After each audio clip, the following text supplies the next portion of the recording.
What's this old man's erudition? Got the devil on his back trying to ride him to the grave before his time. How old are you? 7, but I look a lot older. Now this is a man with optimism in his heart. All right. We are gonna get you out of that chair, and we gonna have you walk.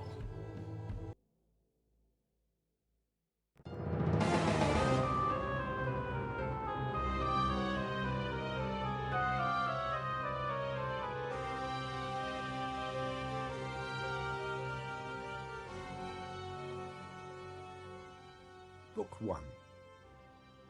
Light. That was the first age, Ymir's time. There was no land or sea, just void between two darknesses, no stars by which to see. Prophecy of the Oracle. Lesson 1. Fire and Ice. Never trust a ruminant. Lokabrenner. All of us came from fire and ice, chaos and order, light and dark. In the beginning, or back in the day, there was fire coming out of a hole in the ice, bringing disruption, turmoil, and change. Change isn't always comfortable, but it is a fact of life. And that's where life as we know it began, as the fires of world below pierced the ice of world above. Before that, there were no middle worlds, no gods, no folk, no wildlife. There was only order and chaos then, pure and uncorrupted. But neither order nor chaos is very hospitable. Perfect order is immovable, frozen, unchanging, and sterile. Total chaos is uncontrolled, volatile, and destructive. The middle ground, basically lukewarm water, created the perfect environment for another kind of life to emerge among the frozen wilderlands and volcanoes erupting under the ice. The authorized version goes like this, supported by the Oracle. From the meeting of order and chaos, there came a giant being called Ymir, the father of the ice folk, and a cow, Audhumla, which licked at the salt that was in the ice and brought out the first man, Buri. From this, I think we can all conclude that the cow was the primary instigator of everything that followed: war, tribulation, the end of the worlds. Lesson 1, never trust a ruminant.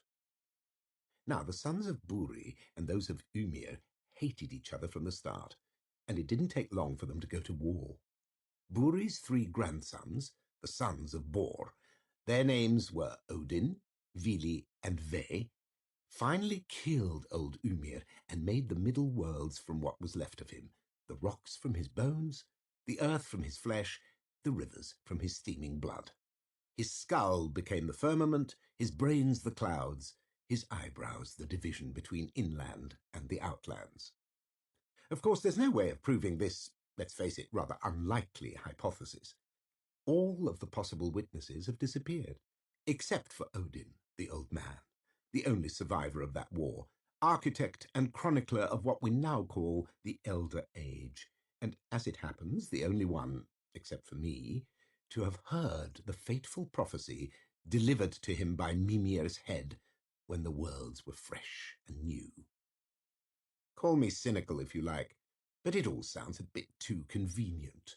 The authorized version of events leaves out a number of details which creationists seem content to ignore. I personally have my doubts, not least about the giant cow, although even now you have to beware of how you express these sentiments. At one time, even to suggest that Odin's account of things might have been metaphorical instead of literal would have resulted in cries of heresy and a good deal of personal discomfort for yours truly, which is why, even then, I was always careful to keep my skepticism to myself.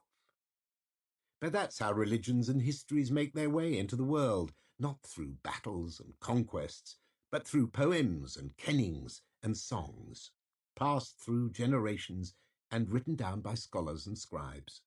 And that's how, 500 years later or so, a new religion with its new god came to supplant us, not through war, but through books and stories and words. After all, words are what remain when all the deeds have been done. Words can shatter faith, start a war, change the course of history. A story can make your heart beat faster, topple walls, scale mountains. Hey, a story can even raise the dead. And that's why the king of stories ended up being king of the gods, because writing history and making history are only the breadth of a page apart. Not that there was much of that when Odin was fighting the ice folk. There were no runes to write with then, and nothing but rock to write upon. But, metaphor or otherwise, this is as much as I believe. That the world came into being through change, which is the servant of chaos, and only through change has it endured. Much like your humble narrator, in fact, adapting to suit the circumstance. The snow hare changes its coat to white to go unseen in winter. The ash tree drops its leaves in the fall, better to survive the cold. All of life does the same, even gods, turning their coats to suit the turning seasons of the world. There should be a name for that kind of thing. In fact, it should be one of my names. And a very good Loki's dagger to you all. Right on. Enjoy. 'Twas the night before Yule feast, when all through the hall Skato-Gango were creeping to come for us all. The wool socks were hung by the hearth full of straw. Weird names, you guys are Don Soldier and Dusted. You're saying my ancestors had weird names. The children were nestled all snug in their beds, while visions of Voluspa formed dreams in their heads. Mama in her jerkin and I in my mail had just settled down for the long winter's meal. When just outside the hall there arose such a clatter, I sprang from the hearth to see what was the matter. Away to the window of our hall I flew like an arrow. I threw open the door to look far and narrow. The moon on the ash and the new fallen snow gave the luster of midwinter to Midgard below. When what to my wondering eyes should appear, but the All-Father himself upon his 8-legged Sleipnir. The cloaked old wanderer, one-eyed and solemn, I knew in a heartbeat it must be wise Odin. More rapid than ravens his children they came, and he bellowed and shouted and called them by name. Hail Thor, hail Bragi, hail Balder and Frey, hail Idun and Sif, Skadi and Freya. From the night they come all to the top of the hall, to frolic and feast below the ash trees so tall. With long frost that bore the midwinter's night, when met with the Jotun they surely would fight. And up to the hall top Sleipnir did fly, with a sack full of coal, wise Odin one-eyed. And then with a thunderclap I heard on the roof, the pounding and pawing of 8 mighty hooves. As I drew in my sayax and was turning around, from the mists of Asgard Odin appeared without a sound. He was dressed in a cloak from his head to his foot, his hooded face covered with ashes and soot. A sack full of coal he had flung on his back. He appeared as a skald on the road, opening his pack. His one eye it twinkled, his beard was so long, his face full of wisdom, his advice never wrong. His fist clenched with Gungnir drawn up as to throw, and the beard of his chin was as white as the snow. The reins of Sleipnir he held tight in his teeth, and the smoke of Muspelheim around his head like a wreath. He had a kind face and a hearty honest laugh that shook the earth from eons long past. He was tall and lean, father of the Aesir, and I smiled when I saw him. He beckoned me to draw near. With a wink of his one eye and a twist of his head, soon gave me to know I had nothing to dread. And the stockings he found, the straw for Sleipnir, left by the children at the end of every year. He spoke not a word, but went straight to his work, and filled stockings with coal, then turned with a jerk. And laying his finger aside of his nose, and giving a nod, he shared wisdom he had known. He sprang to his feet, to Sleipnir he then strode, and away they flew from our sod-roofed abode. But I heard him exclaim, ere he had flown into the night, Good Yule to all, and to all a good midwinter's night.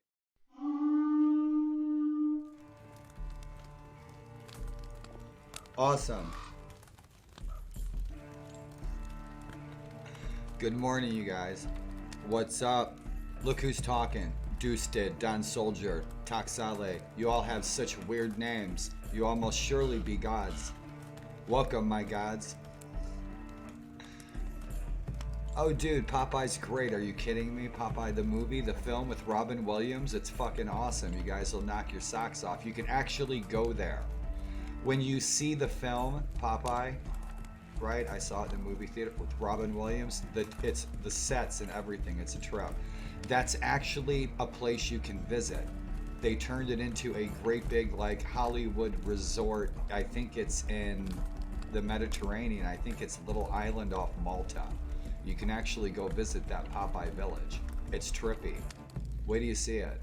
I love that film since I was a kid. That's a good movie. Robin Williams, man, you can't beat Robin Williams. Funniest man on earth at one time, Robin Williams. It's a shame he's gone. I used to live right down the street from Mork and Mindy's house. Don't tell me you guys don't know who Mork and Mindy is. It was Robin Williams' his big break on TV. I used to live in Boulder, Colorado. I used to live by Mork and Mindy's house where they filmed it. At least they filmed the outside. And how are you guys doing this morning? And Don Soldier, what's shaking? The names are weird. You're funny, dude. Right on. Welcome.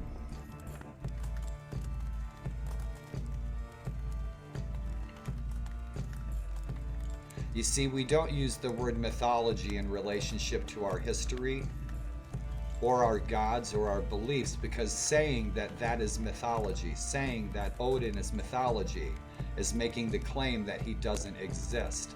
People who use the word mythology in relationship to my gods are saying that they don't exist, but nobody can prove that they don't exist. Nobody can prove that they exist. Nobody can prove that they don't exist. So using the word mythology in relationship to ancient Norse gods is a misnomer. It's moot. It doesn't correlate.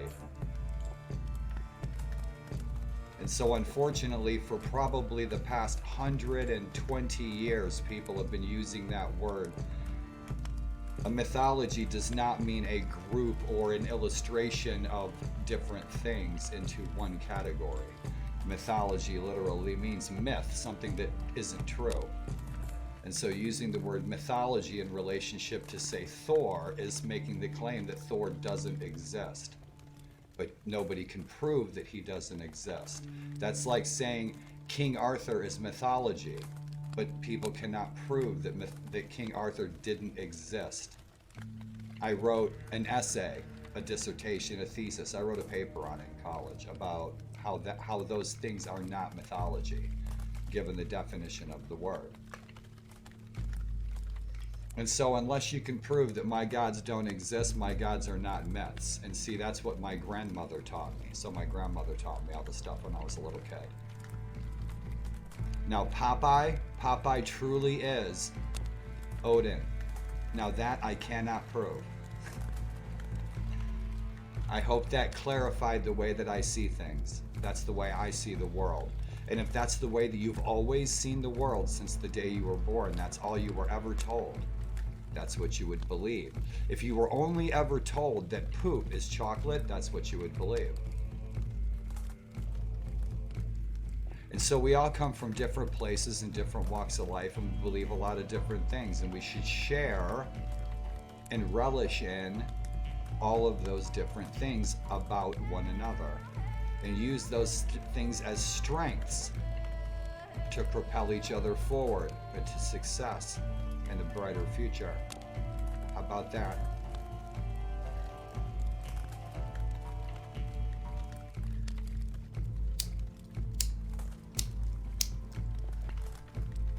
Good morning, you guys. Ask me a question. I know a lot of people use that term in the same fashion. That's what I just explained.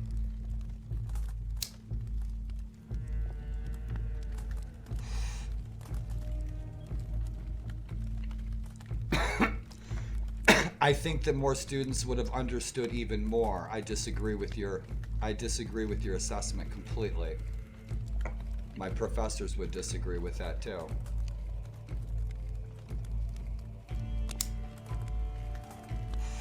Challenge students like I've challenged my professors when I've used 2 words.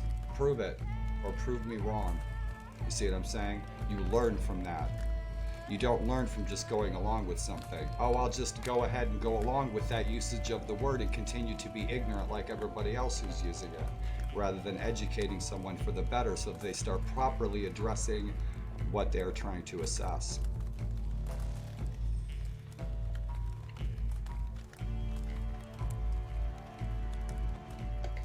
I'm not going to keep calling a dog a cat just because everybody calls a dog a cat when I've been told that a dog is a dog, not a cat. I think people learn from that.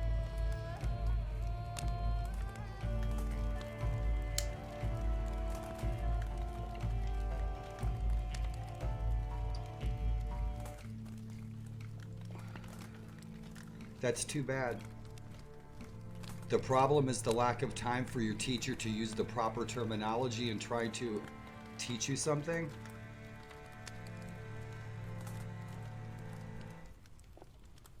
What I was explaining to you is proper mythology, okay? My gods are not myths. If you're going to call my gods myths, prove that they're myths.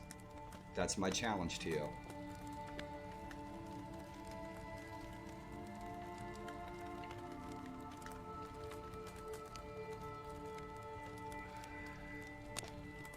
The amount of time that you spend studying something has absolutely nothing to do with the terminology or the verbiage or the usage of words that your professor chose to use.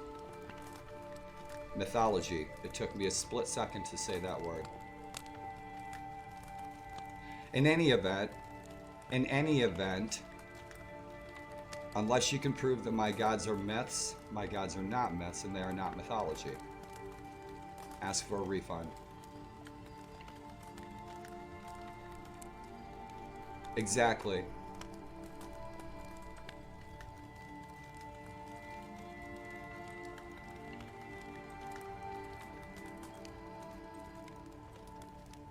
What religion are you? Do you practice religion or are you an atheist?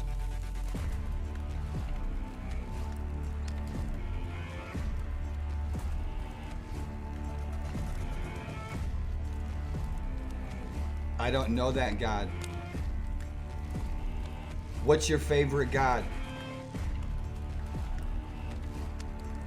What's your favorite god in ancient Norse history? You will only find the truth on this channel. Come into the light. Come into the light, Carol Ann. Right on. Right on. Dude, I got some books for you.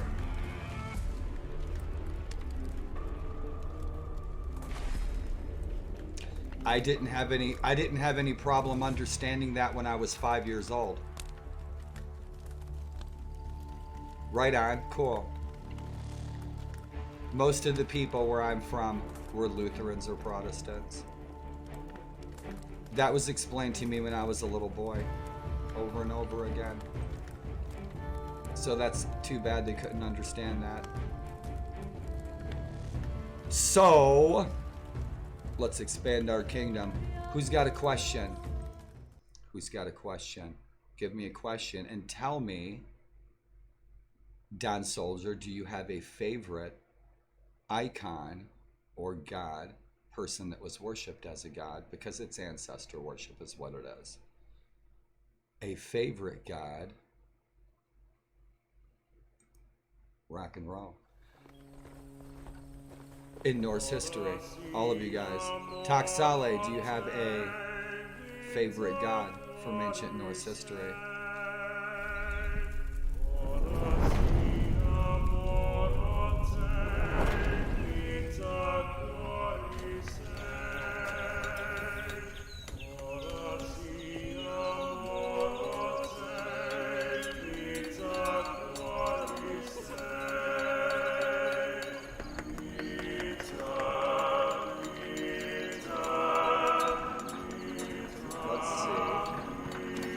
Right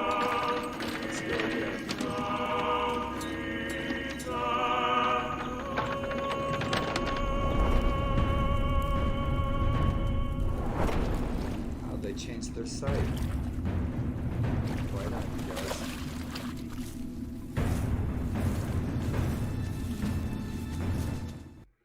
You guys missed that commercial, didn't you? So this is where I'm from. And so I want to invite you guys, if you're ever in the Midwest, dude, Dusted, TJ, this is where I grew up, dude. If you ever get a chance, man, head down to the museum, check it out, take some pictures. So these shields up here are real. Those are brought with us by our ancestors in around 1825. So we are approaching our 200-year anniversary of the sloopers coming over here. Right on. So this is where I grew up. It's not far from you, Dusted. You see, Dusted? Look, they got your bedroom all ready for you, everything. You could live at the Norse Museum. You can hang out with Rold and Francine. They'll make you waffles with lingonberries. Some of this shit I grew up with. I did. I thought I'd share with you guys. Here's the little museum where I grew up. Outside of Chicago in central Illinois. And no kidding though, some of this stuff when I've been in here, I'm like, I grew up with that. That's like from my neighborhood. Right on. So if you ever get a chance, you guys are in the Midwest, around the Chicago area, go check it out. Now, behind us, if we're looking at what used to be the little church, you see, because us pagans took over, to our back is a little place called the Norway store. We'll take a look at it. And you guys definitely go in the Norway store and enjoy the buffet. We didn't see all the pictures. Right on. So when my daughter goes here, it won't let us progress. There we go. Right on.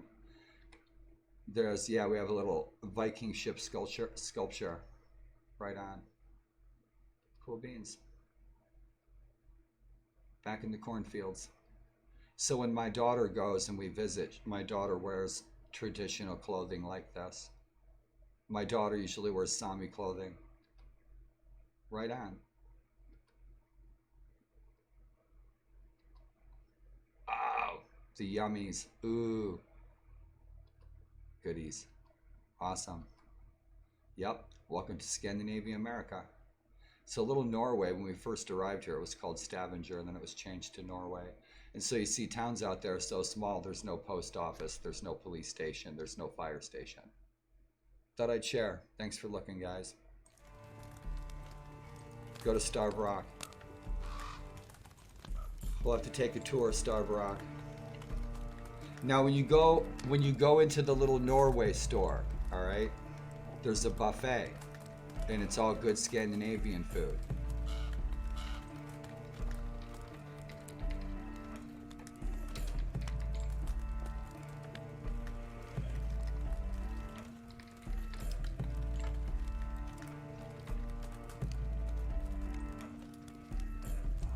Right on.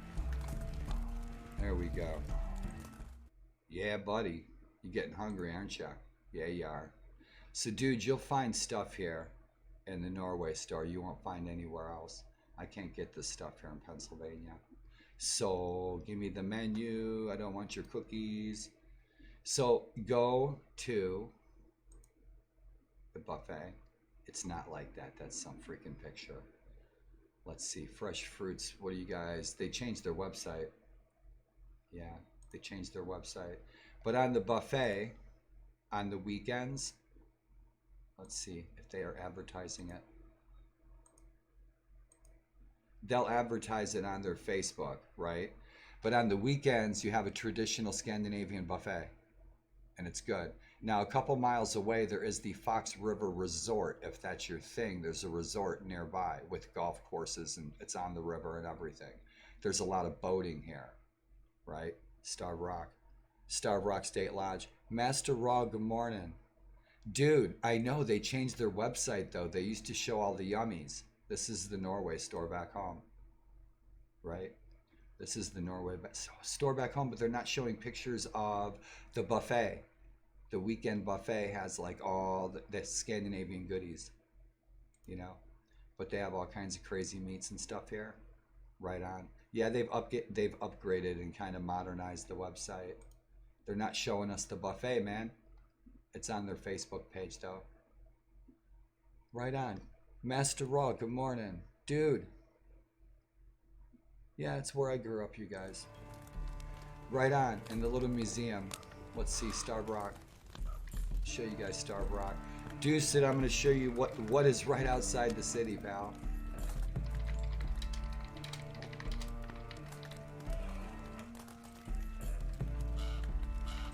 Here we go. This is where I started in the Park Service. And thanks for letting me share, y'all. So Deuce did right outside the city, bro, is Starved Rock State Park. This is a couple hours from you. You've probably been there. So this is where I started in the Park Service when I was a teenager. Right, so I worked here in my summer job. And I liked it. And I was kind of like, what did I go to college for? I could have just went right to work for the Park Service. So Starved Rock's bitchin'. Let's go to the lodge. Right, so this is in central Illinois. And the reason that we have all of these canyons, show us the pictures, kids. Employment, dining, lodging. Show us what you got. Right on. Yeah, now the views are bitchin'. Let's see, let's show you guys the dining room. Bitchin'. So we have a grand French and Indian lodge, and I believe Teddy Roosevelt built this 100 years ago or more. This place is huge. If I can really find, yeah, the veranda, backdoor lounge. This is like a great big French Indian lodge is what this is, right? It's a big hotel. And the canyons and Starved Rock activities. Right on. Hiking, Starved Rock's bitchin'. The river cruises on paddle boats, right? So you can ride the paddle boats. Definitely worth the look if you guys are ever in the Midwest. LaSalle County. The Starved Rock, they're not showing it. They should really, yeah, they should really be. This is huge. This rock is all sandstone. This is huge. You fall off that, you're dead. So what happened here is one Indian tribe, the Potawatomi, the Pontiac, the Fox, and the Ottawa, they had a big war here. Okay. And you guys will see those big Spirit of St. Louis paddle boats going down here. I wish they had, let's see. Yeah, here's, yeah. Wait. Lodge Restaurant, Trailheads Cafe. They're not showing us the, it's bitchin'. Look it up, you guys. You'll have fun. Some of my friends' bands play there. You see my brother there drinking a beer. Slap him in the back of the head for me. Right on, you guys. Starved Rock Lodge. I wish they had, this is not very good marketing. They should be showing the front of this place because it's amazing. It's amazing. This place is amazing. You see the front of this place is cool. This, you see this picture? This is, you go in here, sit by the fireplace, get yourself some hot cocoa. The public can just walk right in and you can hang out. The dining's fabulous. This is great big French Indian lodge. They have this 1930s tiled, restored pool here. It's really nice. And so this is where I worked in the Park Service when I was a kid. Stuck with it. I loved it. Still do. Rock and roll. So this is where I grew up. Bunch of canyons, tons of great hiking, horseback riding. It's nice right on the river, man. The ghost of Mark Twain might be creeping around. You see reenactors roaming around like Wild Bill Hickok. And there is canal. There's canal boat rides on the Illinois-Michigan Canal that comes out of Chicago. And so you got mules and these old-timey guys, you know, the reenactors, and you get to go on a traditional canal boat. They tug it down the river, and that's what Wild Bill Hickok used to do when he was a kid, because he was from our town. He was born in the same town as my mom. Dude, it's really neat, man. You dig it. There's, in central Illinois, in LaSalle County, where I grew up, has more state parks than anywhere else in any other county in Illinois. Naturally, a lot of people work for the parks. So right on, you guys. Thanks for looking. Thought I would share. Deuced is in Chicago. And so rock and roll. And then when I was 17, I moved to the big city. Right on. Thanks for looking. Master Raw, good morning, dude. How was your stream? I saw you were on, but I was going to stream myself. Good morning, glorious one. Rock and roll, you guys. Thanks for the conversations. And good morning, good morning. I'm doing better today. The past couple days beat the shit out of me, man, so it's starting to go away. I'm on the upswing. My legs ain't fucking with me too much today. I can get up and about a little bit. Right on. Always good conversations. Yeah, I was lurking yesterday, dude, on your stream. I was on your stream. It's nice having your voice in the house, right? Like, I'll turn your stream on, have my coffee, and then I can get around and, like, get a few things done. It's like having company. So, gracias, muchacho. I like that game that you were playing. Skull to you. That game that you were playing, 7 Days to Die. I like your State of Decay better. Yeah, it's nice having you in the house when I'm roaming around. So I got MSwarlord hanging out in the living room. I'm waiting for a friend to come over, and they're gonna say, "Who's that?" I was like, "Oh, that's MSwarlord. He's just hanging out playing State of Decay." R-rated Minecraft. Oh, your voice is fine. Dude, you have some qualities that you're probably not aware of that people enjoy. And please take this as a compliment, because it's meant as a sincere compliment. When people roll into your room, like when I come into your community, I come into your chat room, you announce people and you talk to people. Like, I described you to myself as, I was like, he's like, you're like the medieval caller at the tournament, right? You're like, and in this corner, it's, you know, Ulrich von Liechtenstein, right? Yeah, so please take that as a compliment. That's one of your charms, is when you address your room in that fashion. It kind of reminded me of Geoffrey Chaucer from Knight's Tale. Yeah. Yeah, right on. Dude, that's cool. It makes people all all warm and fuzzy inside, but that's the raw way. And it's uniquely raw. So yeah, I like that very much.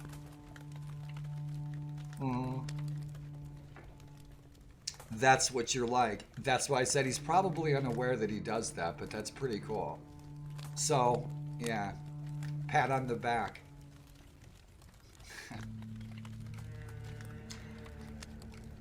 Ulrich von Liechtenstein. In 1257, I'm courting his daughter. I always court his daughter, just because he's freaking cool. So guys, I'm still waking up. We're gonna try to take a castle. We need to make a couple of vassals. So we need to make a couple of vassals. Good morning, you guys. And if you guys are kicking it, thanks for kicking it. And I'm wishing you guys a weekend. Make a good memory this weekend. All of you. Challenge you. Don't disappoint me.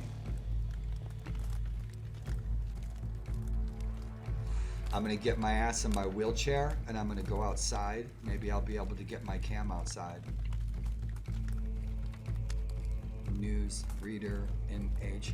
Dude, I gotta see. I have that. I've not seen it. I've had so many of my friends say that I should watch that.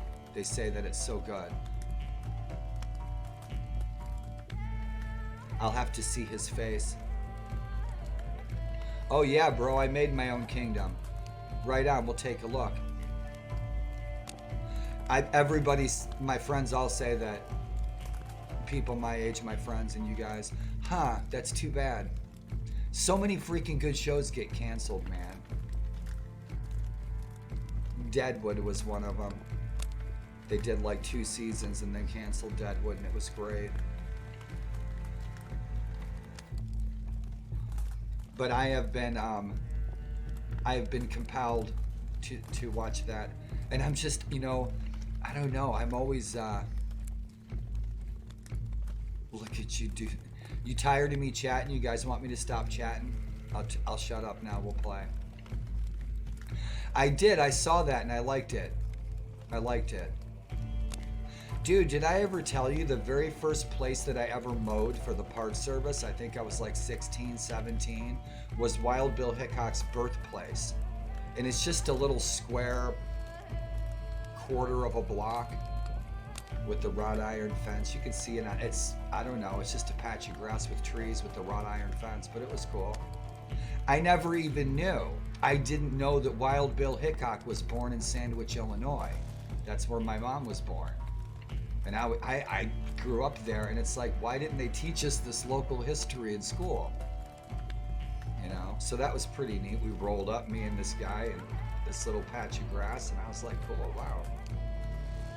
I didn't know, and then I didn't know until later that he was one of the barge, the mule guys. They had a name. And the mules there that pull the barges are named Mo, Larry, and Curly. There at the Rock, Starved Rockets in LaSalle, Peru, and Utica.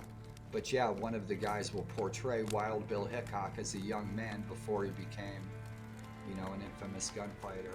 That's pretty neat. Rock and roll. So, gotta find me a wicker wheelchair. You guys want to talk kingdoms? Let's look at kingdoms. And I dumped all my troops. I had to ditch on that game last night because I did the feast. Let's fire up our game. I did the feast. But during the feast, I went ahead and had a feast for my men, right? To bolster their morale. But it puts you outside the fortress. And so I had the king of the Weeneel jump my ass with like freaking 500 troops. I was like, holy shit, I'm not owning that. No way, man. We're having a feast safely inside our fortresses, drinking ale. We're going to pass out on the floor. We're going to wake up with lingonberries in our nostrils. Taksale, I love this woodcut artwork that you did. And Taksale is in the house. If you guys have any questions about this mod, or about the armor mod, or Tox's mod, or balance mod 13, the mod, one of the mod devs, and the main mod dev for this armor mod, Taksale's in the house, and he brought the donuts. Everybody gets some freaking donuts. His house a few times. No kidding. So there is a house. You see, I didn't even know that.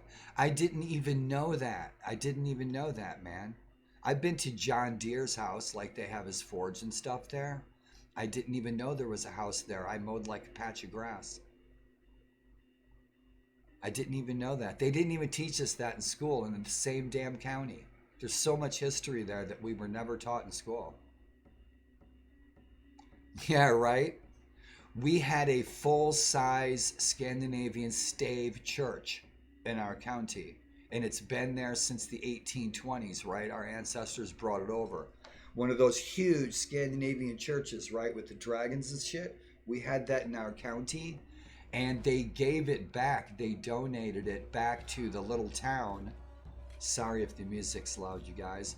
And so they donated it back to the little town where we originally brought it from in Norway. And so a couple of years ago, maybe 10 years ago, 5 or 10 years ago, this stave church back in Illinois was taken apart piece by piece, and they sent it back to Norway to be reconstructed back in that little town. So one of those famous stave churches that a lot of people see in the photographs and everything on the internet was deconstructed, taken apart, and moved and everything. That's, you know, pretty interesting. Yeah, not far from you, Dusted. 45 minutes from you, man. Not far from Elgin is where that church was until about, I don't know, maybe 5 years ago, and they moved it. That's cool. Yeah, if you Google like Chicago Viking Stave Church, like I think it's out by Elgin, but it's right at the corner up by Elgin and LaSalle County. And it was bitchin', it was beautiful, it was amazing, it was so well taken care of. The wood was all polished and everything.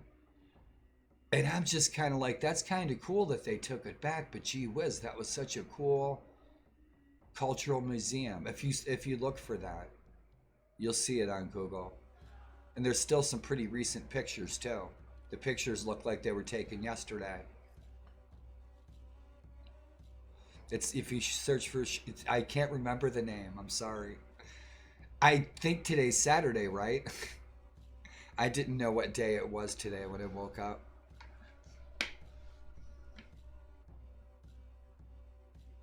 Lol. Alert that says less talk. I do have that. Less talking, more rating. What do you mean? You guys don't like my chat? I will have you know that 90% of my channel interaction from other sources is from chatting. When I start gaming, everyone leaves. I will drink from your skull. Right on, Rawl. I like your chat too. I like what you have to say and the way you say it.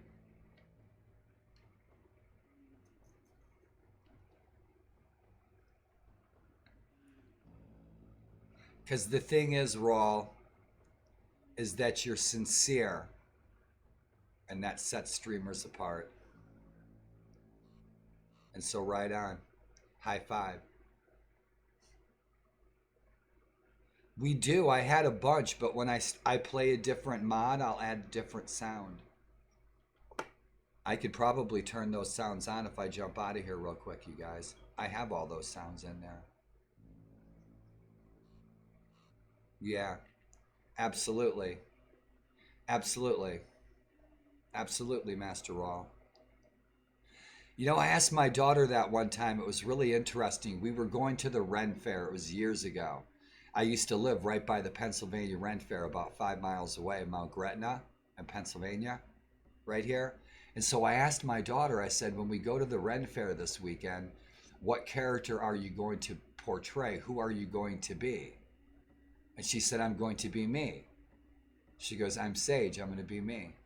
You know, so that was cool. Master Raw. You are who you want to be. None of you guys' names are real. Your real names are Dusted, Toxale, and Master Raw.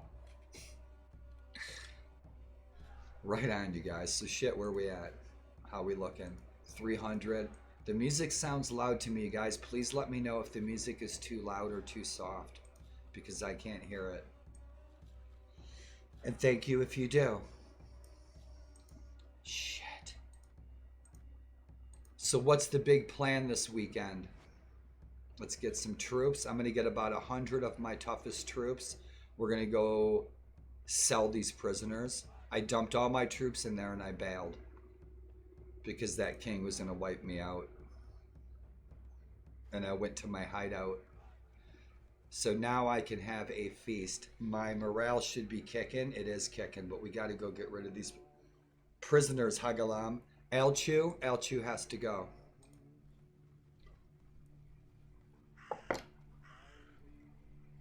And my apologies with your hero. What's going on with my hero? What's going on with my hero? Thank you, Master Raw. Thank you for keeping me focused. So check it out. So Harald Harrig, who is Harald Harrig? Harald Harrig and Had the Hard. I know, Had the Hard, right? His brother's name was Had the Hard. Truly.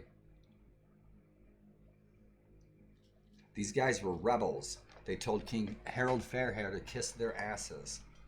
Okay, so these guys were from Telemark, which is right northeast of modern-day Tunsberg, where my folk are from, Tunsberg. And so him and Had the Hard, his brother, they told King Harold Fairhair to kiss their ass. They said they're not going to bend the knee. And so with Jarl Gandalf, King Gandalf, these guys had a battle alongside King Eric of Hordaland at what is now Stavanger. You guys see the 3 swords up in the stone. And that was the Battle of Hafrsfjordr. And he may or may not have perished. But these guys were real deal exiles, expatriates. And so they bailed. And they became what would later be known as Vikings. These guys who bailed. King Harold ran them all out of there. Right on. So we're sitting at a renown of 838. We're still pretty low level. I think we're like level 30, level 32, something like that. And so we became the king of Innis Manor, the Isle of the Crazies. It's where they used to dump all the crazy people back 1,500 years ago. Truly. And so we eloped with our lovely wife, Asgard, who is the princess of the Whites, in what is now Wexford, Vesafjordur, White's Fjord. Okay, so King Olaf the White is king there, and we eloped with his daughter. We had been working on her, building up the fancy romancy points for months and months and months, and then she was about to get married, so we eloped with her, and we pulled it off, and it worked. And so now we got all these cousins and brothers and mothers and uncles that are hating on us big time, but we still keep helping the Kingdom of Dublin, okay? Our Jarldom, we have no vassals. We have no vassals. Today that's going to change. We're going to make some vassals because we need that army so we can take Dun Bretan. And we're going to take Dun Bretan from the seaborne assault on Dun Bretan, from the beaches with the ships. It's freaking bitching going up that hill with that big giant wall, but I need some vassals. So now we need to make a couple of vassals. And so Helgi, who was Helgi was a prince. Helgi's based on a prince from Sweden at this time. And in my other game, my other playthrough, I have his real name on the character. So Egil's our natural choice, and Egil was King Horik's son, okay? So a lot of this is true, except for like Jarl Orkin. We need to change that. He should be Sigurd the Mighty. And Taxale, I will send you my troops so that you can see the family trees and everything, the homework that I did. Give us the details. Right on. Thank you, Master Raw. So we need to make some vassals. You can see my renown's only at 800, right? Our army, we probably have about 1,000 troops. I'm keeping most of them in my garrison. And our hideout, we might have 50, 100 troops that we're having trained in our hideout. Let's see what else. But I love this. This is one of the things I like about Viking Conquest, because this reminds me of Dungeons and Dragons, the original Dungeons and Dragons.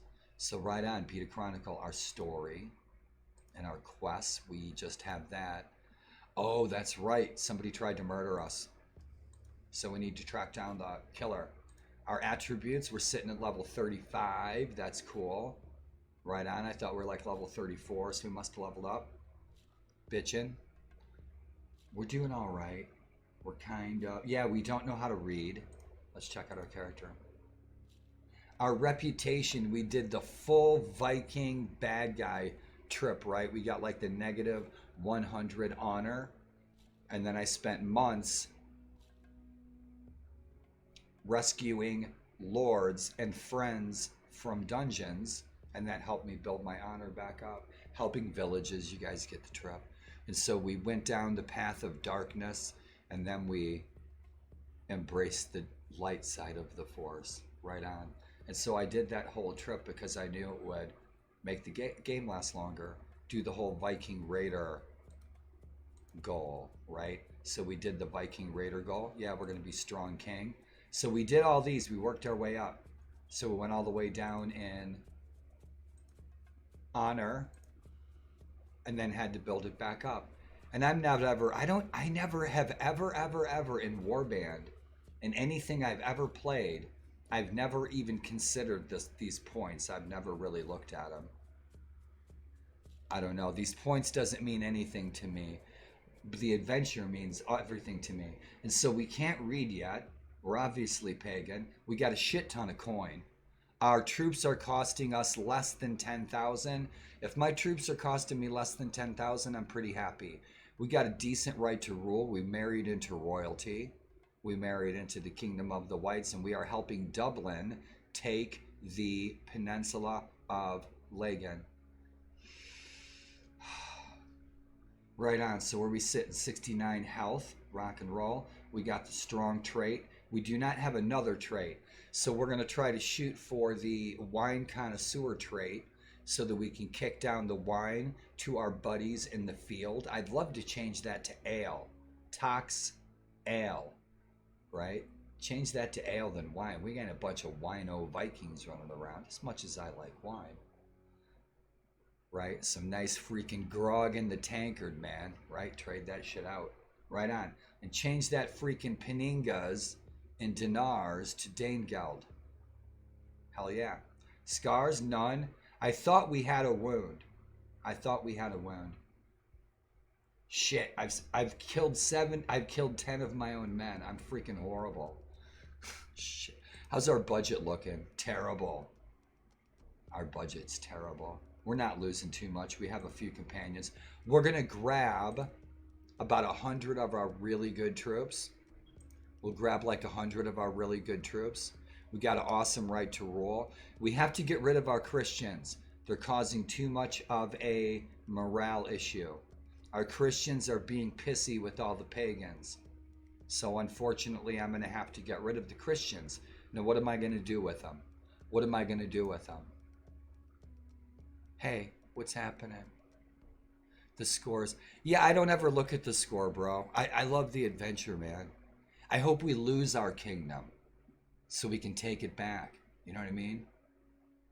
Yeah, right on. Don Soldat. Mercenary. Right on.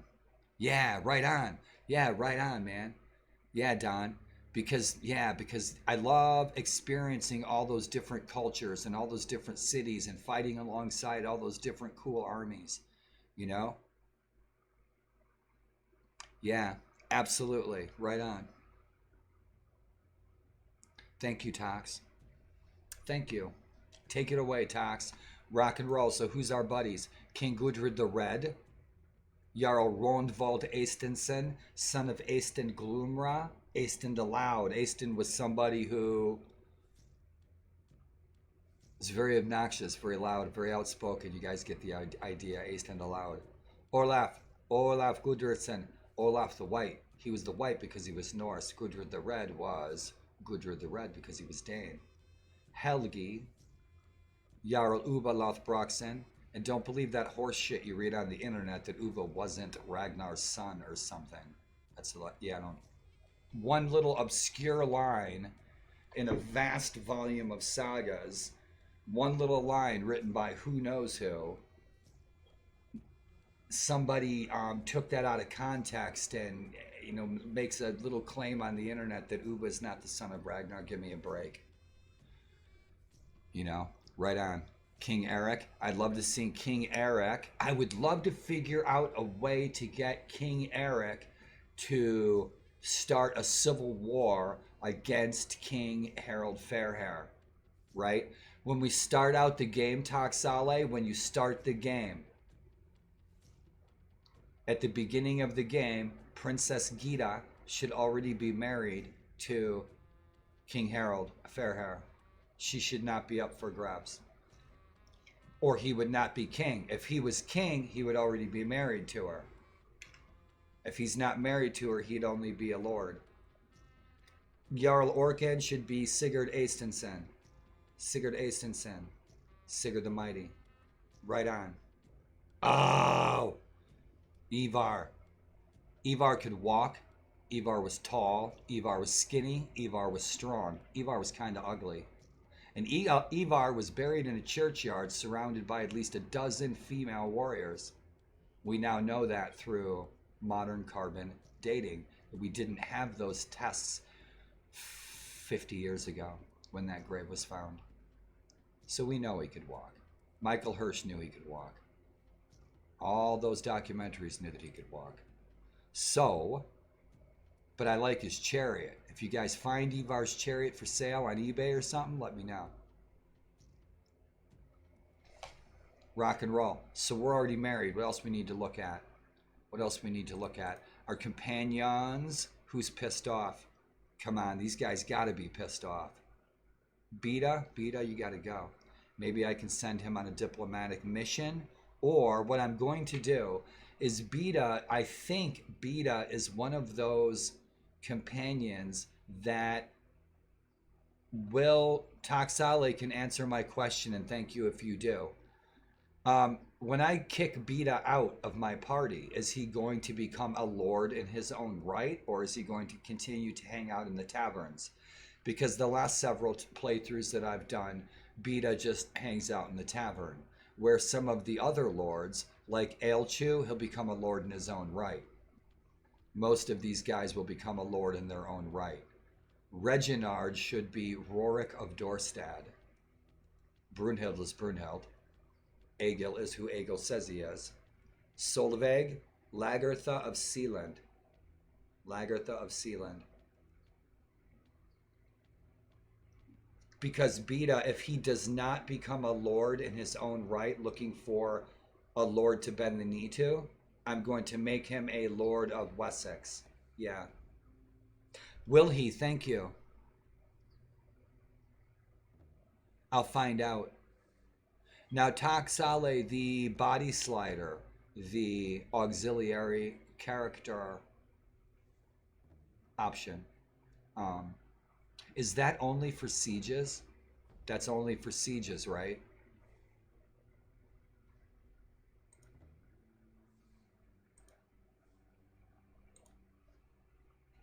Aegel's going to become our first Jarl. And when the rest of these other Jarls from the other Norse and Dane kingdoms start giving us grief, we're going to tell them to kiss our asses. Not on sea, sadly, works in... Oh, right on. Oh, no worries, dude. I was just wondering. Cool. Yeah, that's so much fun. That's so much fun. Because I love the sieges, and then we can keep going. Is there like a cap on that? Is there a timer on that where... Like, if I'm in the siege, I noticed last night, like, I got killed 3 times. I got killed 3 times. And then I didn't transform into one of my other heroes' bodies. It was like after I got killed three times. And so I body slid into my companions' bodies like 3 times, but then I didn't. So I restarted the... Why? Why? Why? Why do you advise that? I like fighting as my companions.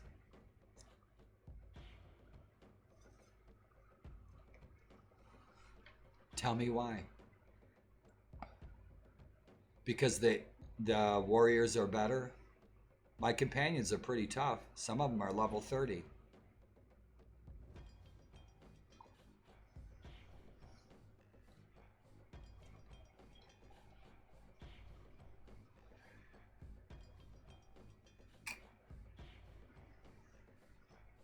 Because they get knocked down at the beginning of the sieges and battles. I didn't last night, but I have spawned and I got a freaking javelin right in the neck. Right on, Taxale. So, yeah, I might spawn as some little low-level guy with crappy weapons, though. Now, if they spawn me totally naked, running in there with just a big horn Viking helmet on, rock and roll. They'll be running for the hills. Let's go, go, go. We got to sell these prisoners. Oh, that's what I needed to look at. That's what I needed to look at. Sorry, y'all.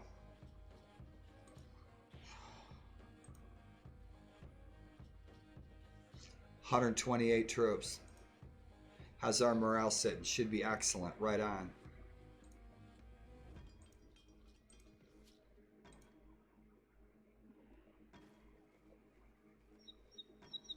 Let's see.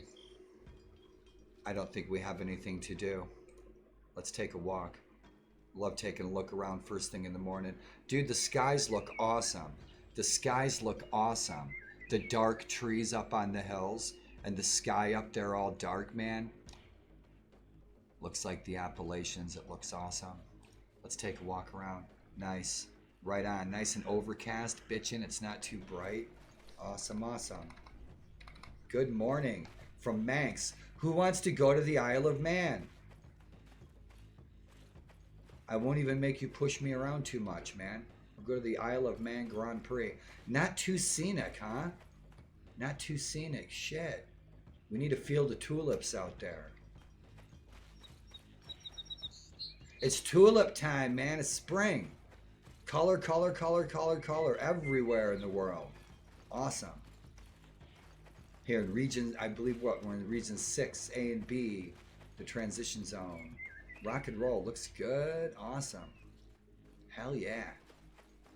Awesome. Rock and roll. This guy, make him a woman with wolf furs on. With a great big horned helmet. Because that's what that would have been. Because that's where those horned helmets come from. Right on, so we need to stash this stuff with our wife. That woman with the horn helmet. Those priestesses. That's where those horn helmets came from. And the priests at Winchester, when they were writing down and they were chronicling the Danish invasions, notice I didn't say the heathen invasions because they weren't heathens. But the Danes, when they invaded East Anglia, and the monks at Winchester were writing that down, they did indeed describe the Danish invaders as having animal parts and bones pieces on their helmets that adorn their helmets. The monks themselves, the Christian monks, described them in that fashion.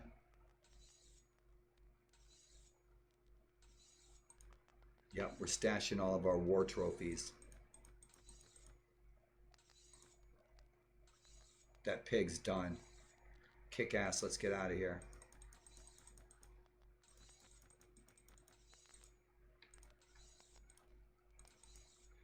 We're going to go see what Dublin's up to. Let's get that wine in there. We're going to go see what Dublin is up to. Because Lagan is going to fold soon. Lagan's going to fall soon. No, did you really? That's cool.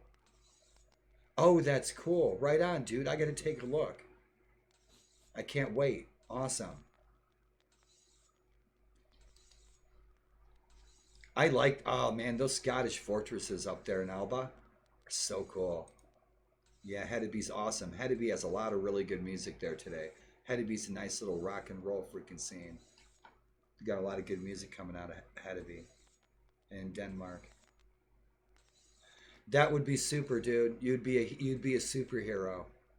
You would be a superhero to the community if you could freaking put that in here.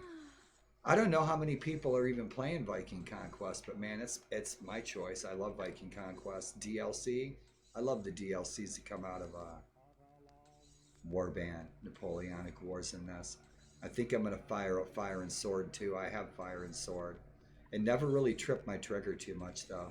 But it's different. It's something different. That Caribbean, man. You guys have probably all played the, I'm sure you guys have all played the, the Caribbean Mountain Blade Warband mod, right? And boy, that really let me down. I was so bummed out. I was like, doggone, man. Like 17, 15, the Caribbean and Warband. I was like, hell yeah. And then I was like, what is this? It's a totally different game. Totally different game. So yeah, Tox, thanks for pointing out to me last night that I have really light clothes. And that's why I'm running so fast. So what to see, what to do, let's grab some troops. I need about 100 troops. Let's take Ulfhedings. We'll just take all of our Ulfhedings. And go. Get our ships. If I stay at about 100 troops right now, our morale will stay nice and kosher. We still have about 50, 100 troops in our fort.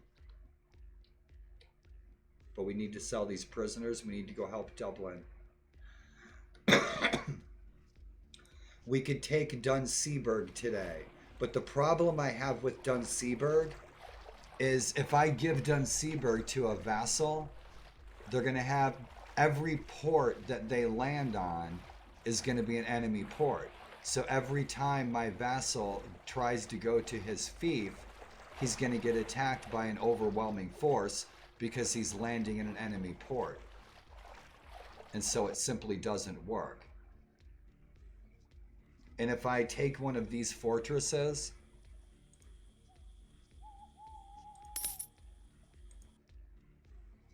I could take one of these fortresses, and I know Dublin is going to take these. Dublin's going to take these soon. They're not at war with Lagan right now. They just sued for peace. All right? But Dublin, the Kingdom of Dublin, is about, I help them take this whole peninsula. And so mission accomplished. To have this all, the whites were in the south, the reds were in the north. So the Danes were in the north, the Norse were in the south. And so this is almost complete. We took Maestu yesterday, right? They may lose it again. If they lose it, if the Dubliners lose this, we're going to take it. If Mumain rolls in here and takes Maestu, because Mumain is more powerful than Dublin. Connacht is more powerful than Dublin. So they may lose Maestu. We'll see. Mita could also take Maestu. We are at war with most of these kingdoms.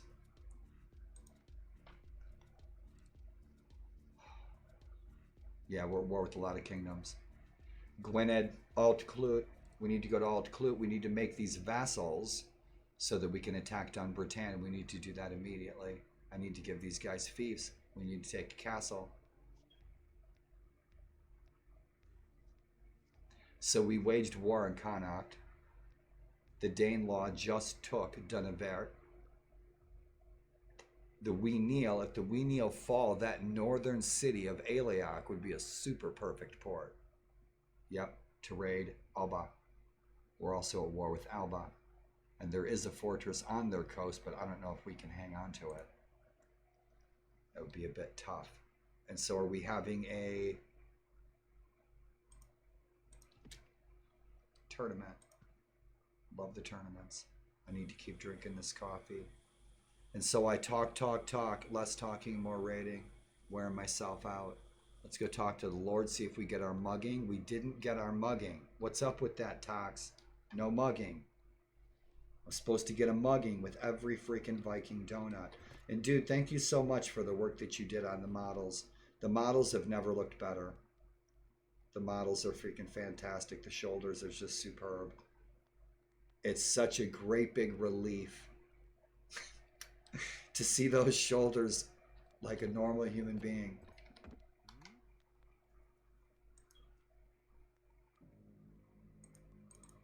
Whoa, whoa, whoa. Yeah, they're at peace. So hopefully they'll be having a feast soon. Hopefully they'll be having a feast soon. Let's see if the ransom broker is in the house. The bard, spearman. I need some other place to wandering bard. We got any feasts going on? Nordvager and Tunsberg. Tunsberg, let's go home. It is the town of my people. It's where the Tungets are from. At Dunbolg. So that's where all the Lagan lords are. They're at Dunbolg. The thing is, their king has a really fat army, but they're at peace with Dublin, so they're not going to take back their capital city. That truce isn't going to hold. They're going to replenish their forces. They're going to declare war against Dublin again. And they're going to attempt to take back Maestu. Now, if we help Dublin, Dublin will retain Maestu. If we don't, they probably won't. Because the AI is so wonky. They don't stick together.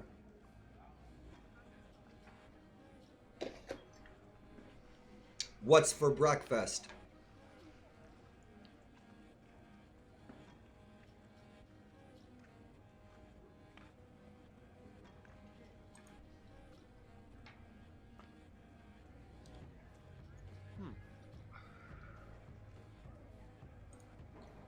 Nada, nada. Smoke 'em if you got 'em. Flavor of the weekend is grape cake. Right on. Let's go, go, go.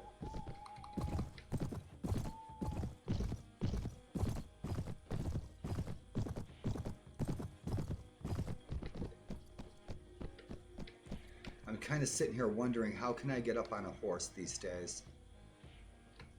Because I can ride a horse. I can't get up on a horse. I need a freaking lift. Who are you? We've already met before. I brought you some oarsmen. You could pay them in kringlas.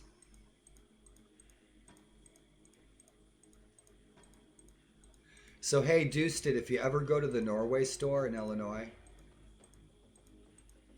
when you walk in, you see the kids sitting at the cash register. You walk in the door, the cash register's right on the left. Say to the kids, say, hey, where's all the Swedish stuff?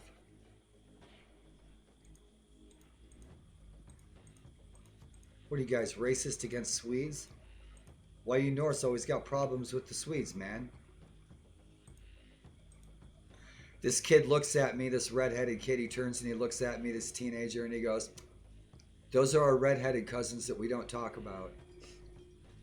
Smart kid. That was fun. Good memories. That was probably the last month I was back in the place of my birth, in the cornfields with the children of the corn. So we sold our prisoners. We got our 100 troops. Let's go raise hell.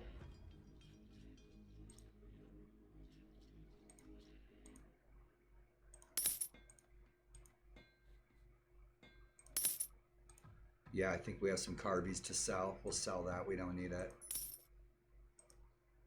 And I think that's probably the only one that we have. What did I just do? Did I click the wrong button? I think I did. Shit. Did I click the wrong button? I think I did. That's okay. We'll get another one. Yeah, we have plenty of boats. I don't even need this many boats. I clicked the wrong button, didn't I? That's okay. We'll get another one. We'll steal one from a lord when we conquer them. So we got our Busa. Skeed. Our Skeed. Skeed. We have enough boats. We could sell this one too. We don't really need it. And our Busa. Good. Let's go, go, go. We'll wait here tonight and then we'll sail in the morning.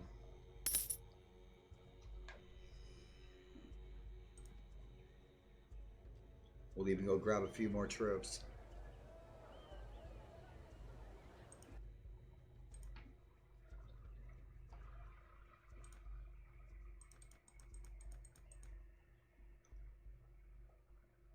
Barley. I haven't seen any barley in a while. We're looking good. We got tons of food. Totally disorganized. Let's roll out of here. I want to go to Lexalp. We'll go to Lexalp.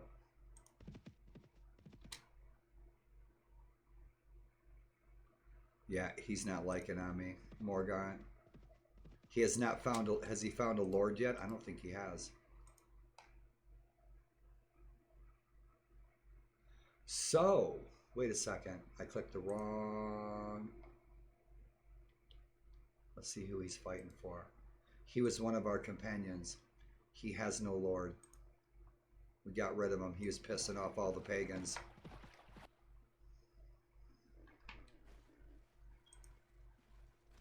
No liege. Little Eggy. Right on. Right on. Right on, Dusted. Crossed belts, but it's really hard. Get so much. Ulfhednars. I play the game. You play the game and you acquire troops, and then you train the troops. That's how you get troops. I'm at day 1000. You should play more Viking Conquest. If you have to ask me that question, you don't play enough. All my videos are on my YouTube channel. Start watching.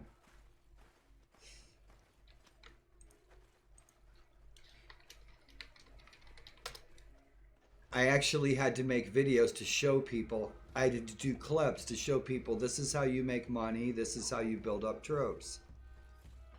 How?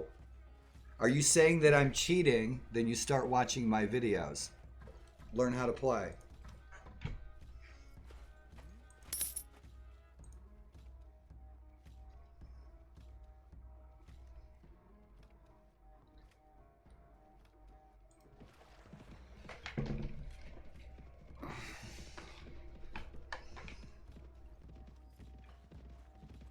I had one guy come in and say, how'd you get all that money? So I actually went back and I clipped a bunch of shit and showed how I built up my money. How you easily make money in the game. Piece of cake. And shit, I've got cognitive dysfunction and I can build up 100 Ulfhednars in 1,000 days.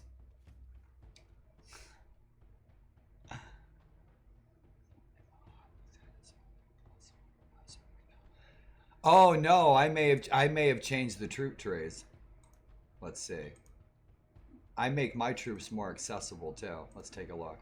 Wait. Troop trees. No, wrong button.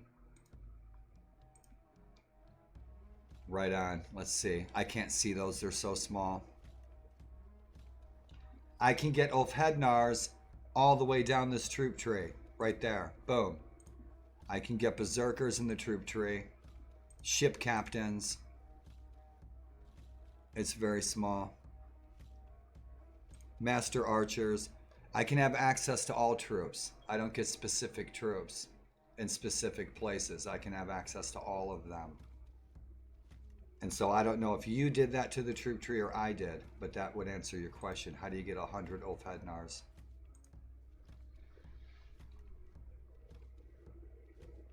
At 1,000 days, you should have 100 Ulfhednars.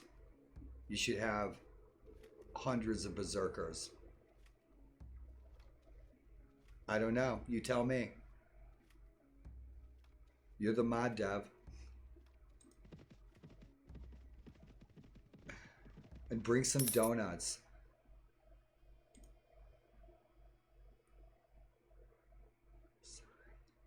Helgi. Helgi, in my mod, I make him go back to Norway.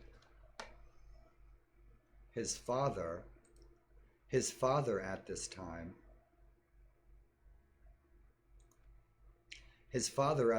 was not even in Norway. His father was actually probably king of Man.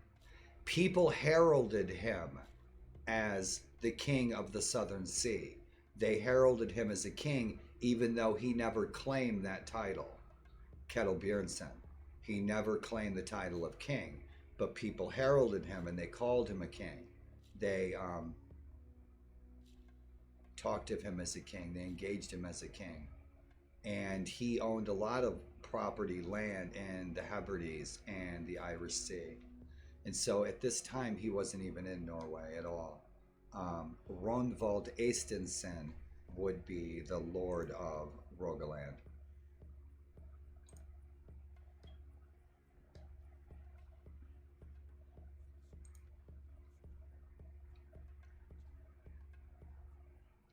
So in my game, is he still with us? Ronvald Estensen is the Lord of Rogaland in real history.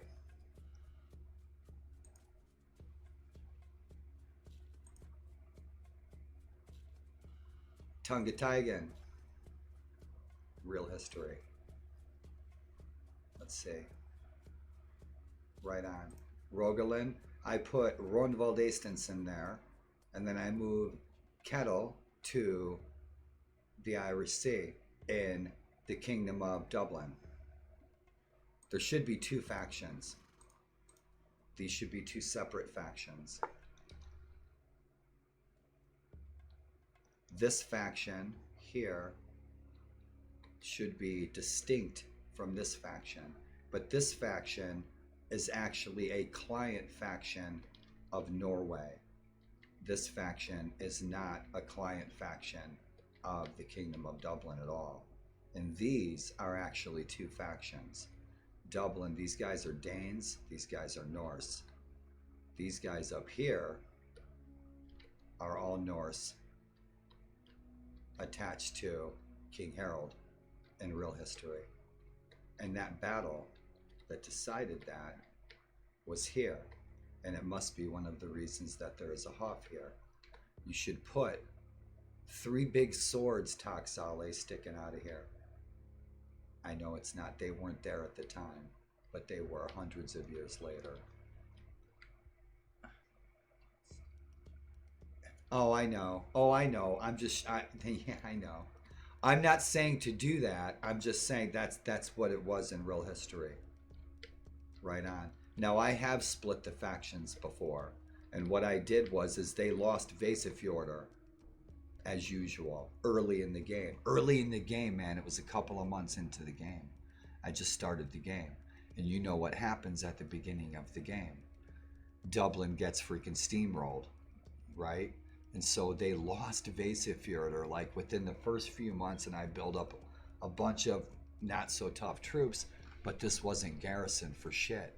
And I think it was the Osrager Mumain, and they were busy with something else. And I went over and I snagged that. right? And I was able to hold on to it. And then I bent the knee to King Gudrid. I became a lord for a while, but then I broke away when he didn't award me a castle. I started my own kingdom, and then I rebuilt relationships with Dublin. So we essentially had a Norse kingdom and the Dublin kingdom of the Danes. And so I did that one time just to play, you know, experience it. Hey, Toxale, you should get yourself 100 Ilfhedens, man. So how do you make thousands in coins without cheating? With no cheats. I can make 20,000 coin right now, not using any cheats at all. How do you guys do that?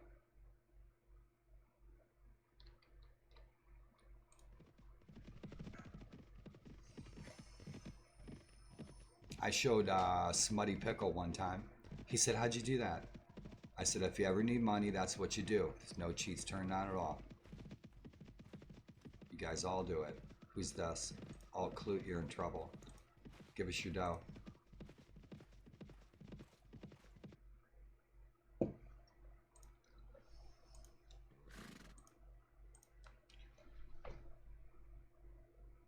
We have no options. Let's make a sacrifice to the gods. They don't hear us. Let's go. Holy shit.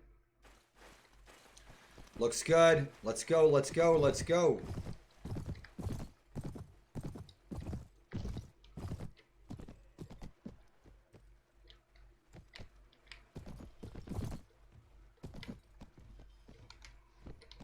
Let me off. Let's go, go, go.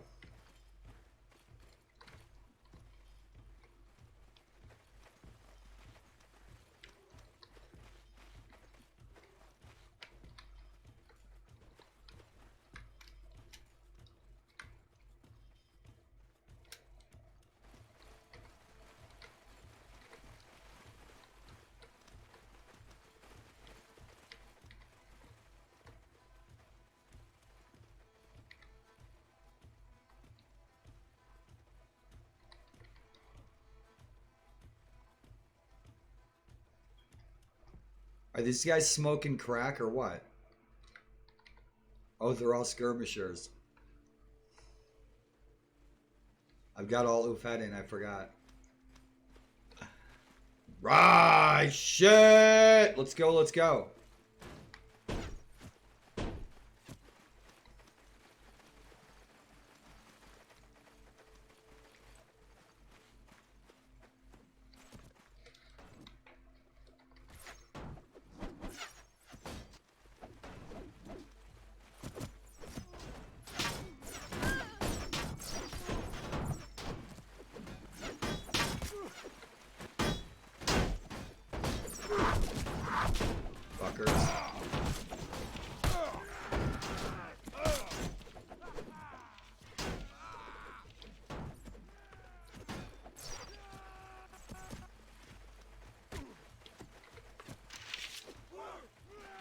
Let's go.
Missed him.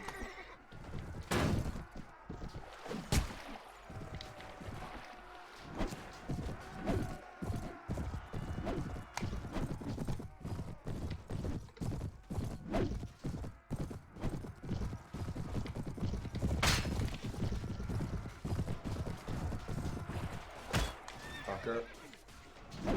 Kill him, boys.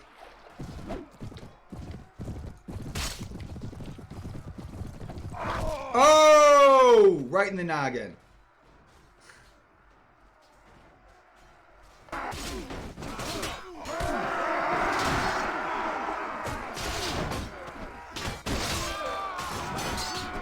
If I wanted to, I would have, and I've done it a million times. Wedge formation so we can get surrounded. I love when that happens.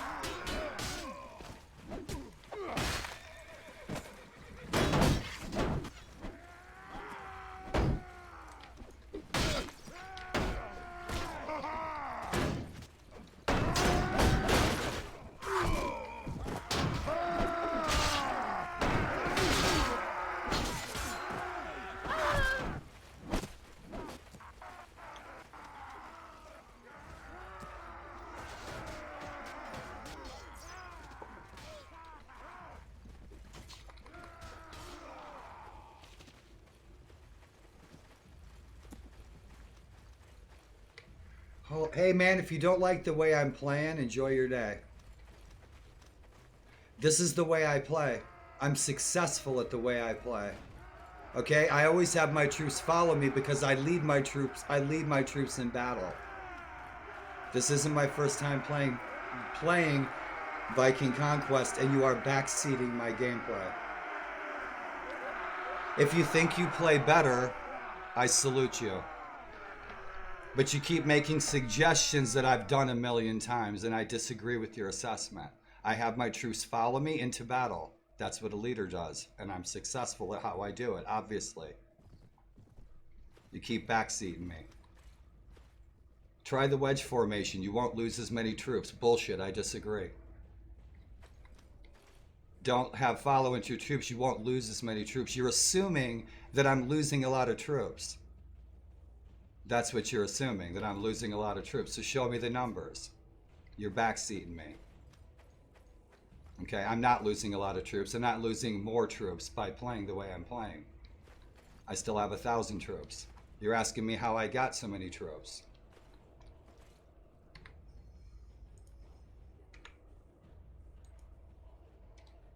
We play differently. Live with it. But you're telling me the way I'm playing is worse than the way what you're suggesting, and I disagree. And it's not the first time. You backseat me a lot. Okay, so knock it off. If you don't like the way I play, go play your game.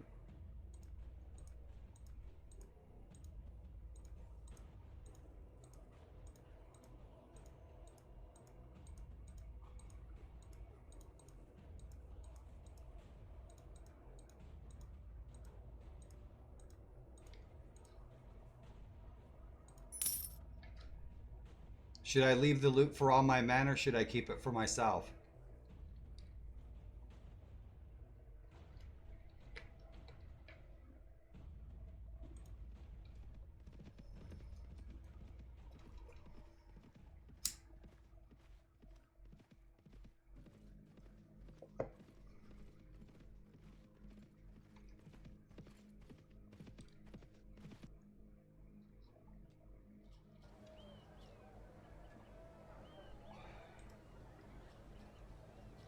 Should I recruit the troops or not?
'Twas the night before Yule feast, when all through the hall Skato-Ganga were creeping to come for us all. The wool socks were hung by the hearth full of straw. We knew that great Odin would soon come to call. The children were nestled all snug in their beds, while visions of Voluspa formed dreams in their heads. Mama in her jerkin and I in my mail had just settled down for the long winter's meal, when just outside the hall there arose such a clatter. I sprang from the hearth to see what was the matter. Away to the window of our hall I flew like an arrow. I threw open the door to look far and narrow. The moon on the ash and the new fallen snow gave the luster of midwinter to Midgard below, when what to my wondering eyes should appear but the All-Father himself upon his 8-legged Sleipnir. The cloaked old wanderer, one-eyed and solemn, I knew in a heartbeat it must be wise Odin. More rapid than ravens his children they came, and he bellowed and shouted and called them by name. Hail Thor, hail Bragi, hail Balder and Frey, hail Idun and Sif, Skadi and Freya. From the night they come all to the top of the hall, to frolic and feast below the ash trees so tall. With long frost that bore the midwinter's night, when met with the Jotun they surely would fight. And up to the hall top Sleipnir did fly, with a sack full of coal, wise Odin one-eyed. And then with a thunderclap I heard on the roof the pounding and pawing of 8 mighty hooves. As I drew in my sayax and was turning around, from the mists of Asgard Odin appeared without a sound. He was dressed in a cloak from his head to his foot, his hooded face covered with ashes and soot. A sack full of coal he had flung on his back. He appeared as a skald on the road, opening his pack. His one eye it twinkled, his beard was so long, his face full of wisdom, his advice never wrong. His fist clenched with Gungnir drawn up as to throw, and the beard of his chin was as white as the snow. The reins of Sleipnir he held tight in his teeth, and the smoke of Muspelheim around his head like a wreath. He had a kind face and a hearty honest laugh that shook the earth from eons long past. He was tall and lean, father of the Aesir, and I smiled when I saw him. He beckoned me to draw near. With a wink of his one eye and a twist of his head, soon gave me to know I had nothing to dread. And the stockings he found, the straw for Sleipnir, left by the children at the end of every year.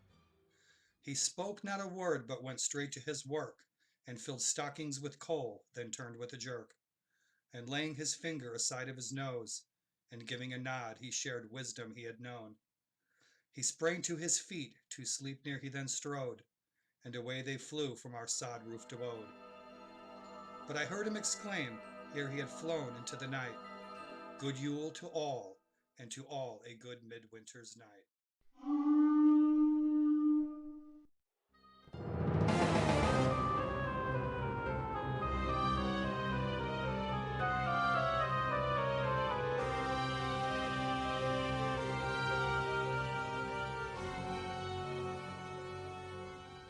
Book 1. Light. That was the first age, Ymir's time. There was no land or sea, just void between two darknesses, no stars by which to see. Prophecy of the Oracle. Lesson 1. Fire and Ice. Never trust a ruminant. Lokabrenner. All of us came from fire and ice, chaos and order, light and dark. In the beginning, or back in the day, there was fire coming out of a hole in the ice, bringing disruption, turmoil, and change. Change isn't always comfortable, but it is a fact of life. And that's where life as we know it began, as the fires of world below pierced the ice of world above. Before that, there were no middle worlds, no gods, no folk, no wildlife. There was only order and chaos then, pure and uncorrupted. But neither order nor chaos is very hospitable. Perfect order is immovable, frozen, unchanging, and sterile. That's right. Total Don't go chaos in there. is uncontrolled, volatile, and destructive. The middle ground, basically lukewarm water, created the perfect environment for another. Thanks for the break. Let's see. Yeah, Tox, we did that last night. I'm well aware of that. I thought you were in the room last night when I did that with the siege.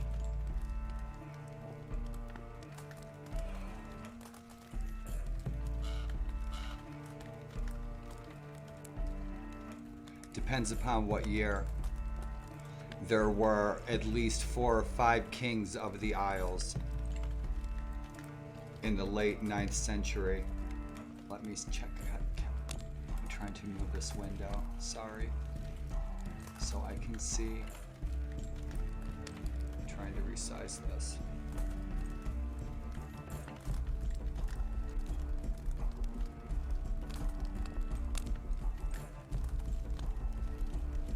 Let's see. How to change this metal seem to detach. Right on. WDYT. I don't know what that means.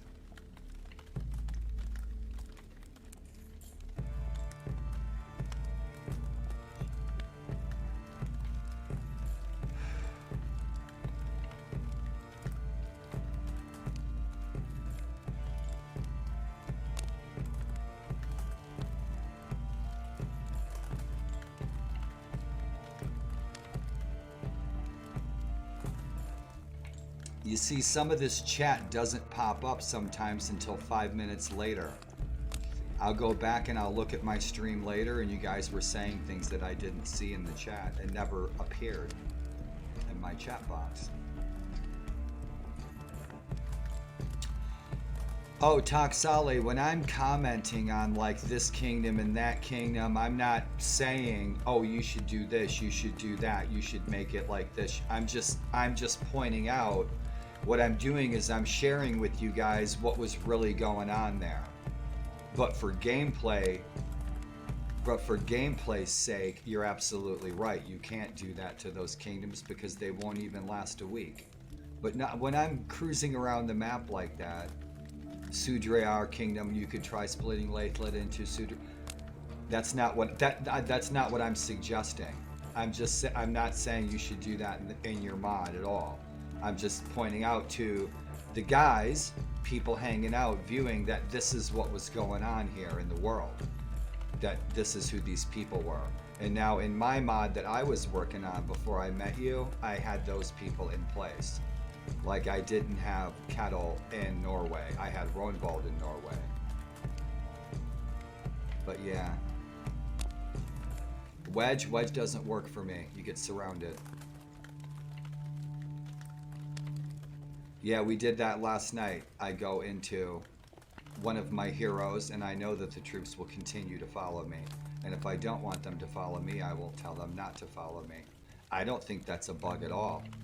I think that that's a bonus, because then I know that my troops are still following me and I want them to follow me. I'm not a noob player, Tox. I played more Warband, maybe more than you have, unless you're disabled. Maybe I did. I probably did. Stop picking on me, Tox. I love you to death. But I'm gonna come to your house and I'm gonna eat everything in your refrigerator. Thank you. Only in battles. Oh, no they didn't. They didn't follow my death corpse last night. They didn't follow my death corpse last night. Toxale, I'm joking. When I say stop picking on me, I am joking with you. I'm joking with you when I say that. I'm being facetious.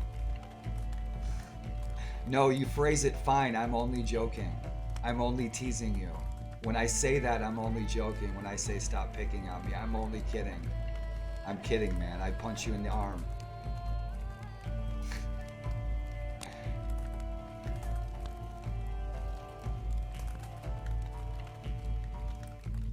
But I'll say it in a joking fashion so you think I mean it. Did I knock you off your chair? No, you phrased it fine. Your English is very good. Your English is much better than your Vietnamese. You need to work on your elf language, though. Don't use follow me. The player corpse. I missed that word, Tox. Sorry, buddy. Stop picking on me. Stop backseating me, Tox. I'm gonna come and eat all your donuts. When I say stop picking on me, Tox, I'm joking with you. But when I say stop backseating me, I'm not joking with you.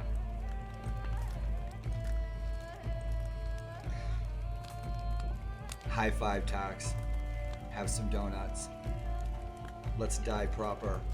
I'm gonna play in audiobooks all day. Do you guys like those audiobooks I play? I know Lord Ryko does. My icons are so small I can't see a damn thing. I'm trying to look for my icon. I had to grab some snacks. Medicaid. When you gotta go, you gotta go. Takes me a while to get to the can. I can't see the damn screen. Yesterday, I couldn't feel my damn body.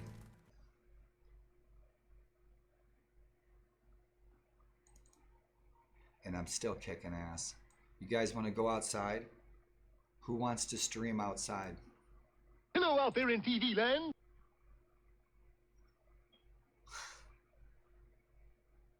Forufu 99. Zufu, thank you for the follow and welcome. Good morning. Taxale, you phrase correctly, I miss things. Because I can't focus completely. And then you distracted me and I got killed. You owe me a cookie.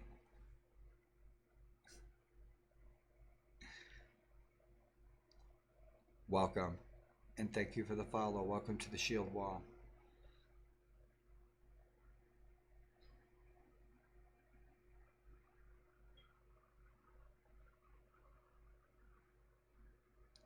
Let's make some vassals. Let's conquer Ulaid. Hello, hello, good morning.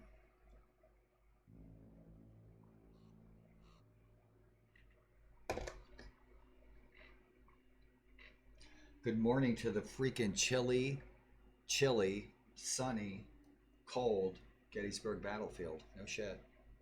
It's cold out.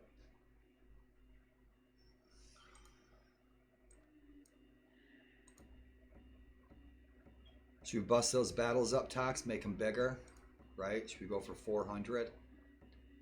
Do 420.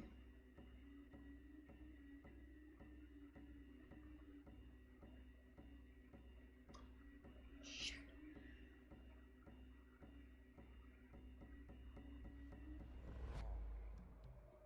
Look at that. I did it.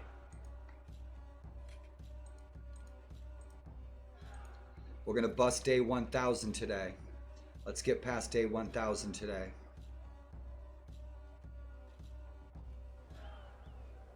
Where were we? Let's cruise. We need to go to Ulaid. Raise hell. We got some troops. Let's go get more. Oh, you guys are in trouble. Yeah, you are. What are you guys doing?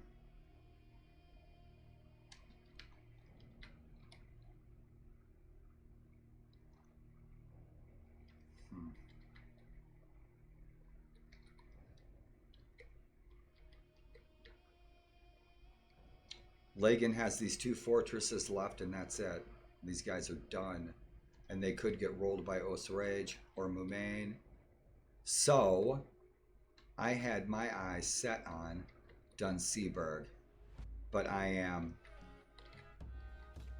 undecided because we could take this fortress. The problem is when I give it to a... The problem is this. When I give that to a vassal, he's going to have to go through an enemy port in order to get to his fief. He's going to have to probably go through Aliak to get to his fief. All right? So every time he goes through that enemy port, he's going to get his ass rolled. It's just not a choice place to be. So until I take a port city, it's going to be tough to dole out a fief. Until I dole out a fief, it's going to be tough to take a port city.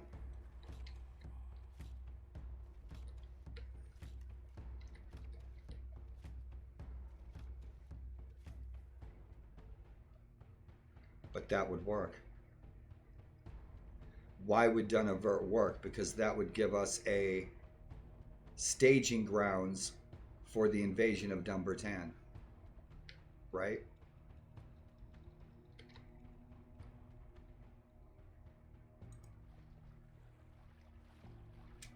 Yep, and the mod dev is in the house, and he owes me a dozen donuts. Right there. Right there, buddy. Thank you for asking. And Tox.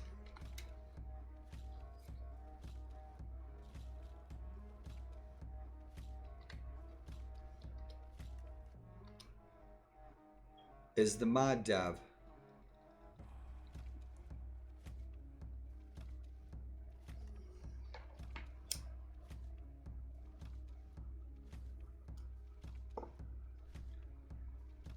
Dozen donuts, Tox. Right on, you're welcome. How's your weekend? How was your Saturday? I hope it's good. How was your day? Tell me about your day.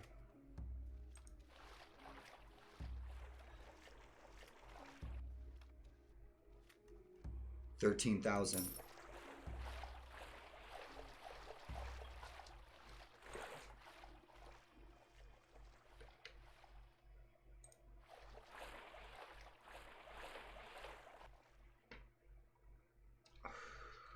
What do we got? Good, good, good, good.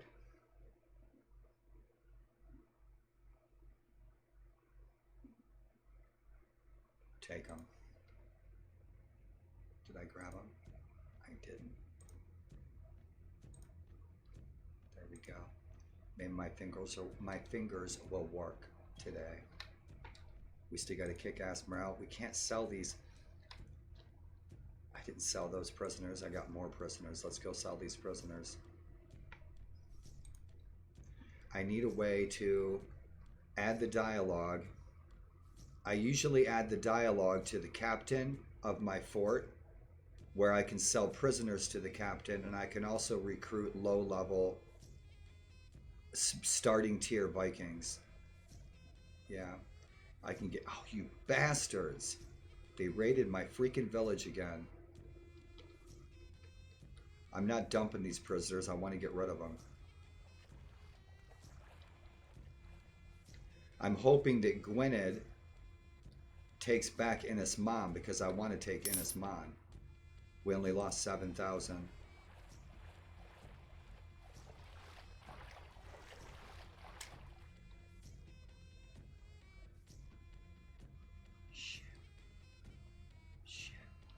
He'll kick our ass.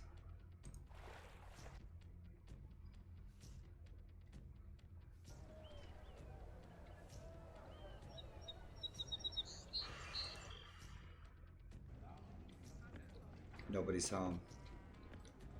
Book merchant. We can't read. We can't read yet. We didn't help out that farmer yet either. I spaced. So let's help out that farmer.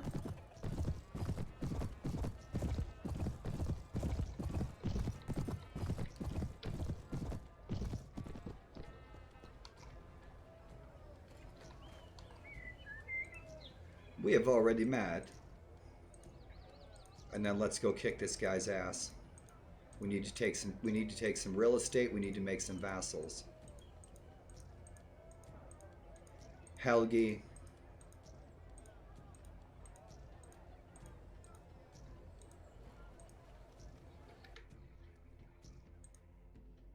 Hey, hey. Ah, I've heard of that. I've heard of that. I have heard of that. You know what? Let's look for that. Let's check it out. Let's check it out. Let's check it out.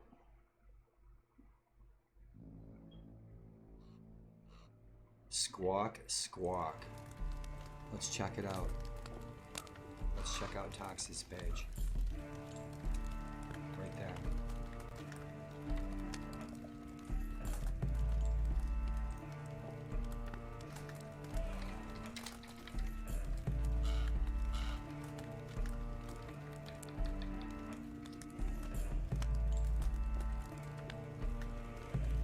All right, dude.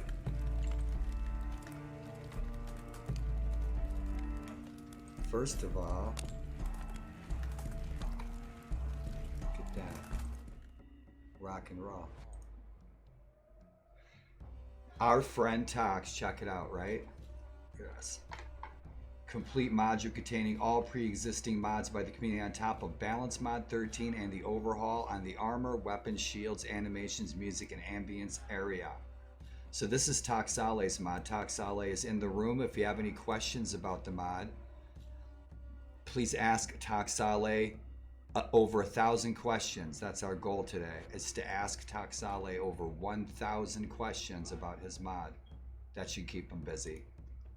Right on, Tox. Thanks for your work, buddy. Yeah. Awesome. So check it out. Let's go, go, go. Somehow I can't turn off the music in the settings. The new music sucks. Then add your own music. Or hit me up and I'll send you mine. Yeah, right on. Oh, look at that. Give that sucker a 10.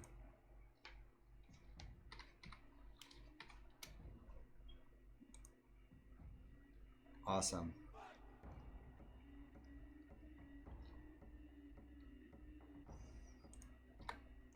And this 108 heroes. Check it out.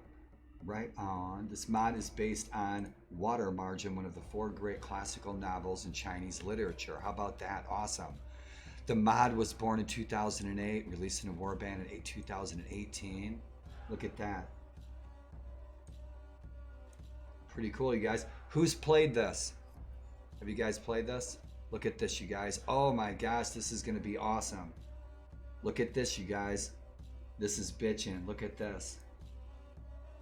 Oh, look at this. Look at this. This is great. 200 unique items. Look at that. So cool. Awesome. Bitchin'. Look at that. Look at this. Pretty cool. Follow that. Check it out.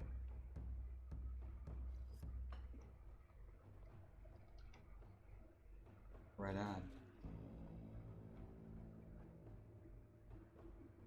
Interesting. Let's check it out, you guys. Get this here. Ah, oh, nice. Nice. Redo the menu. Change the font. Listen to me. I'm already going. Right on. Cool. Very nice. Very nice.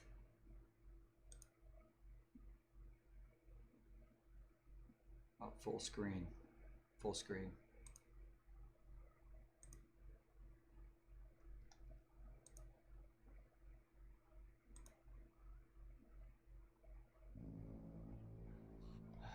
Awesome. Check it out, you guys. A whole nother historical world to play with. Bitchin'. Adventure through. Look at his armor. Look at the armor. Nice. Ah, look at his hat. Check out these warriors. Badass. I hope you guys can see that. Pretty cool. Look at that. Bitchin'. Right on.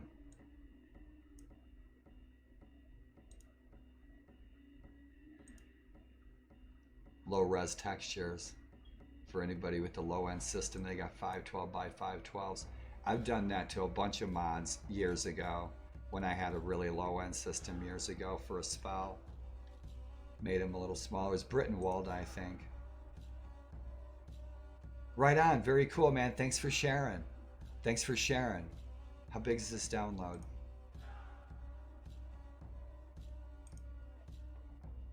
How big is it? It's only a gig. It's only a gig. Cool. Bitchin', bitchin'. Bitchin', man. Thanks for turning us on. Thanks for turning us on. I can't wait. Are you kidding me? We get to go into ancient China? Fuck. And so you know what we're going to do, right?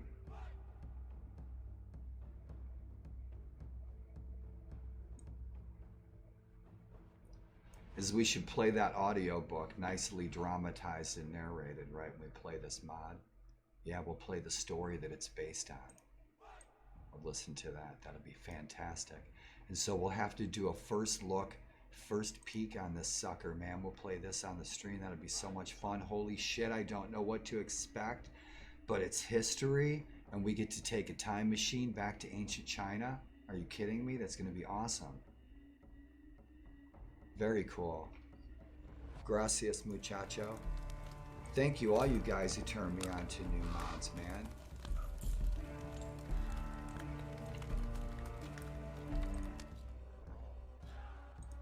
Yeah, right on. I can't wait to see something new. But it's ancient China. That's gonna be so cool. Man, it's gonna be so cool. Right on, something new and different. Thanks for the turn on. So can we sail our Viking ship there? This guy's gonna get us, isn't he? Yeah, he is. We better go in the port, wait him out.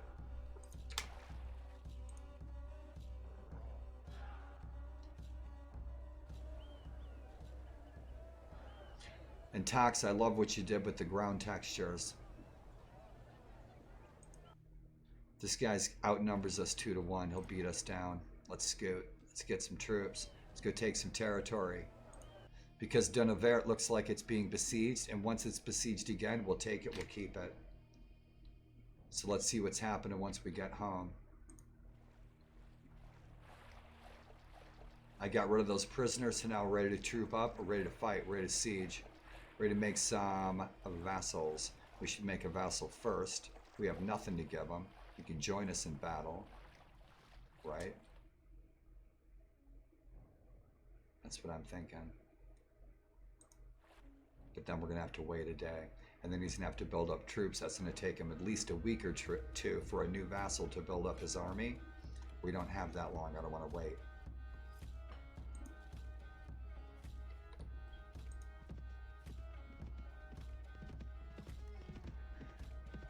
Because we're going to lose our opportunities to take the real estate that we want. Excellent, excellent, excellent, excellent, excellent opportunity right there. So Alba, you know what they're going to do. They've already taken Akilsbaki, right? They've already taken that from the Norse and the Danes. It should be Norse. Akilsbaki in history, it was Norse, I should say. I'm not telling anyone to change the mod. But Alba is going to take the Hebrides. Alba is going to take the Orkneys. That's an opportunity. We want those islands. Yeah. Alba's got the army right now. They can roll up on Orkney and the Hebrides and Stjornavager. They take it, we'll take it from them. And then there will be some landless Jarls that will come looking for land. Yeah, we got 1,000 troops in there.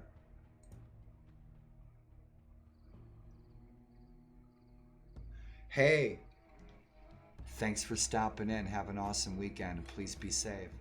Thanks for the turn on in the mod. Have a fun weekend. Troops. Let's get some more troops. Let's see where our troops are sitting. These guys should be leveling up nicely.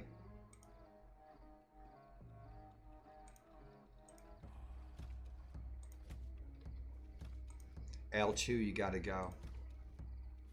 As soon as we finish this siege, because they are killing our freaking morale. Let's dump all these guys, get some troops, we're going north. I need to take a peek and see what's going on at Dunavert. I need to see who is besieging it.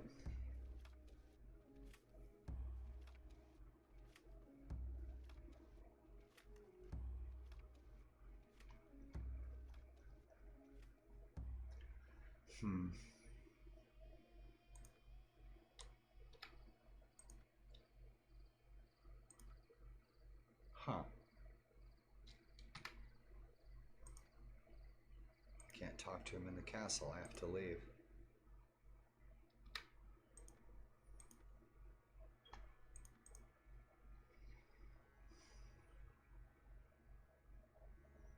He's doing good. Ready to kick him out, make him a freaking wandering Irish lord. He'll become a lord. Yeah, he'll get fiefed up quick. He'll join Connacht or Mumain, one of the Irish kingdoms.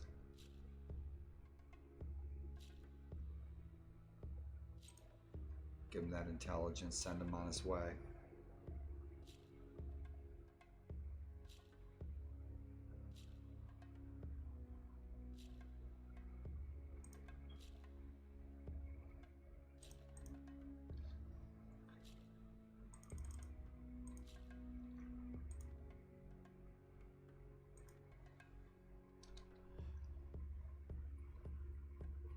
They did take it back. Excellent. We are ready to roll. No shit. So, damn, I have to offer one of these guys a fief. So we need to take a fief first, and then we'll offer it to him, and then we'll go protect it. So we're going to take these troops that I want to get rid of, and we're going to go take that fortress before the Danes do, because the Danes are going to go take Dunavert. We're going to go take Dunavert right now, and then we can use that fortress to award that to Aegal, and also use it as a staging ground for our invasion of Dumbarton.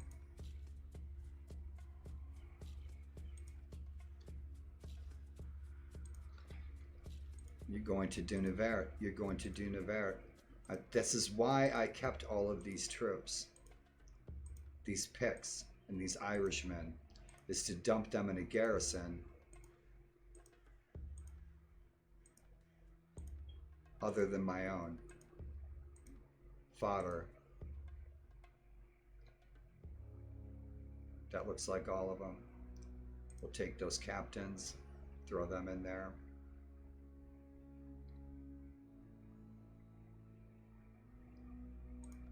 Chiefs, veterans, spearmen, all the fodder has to go.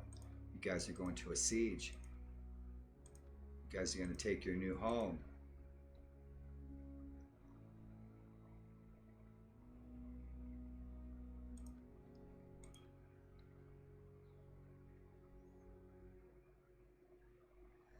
Who'd I miss?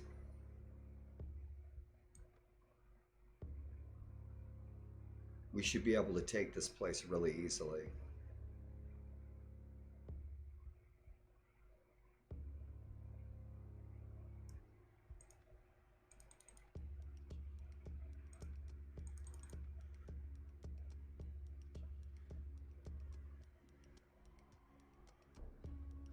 It's our bannermen.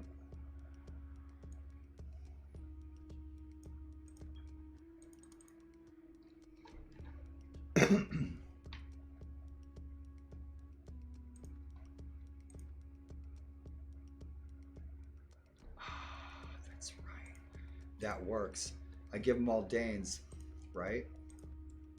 Because it's going to be Aegel's fortress. So let's put Danes in there because he's Dane.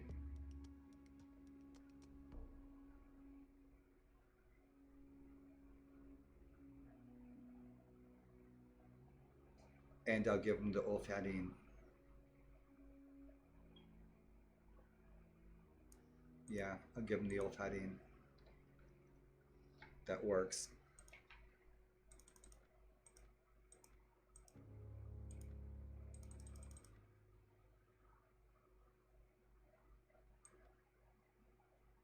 We're ready to roll. Let's go, go, go.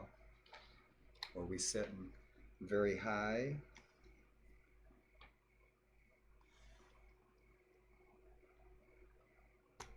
You guys ready to fight? You guys ready to take this fortress?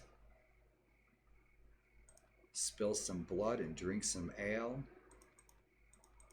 And a very good Loki's dagger to you all. Today's Loki's day. It's Saturday. It's bath day.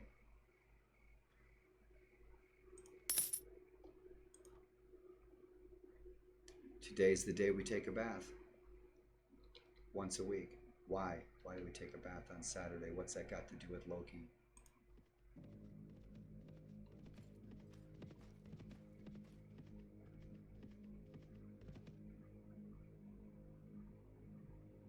Guys, you know what? We spaced again, didn't we? We did. I always forget my quests.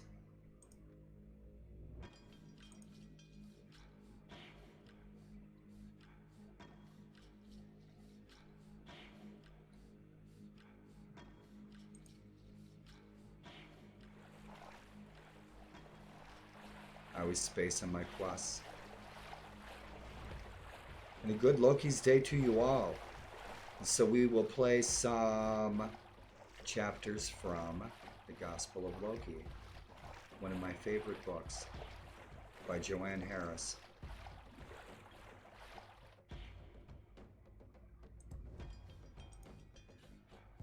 Don't put me on the south side. I knew you were going to do that. You see that right there, right there? That is proof that the gods have a sense of humor. That is proof that Loki is the trickster. Puts me on the other side of the river every time. Proof that the gods exist. Right here in a video game.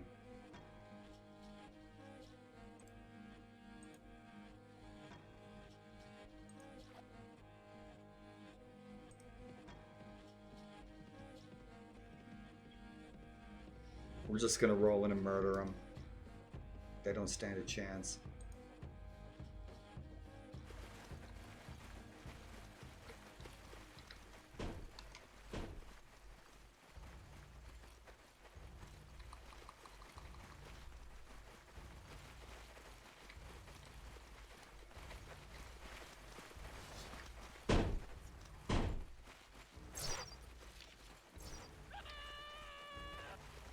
You fuckers, let's go.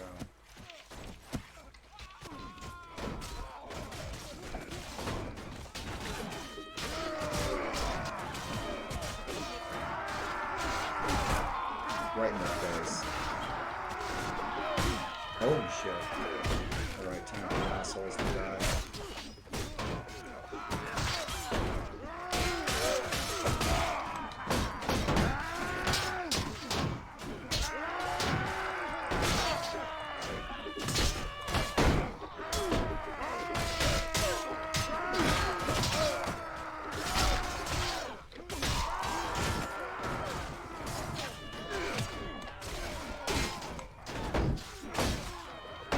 Fuck! Oh! Get him, guys. They're all sitting back there chucking javelins. Kill them all. Let's go. Murder. Murder. Murder. I love it. Dude, bitchin'. Nice. The spear's nice. It's fucking light.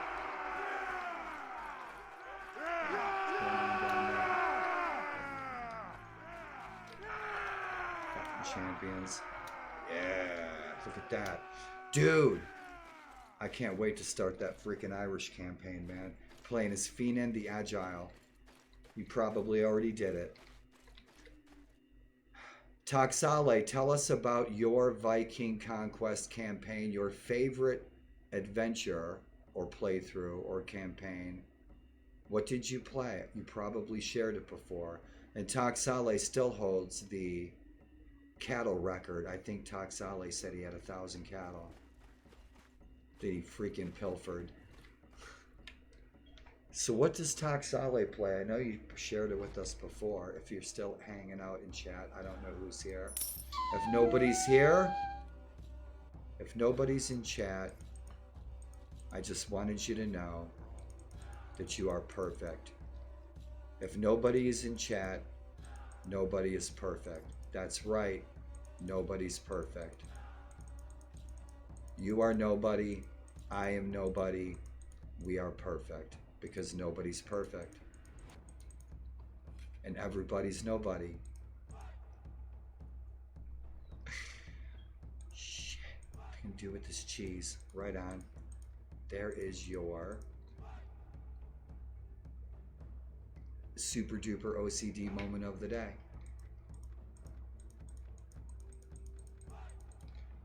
Slings. It's just what I wanted. Awesome. I'm glad I didn't totally space on that quest, right?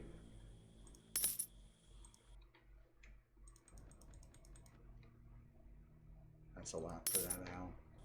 But I bet you it's really good ale, right? That's some decent homebrew right there.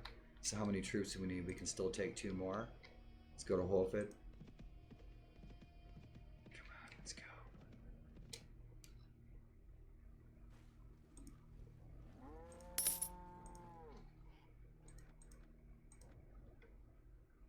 No barley. Let's go. Let's go, go, go. Because Dunavert's going to get besieged quick. Either by Connacht or the Danelaw. They're going to go take it back. So there's some fighting going on and everything there right now.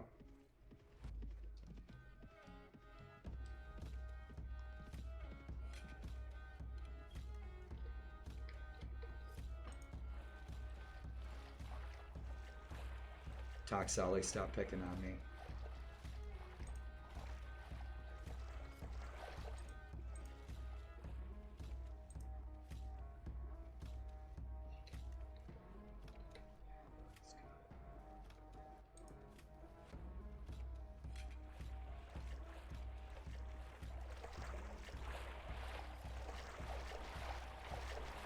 Hell is coming on high water.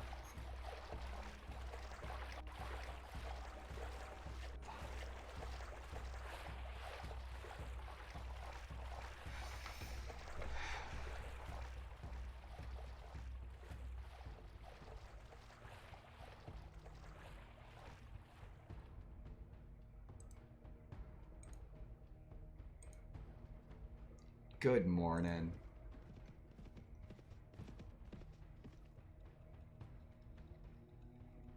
Let's probe. Let's see what enemies are around.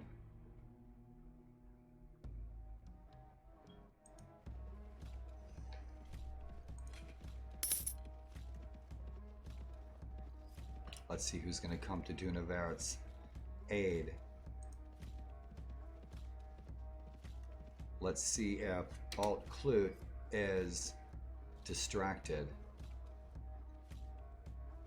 by taking something else, because they might be.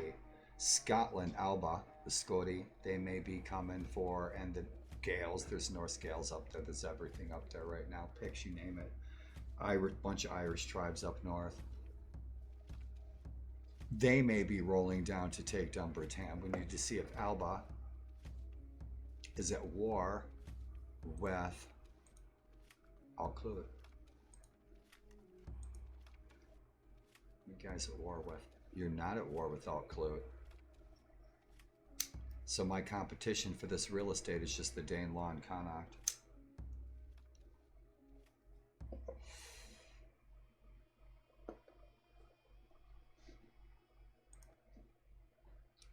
Yeah, we'll have to bow up for the siege. We got plenty of grub.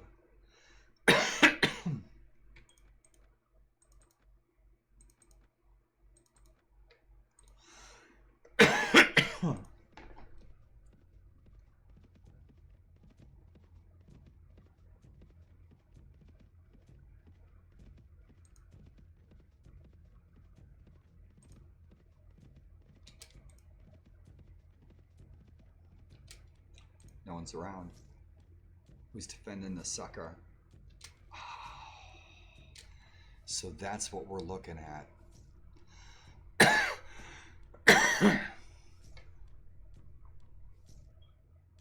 They still have 500 troops.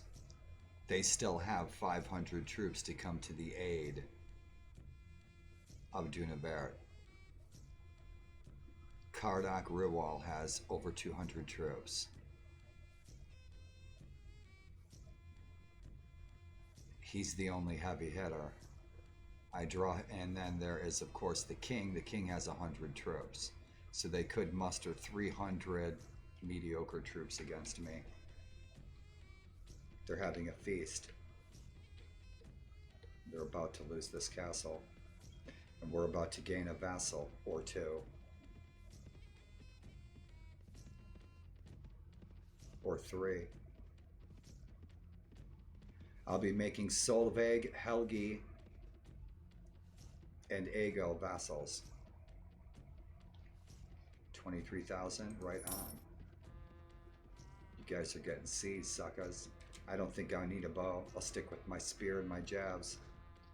How we sitting? Beta.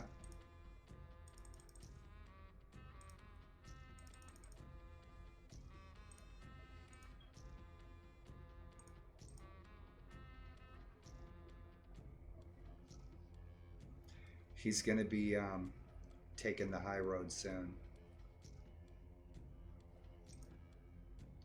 So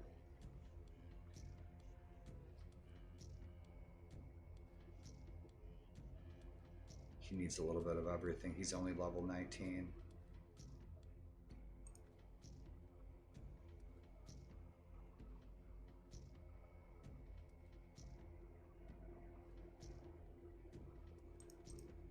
He's gonna need that.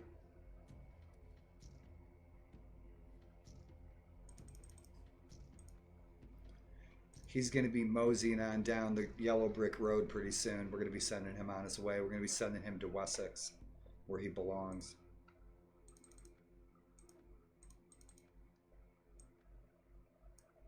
And he will try to keep converting us to the one God until the day we die. We'll take that Saxon warrior, veteran. Barsakarna. Right on.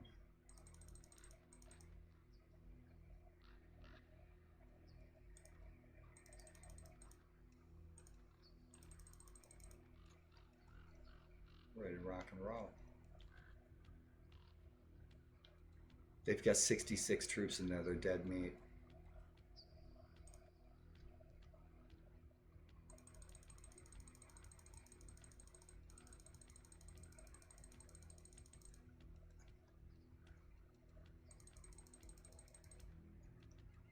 Our health's all at 100. How long is it going to take us to take this? At least a day.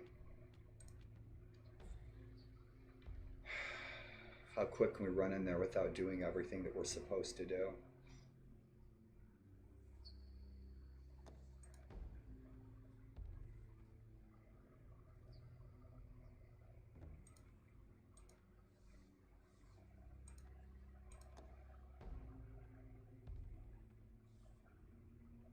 I don't pillage the farms.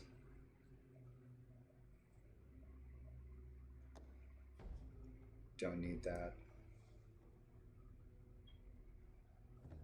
He might just give it up without a fight.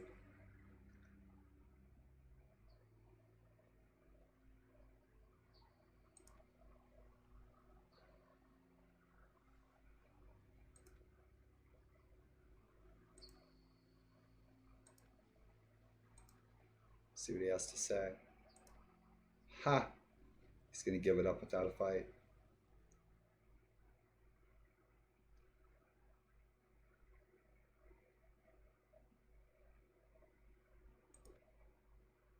They just gave it up without a fight.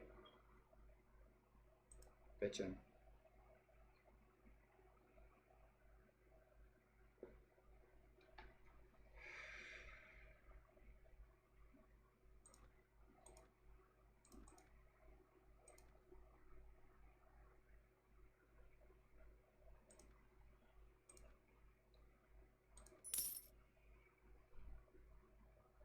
Excellent.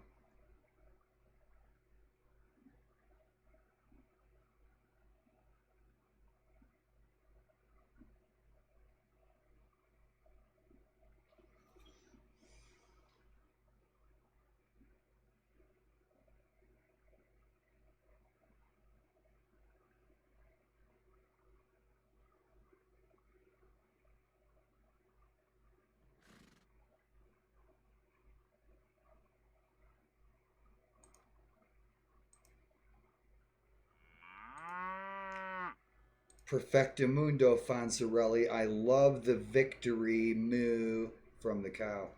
That's the best. Penguin. I've been sick for a couple of days. Like, I've been having a really couple of bad days, but I'm doing pretty good today. Thank you and good morning.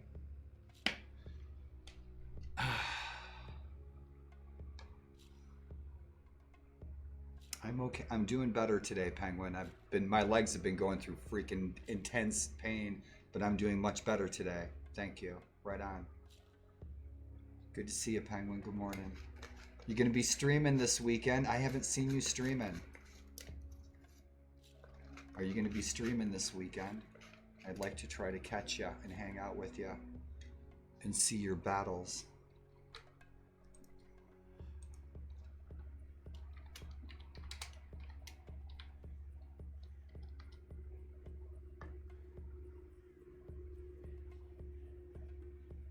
Awesome.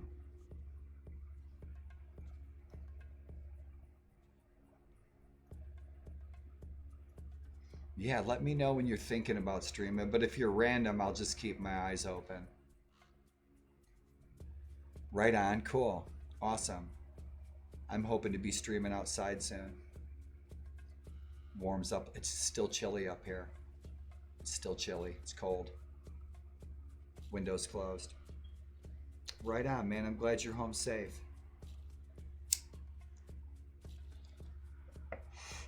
I'm trying to survive. And Tox is in the house. Master Raw might still be in the house too.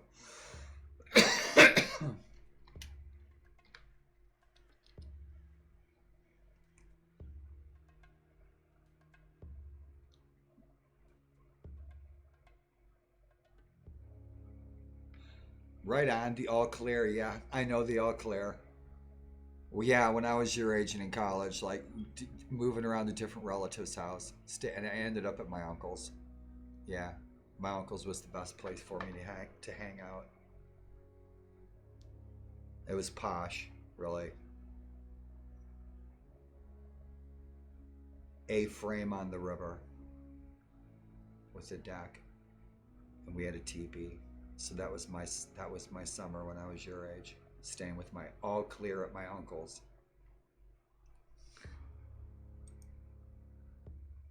Bitchin'. Right on, yeah, man. I'll have to keep my eye open to see when you're streaming, because I haven't seen you streaming. Oh, I see. Totally different all clear. Gotcha. Right, totally different all clear. Yeah.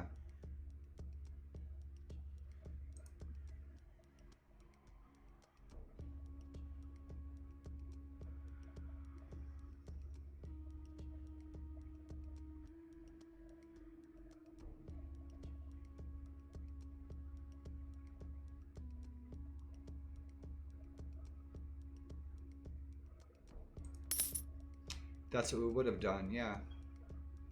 They got 4 morale, so they're ready to rock and roll. They just want gold. That's what they expect, right?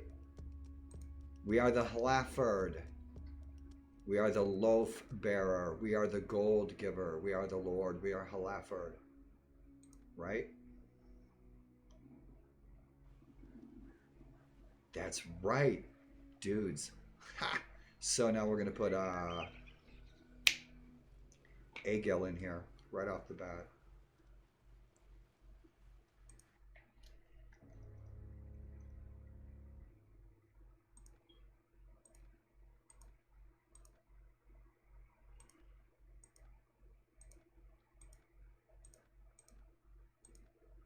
Just getting everything, and then we have to make it home.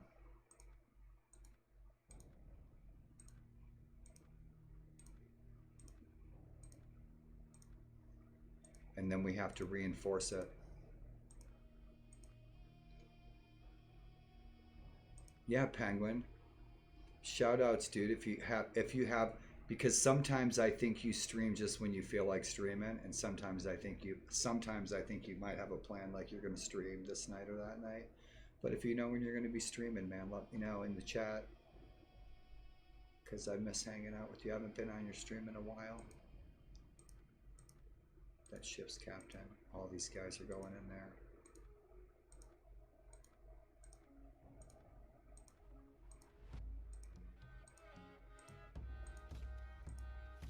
Now we're going to have to get to our island without getting captured.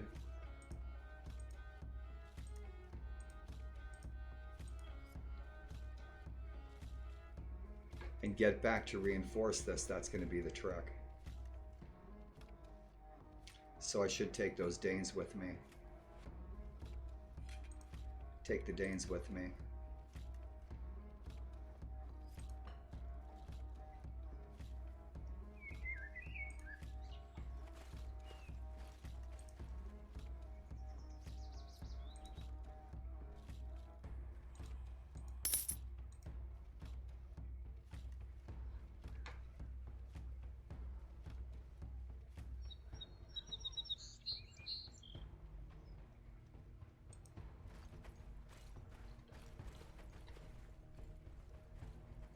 Oh, right on. I was just wondering if you had a plan or when you feel like it.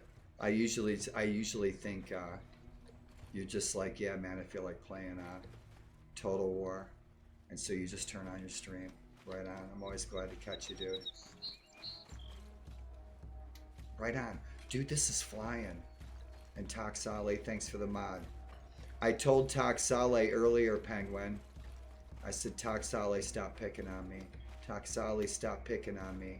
That's like when I'm joking with you guys, I'll say, hey, why do you hate disabled people? I'm just joking. Stop picking on me. I'm just teasing.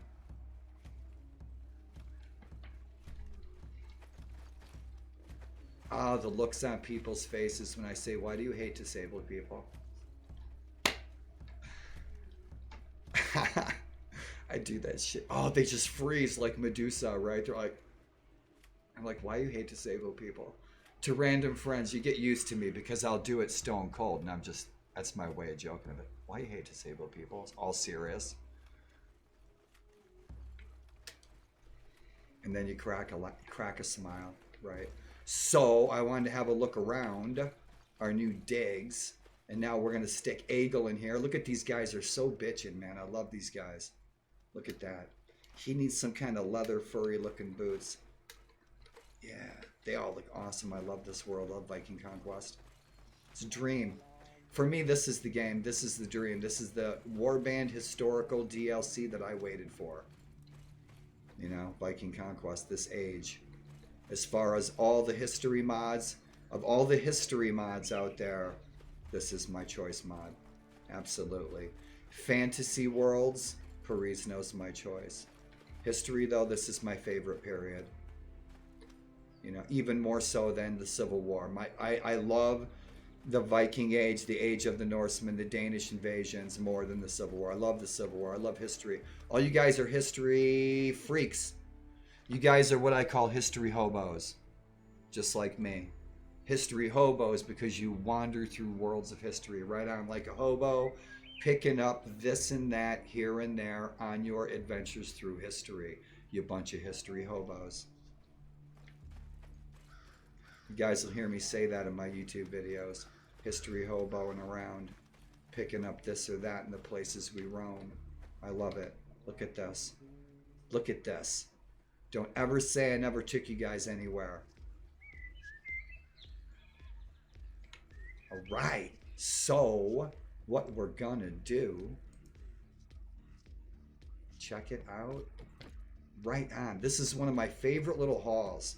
This is such a cool haul. It's so right on the money. It's so neat. Bitchin'. Conan, what is best in life? Windows. Lots of big windows. Yep, hanging some beef right there, right? Hanging the heads of our enemies to remind our visitors to be polite. Oh man, right on. Let's go, go, go. Let's make a vassal. How many troops we throw in there? 210. Let's throw those Danes in there. We'll wing it.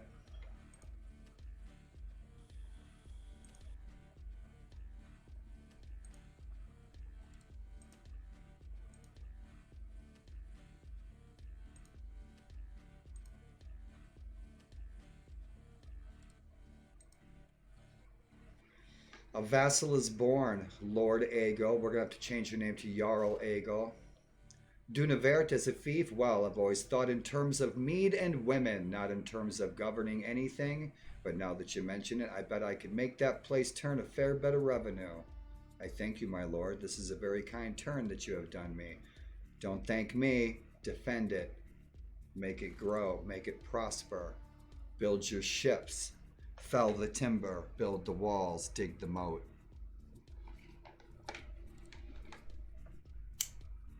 And defeat the enemies who wish to tread upon you. Right on. And victory shall be ours, Jarl Aegle, Horik's son.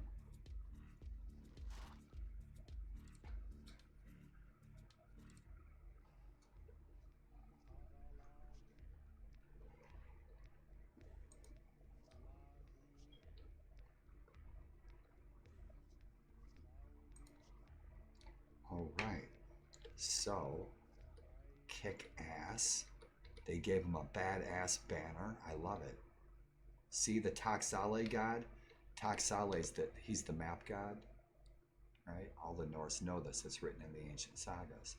And so he gave him a cool banner, bitchin'. Awesome. Awesome, awesome. So Helgi, build your army, pal, because I'm going to get more troops and I shall return.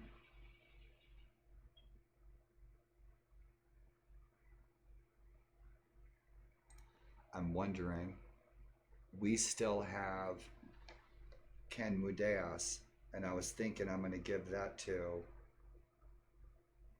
another lord. I want to give that to Aegle so he can get that revenue. So we need to get to our wife and award that to Aegle.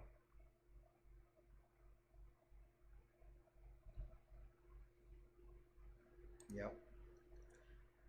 We got to get to our ships. We have to get home without getting captured. We could roll down here, grab some troops. Could we make it? I think we can. Let's go. Watch, we get attacked by our own peasants.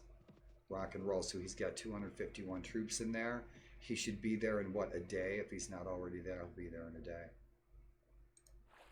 We have to avoid some bandits.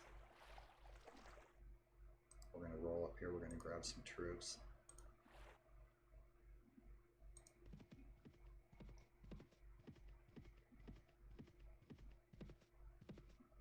So we have our foothold for Dunbritain.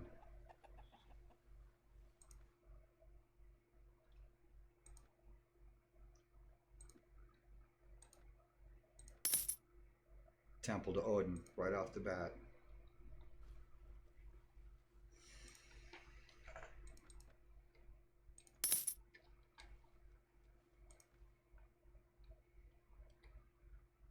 Let's get home.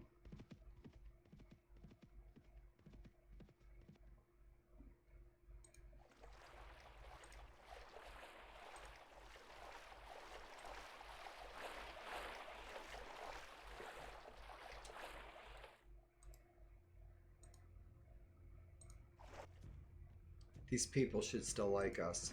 We've done some quests for them. They're typically a Norse Dane village. Huh. I thought we'd already been here. Yeah, I guess we haven't. Shit. All right. I usually build up a lot of buddy points. I like this little village.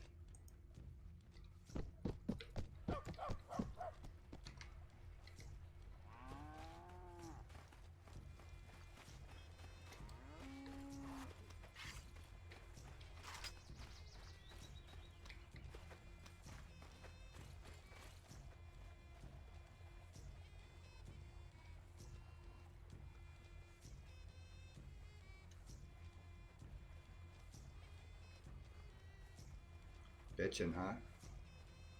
Awesome. The tower. Right on.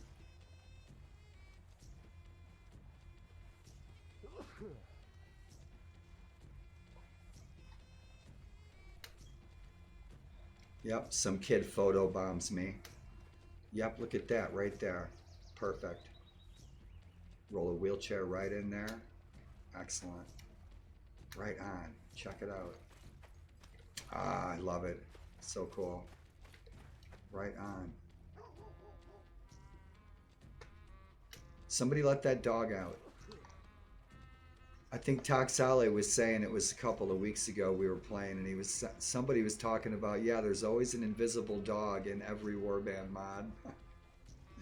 Back when I bought it, I could run it very well. By the time I got a PC good enough to run it, I started to play Mountain Blade less and less. Viking Conquest and came out, never really played it. It's fucking great, especially with Tox's mod in here. Balance mod 13 and Tox's mod makes it a whole lot better. And Tox is still working on it, improving it and adding things. Right on. Stop picking on me, Tox. I've never played this before. This is the first time ever. Here comes our horse. He's going to run into us. So, I'm looking for men who are willing to fight for me. I am recruiting. Right on. Okie dokie. Let's scoot. Any enemies? Nope. So I should be able to recruit now, right?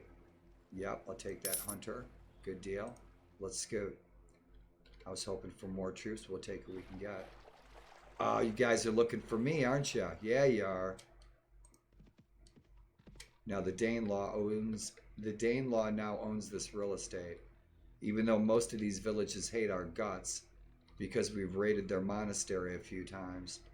So these villages don't like us. We could still recruit there because they're now part of the Sons of Ragnar have conquered most of all Clote.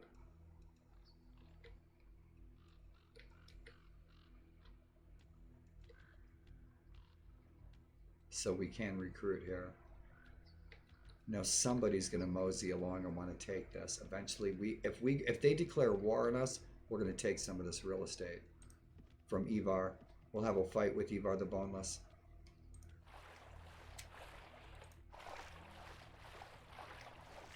Hug the coast in case I need to jump off real quick. We got to go get more troops. Our best bet would be to recruit. Troops. Fresh troops. The troops that we have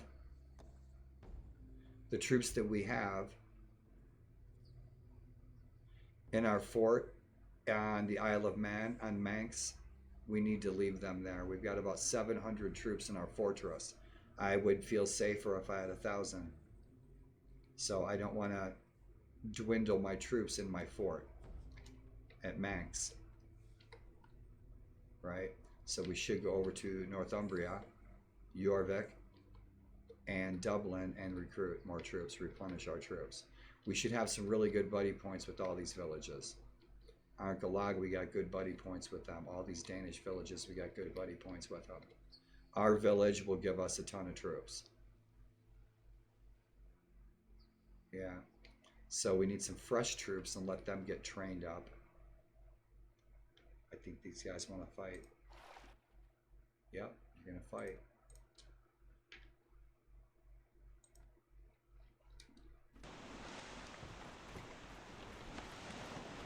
Row, boys.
Gotcha. Right on. What's for grub today, guys? 3 square meals a day. Somebody tell me, where does that phrase come from? 3 square meals a day. I bet you Penguin knows. Because it originated from down yonder where he's from.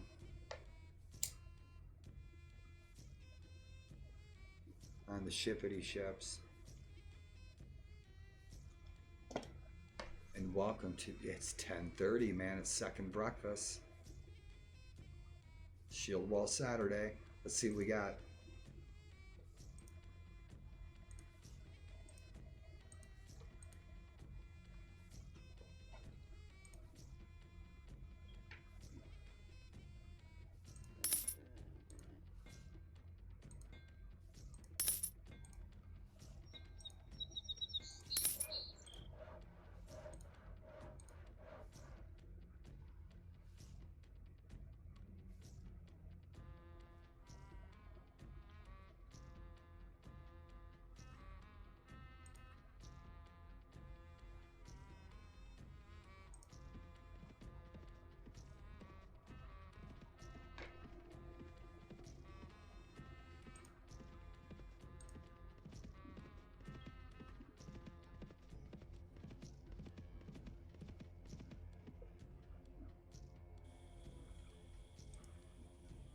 $38 Norse freeholders, we'll take them.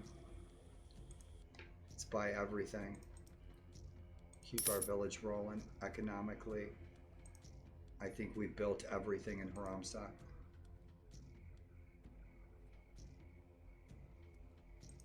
All right. 34. Yeah, we have to leave these troops there. We need to recruit.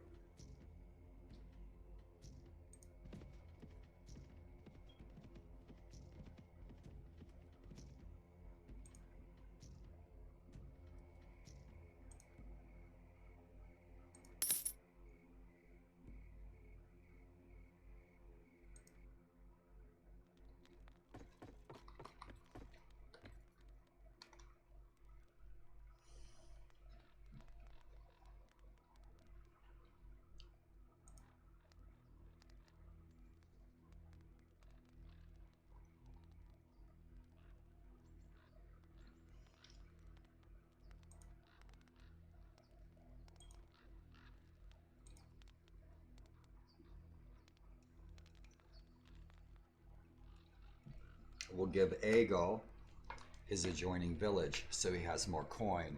He can have more troops. So now he has Dunavert and Can Mudest. Now, what we need is another vassal for Haramsa to keep a vassal on the island of Man and keep them patrolling it. Like Solveig would be a good choice. I don't know where she's at in her skills.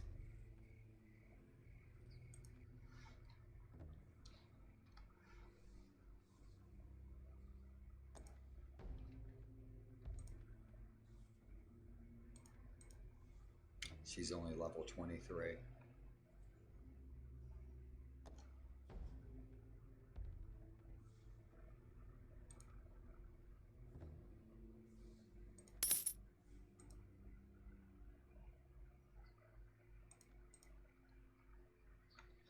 She's still going light. I'm going to put her in some chain soon. Should find her a nice suit of chainmail. Need to sell this junk.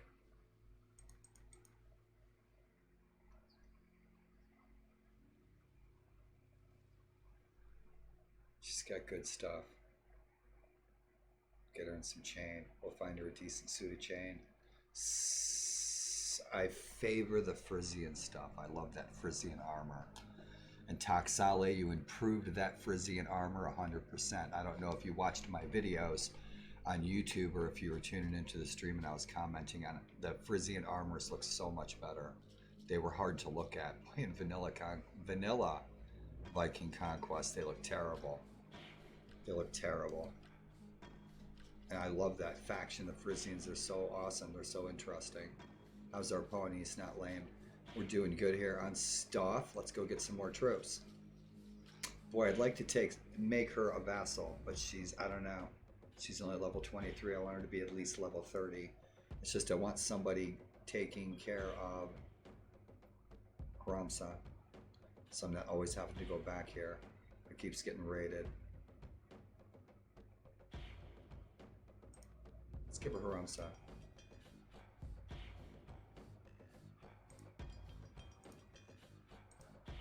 Right on.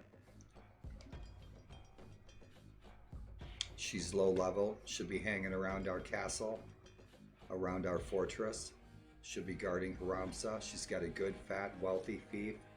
She'll level up.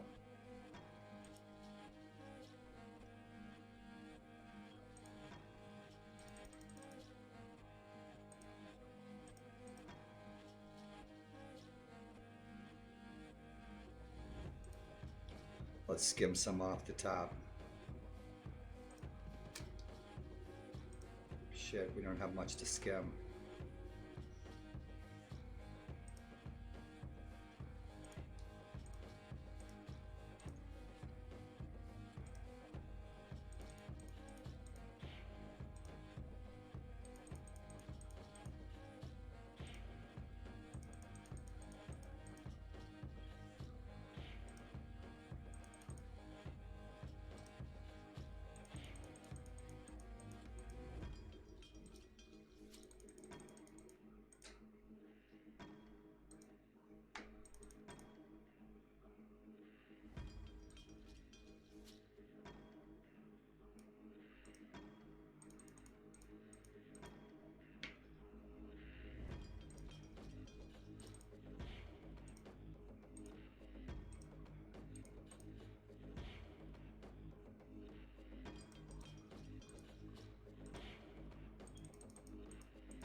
Good enough for now.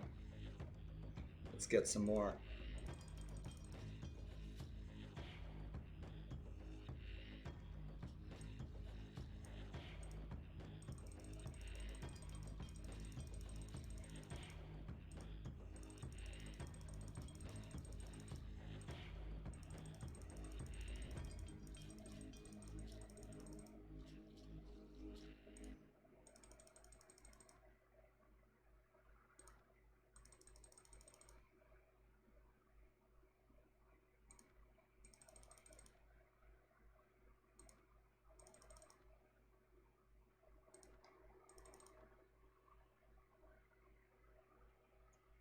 Good enough.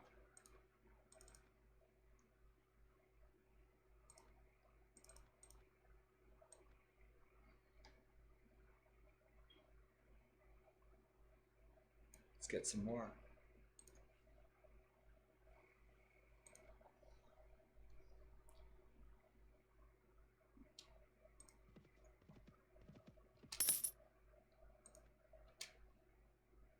Good. We still have about 750 troops in Manx.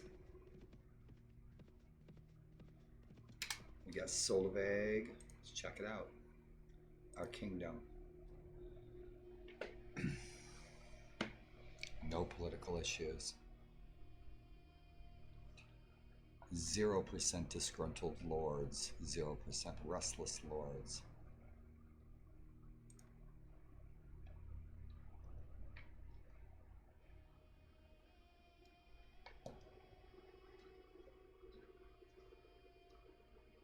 I love all this info. It's nice to look at. Chilling, drinking a cup of coffee. Yep, looking at all the little tidbits offered up by this DLC and this mod. 70 relationship with Aego. So Solveig isn't, yeah, there she is. Relationship 100 with Solveig. Cool. So shit, we must have got about 40 relationship points with her. I think we had like a 60 relationship with Solveig, so yeah, now we got 100. We got a 70 with Egil, I wonder why. We must have not had a very high relationship with him in the first place. So he's pitiless. Egil's pitiless. I love it. He doesn't like Morgant and he doesn't like Clovis. So yeah, he's going to be fighting them in the field because they're roaming around the world, adventuring themselves, which is so bitchin'. I love that. When you lose your companions, they become adventurers in their own right. I love that. That's bitchin'. That's so cool. I was so surprised the first time I saw that. I was like, oh, look, he's got his own army. I was like, that's so neat.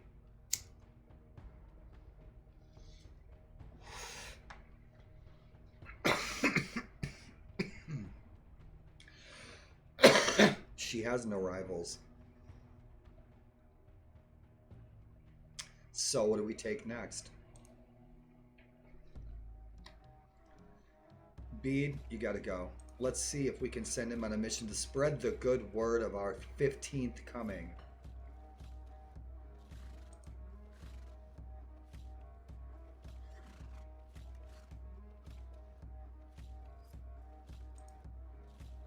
Winchester, send him to Wessex to spy for us.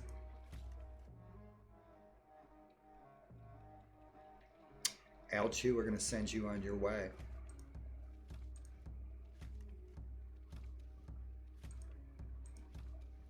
Cool. So now we're gonna have we have a -9 with him now. So he's gonna be adventuring around Ireland. He'll probably become an Irish lord.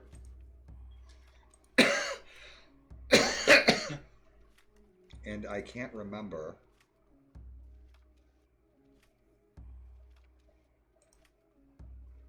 That's our options. I'm keeping that the way it is. That's how I play it. What I'm looking for is, how do we,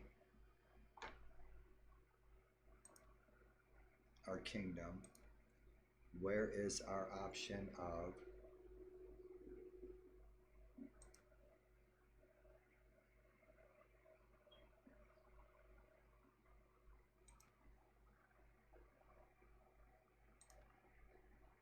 how do we rename our lord's titles of nobility? I know that option's in here somewhere.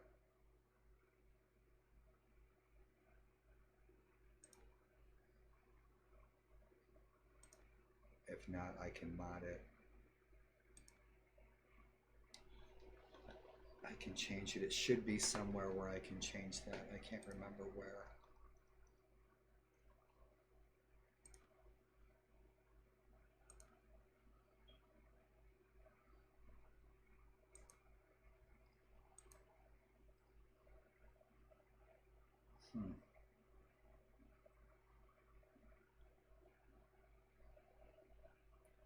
Yeah, I can't remember where that is. I thought it would be in here with rename.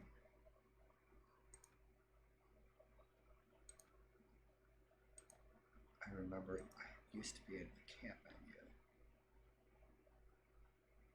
Yeah.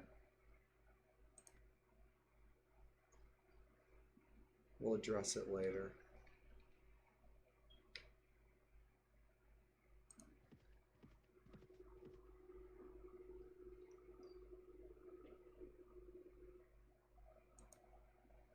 To Ireland we go. Should we go to Northumbria?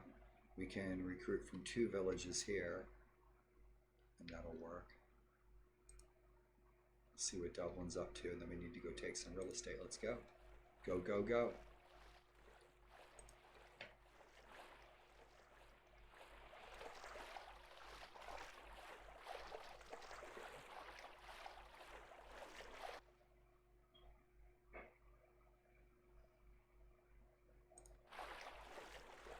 So we should lose buddy points with Egil because his village just got raided. So we're going to go up there and help him defend, but we need the troops to do it. 9 Norse freeholders.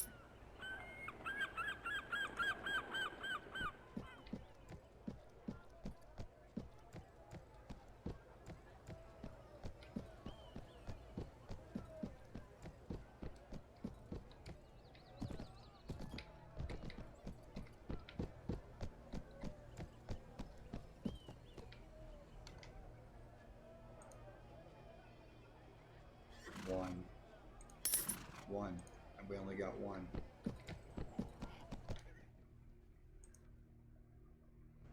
One sailor.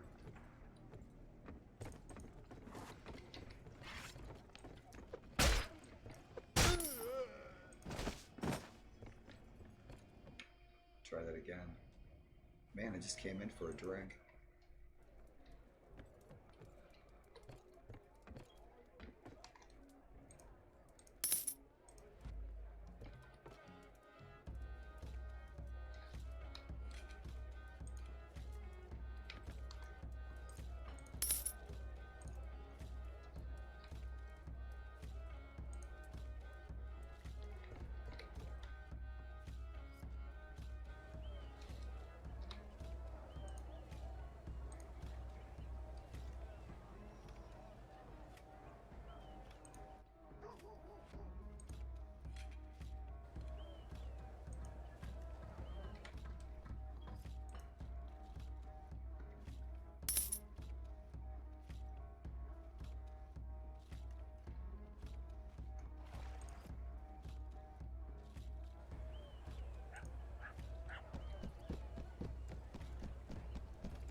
We were supposed to move this from our hoard in our fort to our wife's inventory, and I spaced and I forgot. That's all of our hoard from our fortress, from our hideout. Sell that. I was supposed to put that in our household inventory.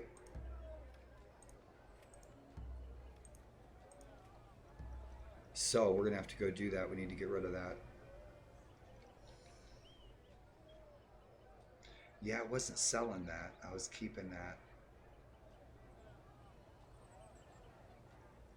Yeah, it's supposed to go in our household inventory. I was moving that from our hideout, our hof, to our fortress, to our wife's inventory. Cool beans. I wanted to see if he had any armor.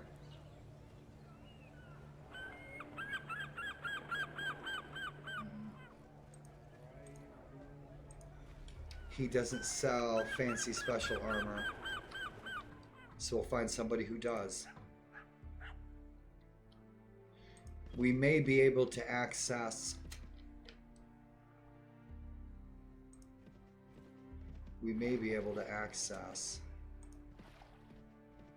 Solveig's armor.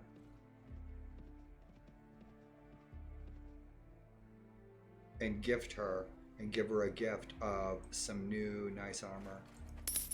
We'll see if we can.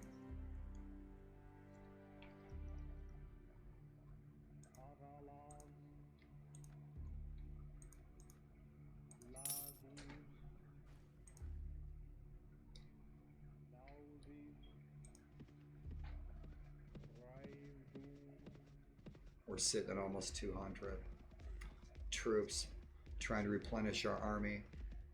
We need to get north to Dunaver and help Ego. Solveig will do her best to hold Manx while we pursue our conquest of the north and Dunbritain. That's a good price for that iron.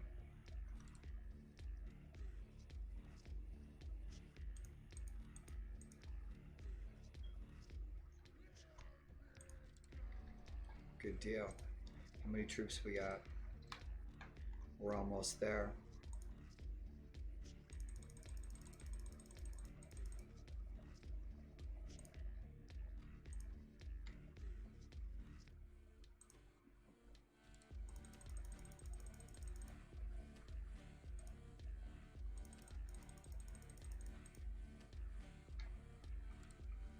Right.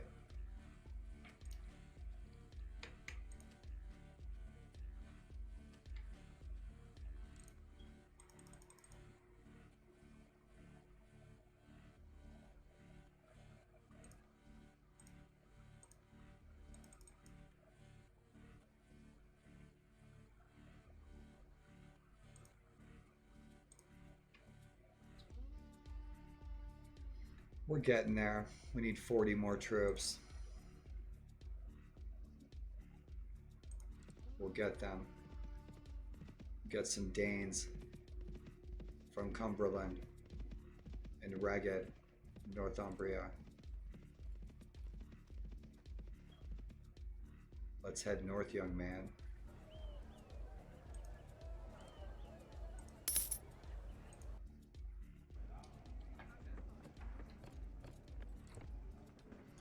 Don't want those spearmen.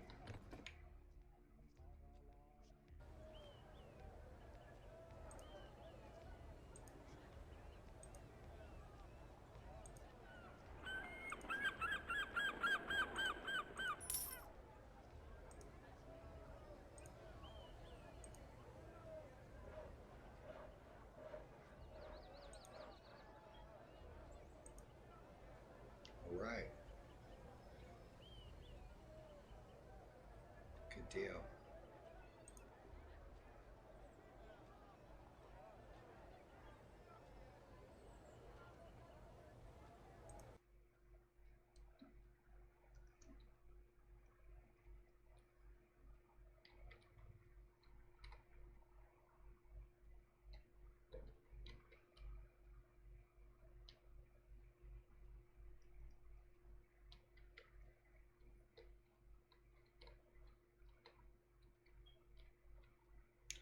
Angles and Saxons here on this coast. These, I think, are Danes and Mace Cogwe, but these, I believe, are Angles and Saxons. One or the other. Yeah, I'm going to have to go inland to recruit.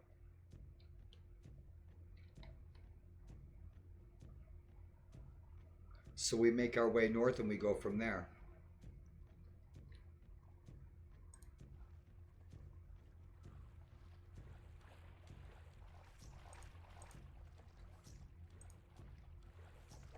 Hey, hey. Oh, yeah. No, dude, they gave it up. They had like 60 troops in there. I said, give it up and we'll let you go. They gave it up without a fight. They gave it up without a fight.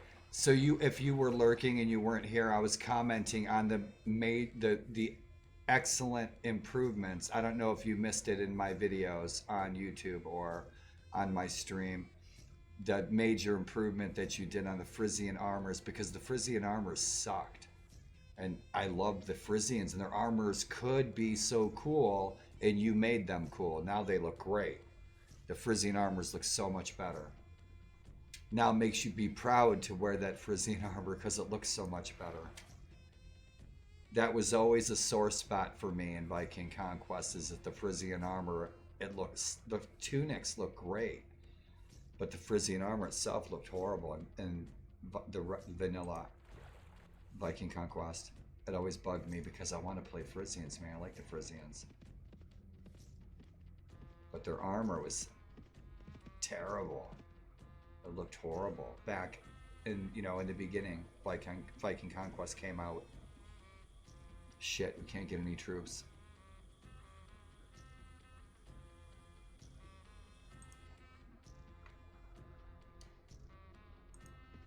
Let's see if Solveig's home. Let's see if she made it. She didn't make it yet. She's not here yet. She will be.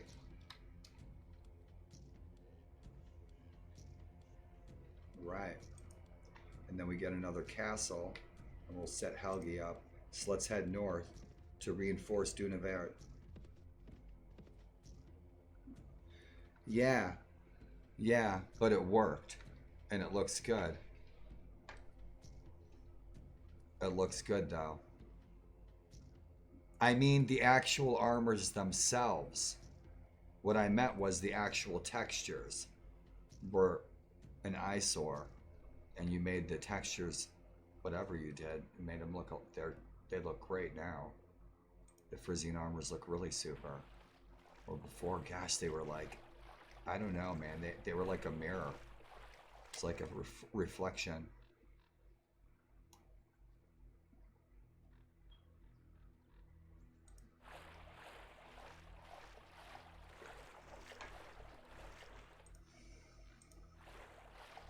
We gotta go find Norsemen. We're gonna have to go to Edinburgh. And we're gonna go check in with our Taxale, where do I change? Where do I change if you're still tuning in? Where do I change the where do I change the titles of nobility for my vassals, for my kingdom? Is there some place to change them, or should I just go into my save file and change it?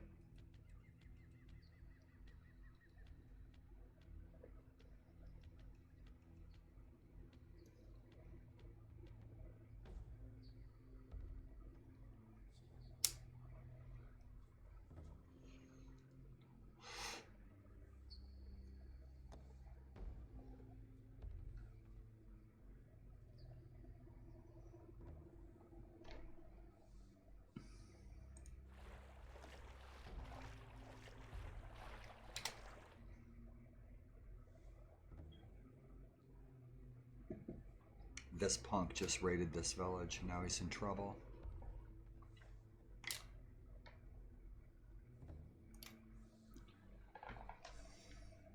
That's what I thought. I'll be back in a minute.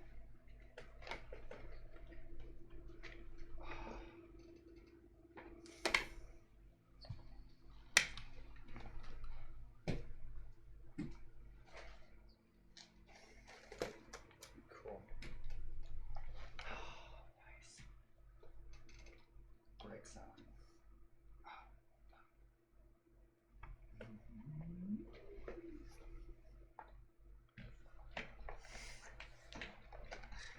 Roll my chair. Oh, let's get this guy. I needed tobacco, and it wasn't at hand.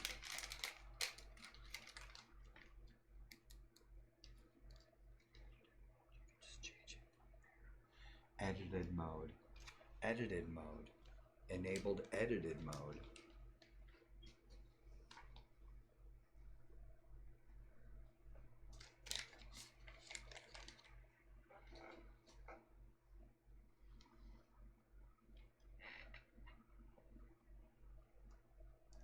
Don't ever usually run this in edited mode at all.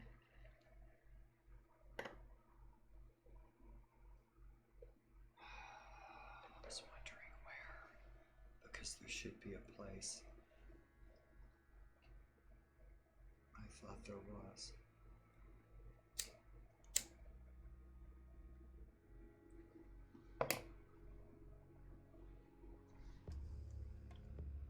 He just raided that village. Now he has to pay. Right?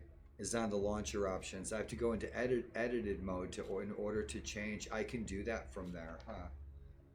I've only ever turned that on maybe twice ever in 10 years. If you even look at it, because I'm always playing.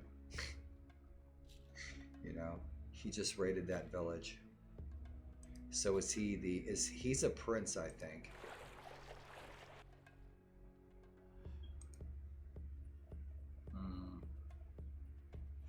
Ardrur, High King. Aid of Nial. High King, Aid of Nial.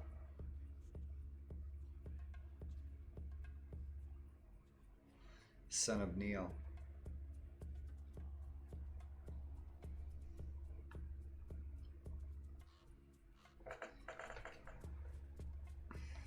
He looks like Aelchu's cousin. He probably is Aelchu's cousin. Dude, you just raided this village. Do you think that we were going to let you get away with it?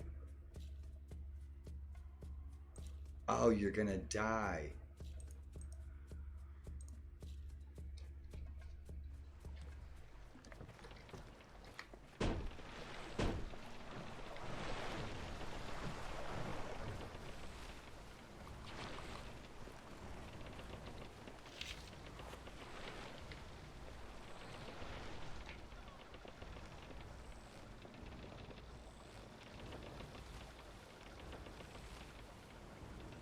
Right down the middle, boys.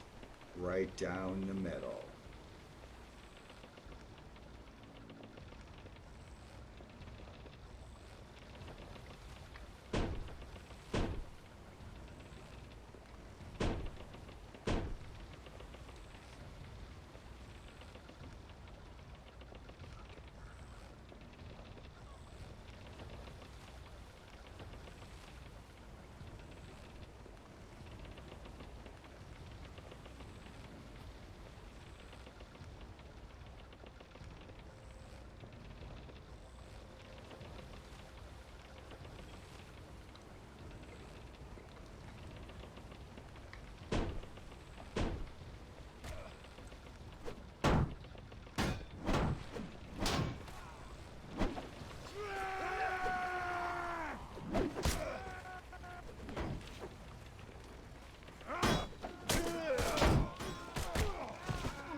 Right in the head.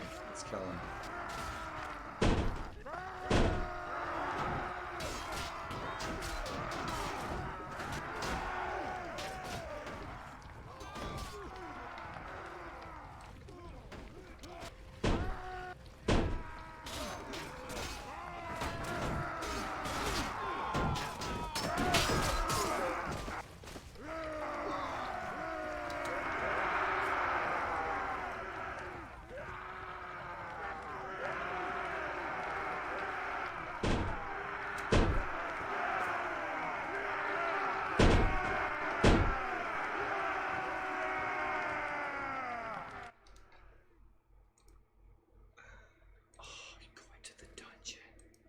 I'm taking you to the dungeon of the man's village that you raided. We'll take it. We'll sell it. We'll get a couple thousand out of it.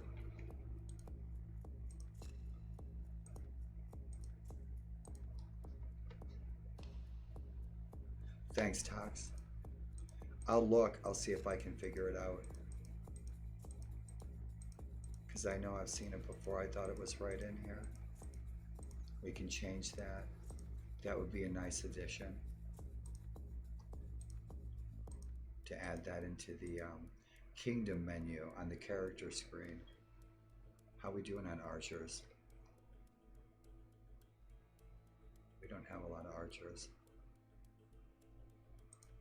Take 12 more. 5 spearmen.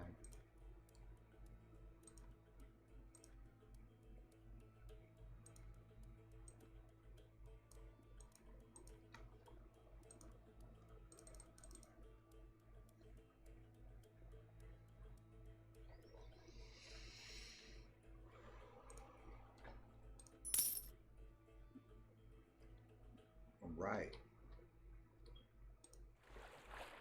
Let's see what we're contending with. We need to get to Northumbria. We need more troops.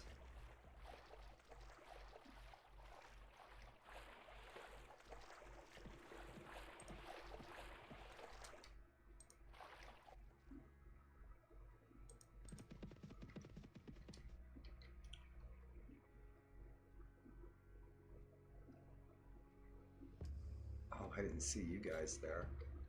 Alright. We'll be back. We'll be back shortly. You guys stay right there. I'll be right back.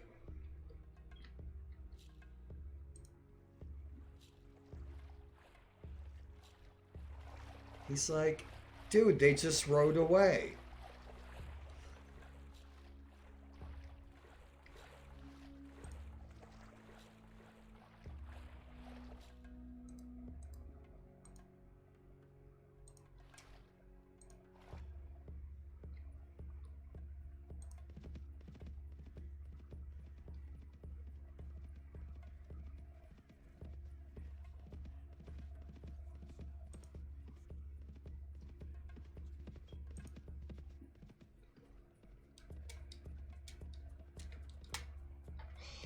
Right by us. That's why I don't like doing the fast forward thing. We could have caught that Lord. Rubbed him out.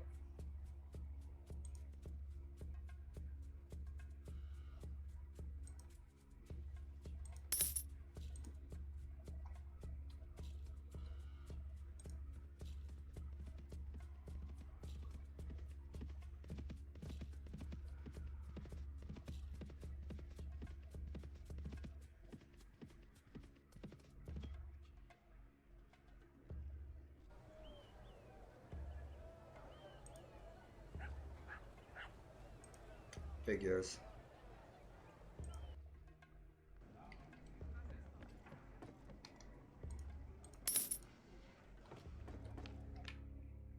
Who do we have with Edinburgh? With 13. How's our troops doing? High morale. Let's see if we can. Have we built a slave trade here? I don't know.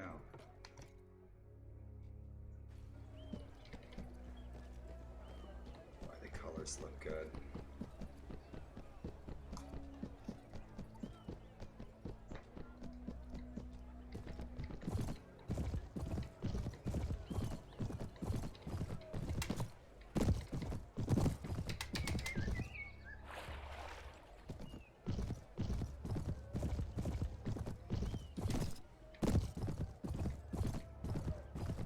Nope, I see no ransom broker. Who do we have over here? Probably the shipwright and the old sea captain. Whoa.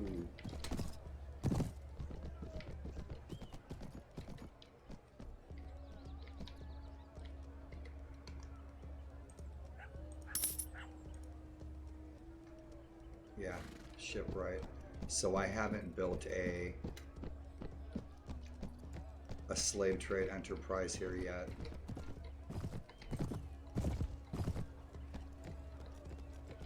Time to the tree.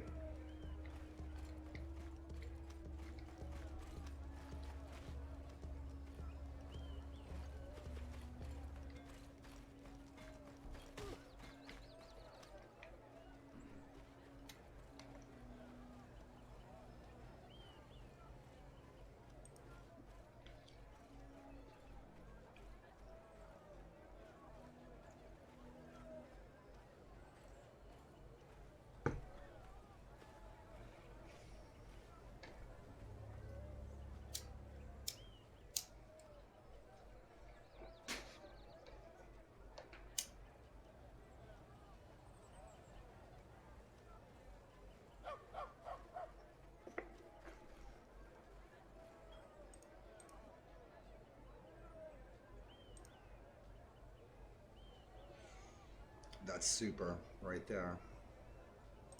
It's freaking excellent.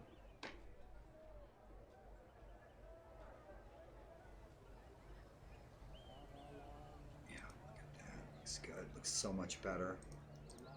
Looks so much better. This all looks so much better. Right on. Start close too. Yeah.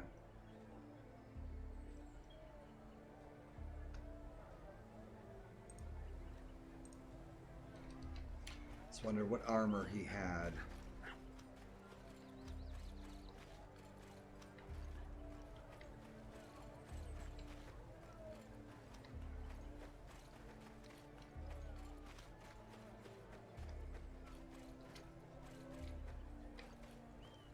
ugly brute. Ugly. Ugly, Harold. What are you doing, Mayor? What are you guys looking at? You should have worn the deodorant. Check them out.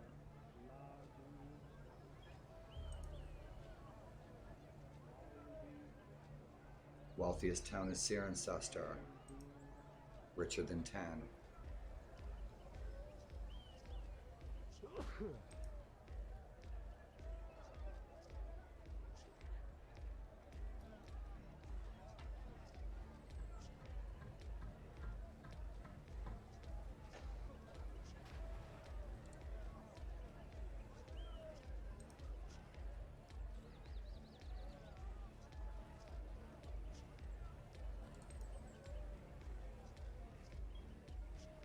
Dun Britann is the most dangerous.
These will all likely be Brits. I don't know if they changed over to Danes or not. We need more troops. We still need about 40 troops. Shit, Aegle just lost in battle. So we need to get over there and kick some ass.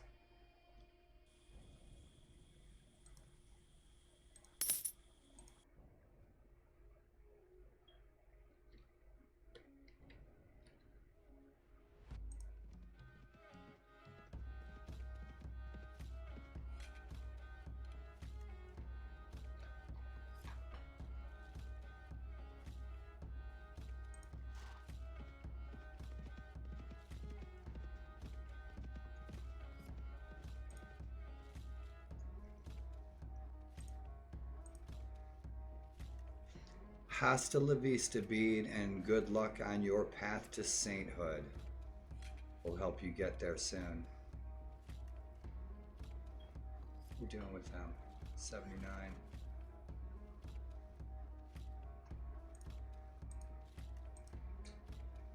Now he's all pissed.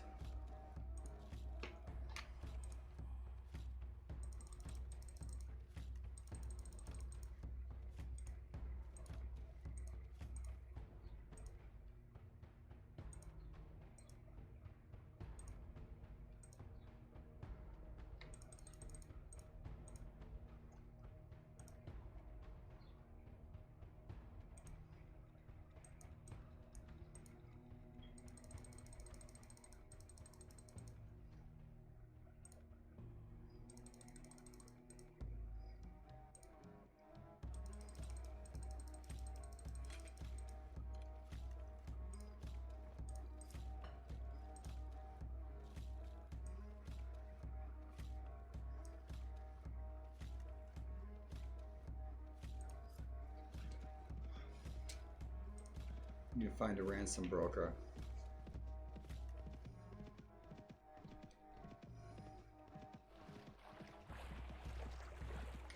Yep, the Norsemen are attacking Dun Britann. They'll probably take it. And then we'll have to take it from them.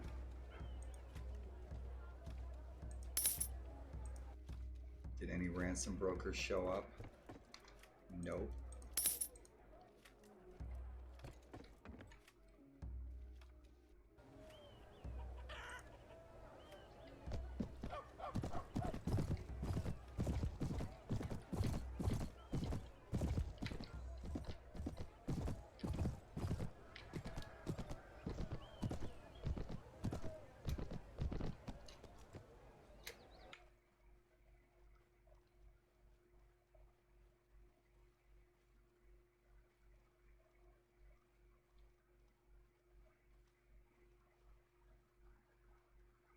I think that's it. I think that's it. So they're besieging Dunbarton. Can they do it? They might be able to. Take it, and then we'll have to take it from them. They'll lose it from...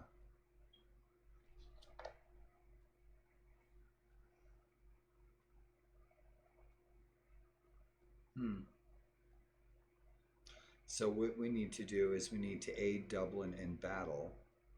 We need to assist one of their lords or break out one of their lords from bondage out of a dungeon, and that will appease Dublin so that we can stay on good relationship with the Kingdom of Dublin.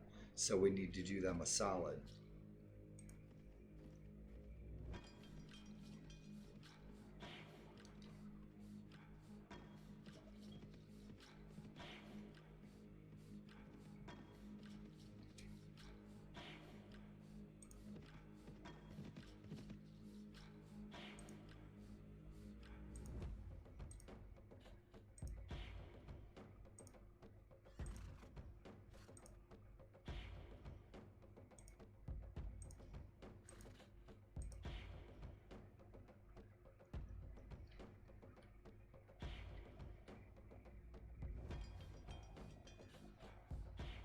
Possibly. Possibly. We're still working on it because our kingdom's not that old.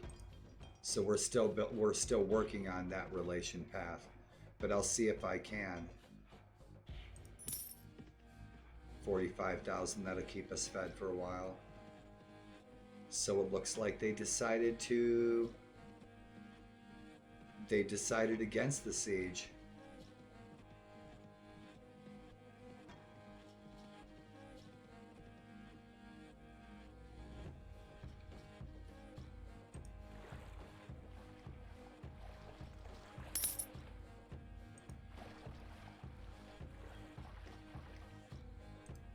The Sons of Ragnar have decided not to siege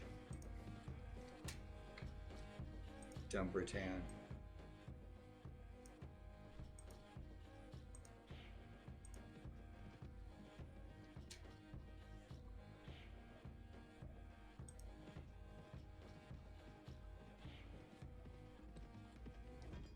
He's running from someone.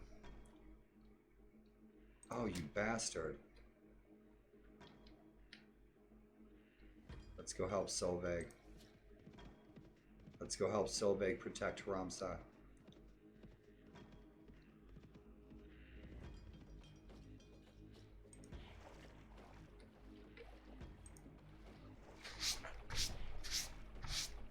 Dude.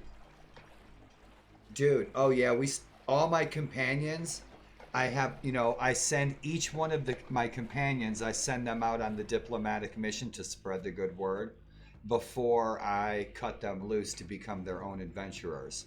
So all those adventurers roaming around have already gone out on all of their right to rule quests. And then I just sent Bede on to spread the right to rule word. And then I had him go spy on Wessex, and then I cut him loose. So now Bede is on his own. But I do that with all the companions that I want to get rid of. And it's usually the Christians.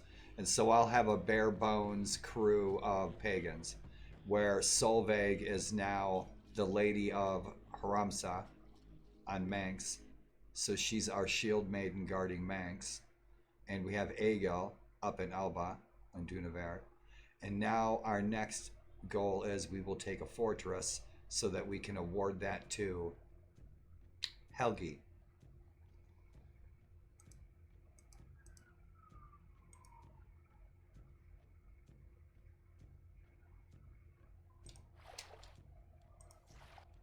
But I'll see if I can send a diplomat to King Gudrid and get an alliance with them, because I've helped them so much. I've helped them conquer most of their kingdom. Nope, we can't get any troops here. We are trooped out.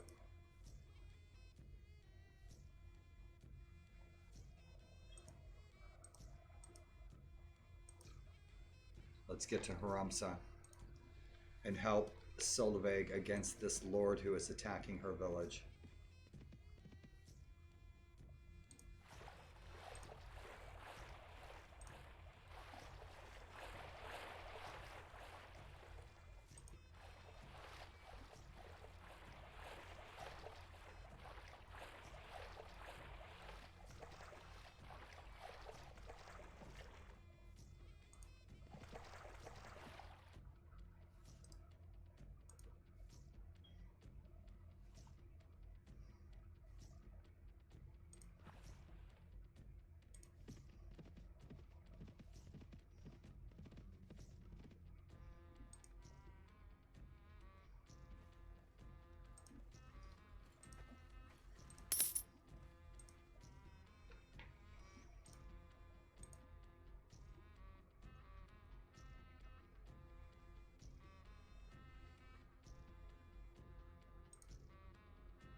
Yep, he's in trouble.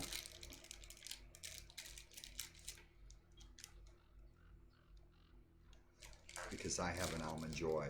You have an Almond Joy before a shield wall battle, you are guaranteed to win. I'm telling you. Did God say so?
Excellent.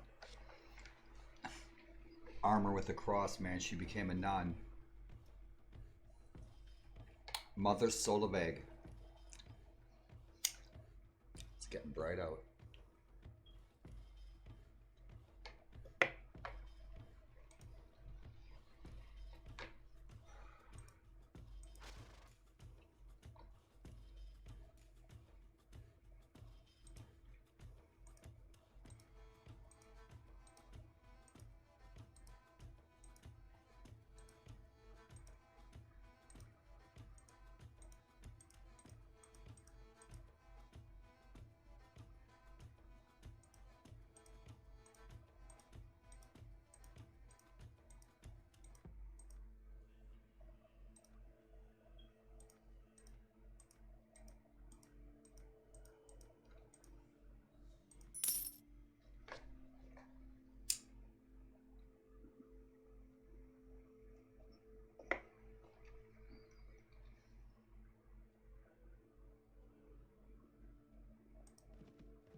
Back to recruiting.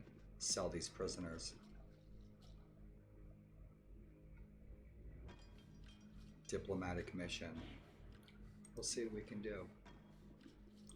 Let's see who's got what.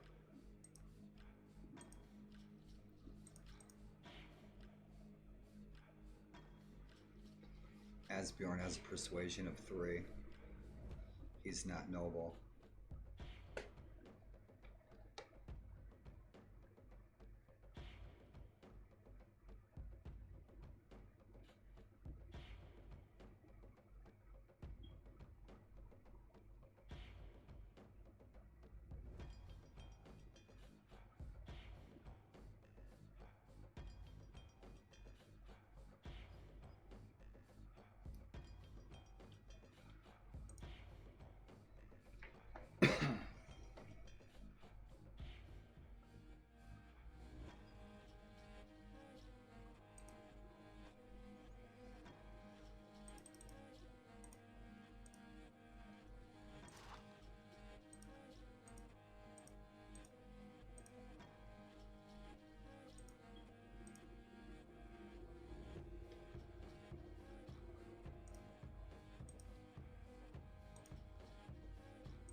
Not likely to build an alliance with them given the companions that we have. Reject their peace treaty.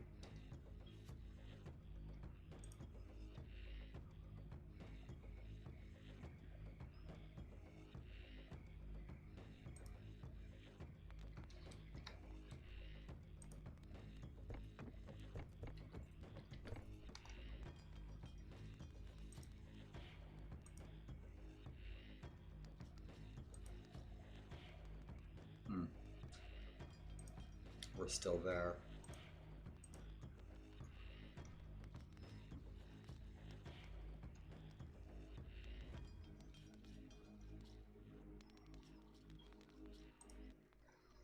I have to get rid of all this stuff.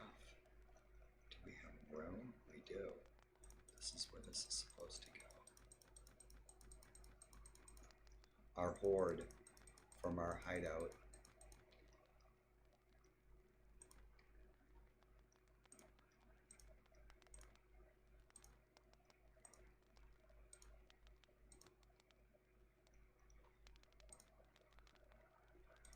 So I'll take all these war trophies and I'll cash them in at Dunbarton. We need to take one more castle. We're almost there.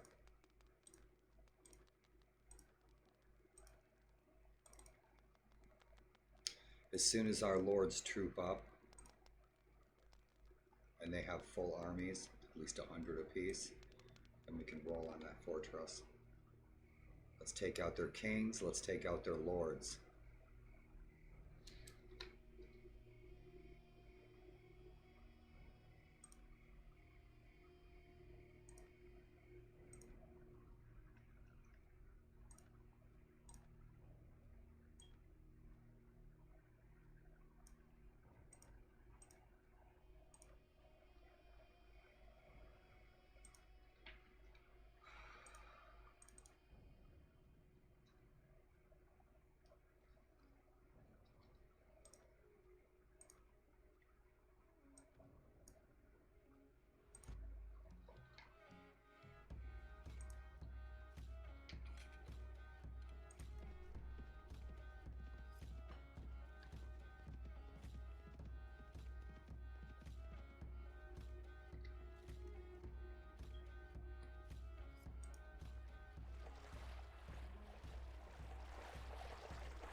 So what fortress is next?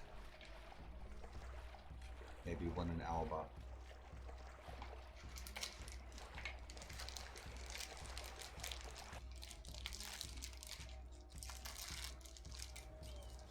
No tournament.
We can't get any, we're full up. We have a full rank and file. We're gonna have to get rid of a guy.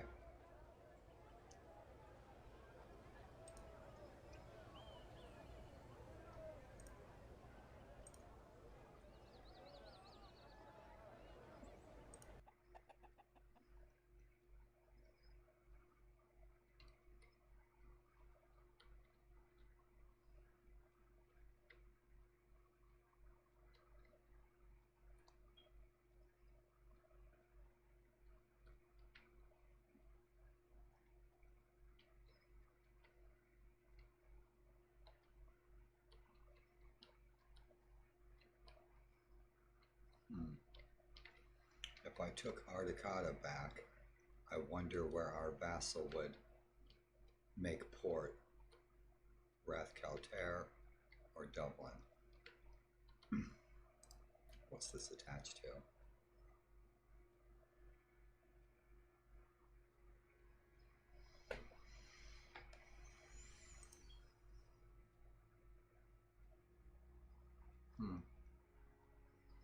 I don't think these guys are at war with anybody.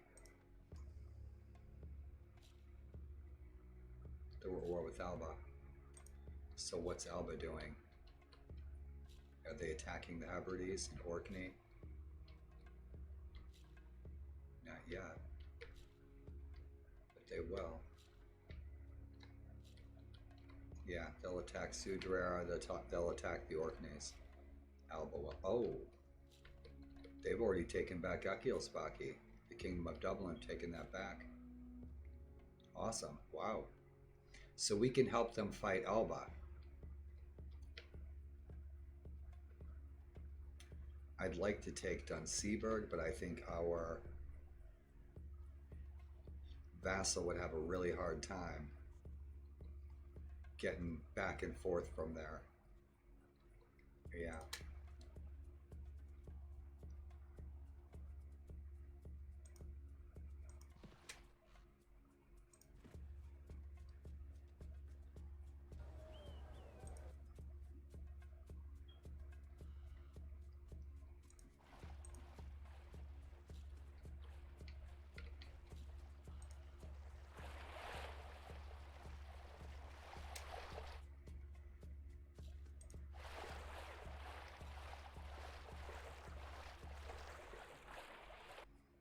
Mustering his forces in the middle of the ocean in the middle of the night. Oh, hush. Our father-in-law's all pissed off at us. Yep, they're going on the attack again.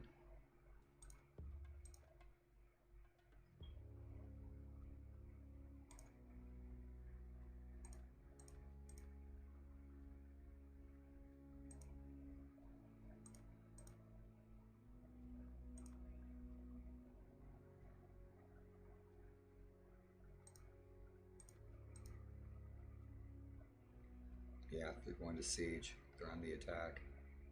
Helgi.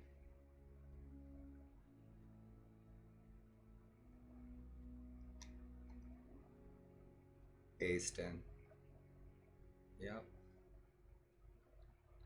Yeah, they're going to attack something in Alba.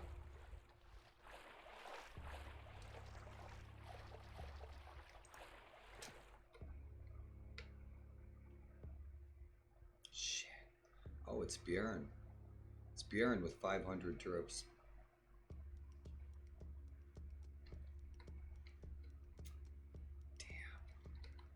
You don't have another close fortress to take, except for Dunseaburg, and it's not the best choice. Dun Anleg is. The King of Alba has to have built up a shit ton of troops because they haven't been at war for probably 2-3 weeks, maybe a month. So King Constantine's probably built up a pretty big force to be reckoned with. We're gonna have a fat army to go rolling in there. Dunseaburg is a good choice, but shit, their king here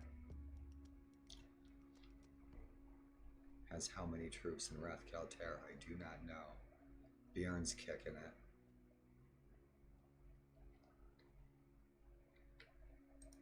Let's go see what we can do.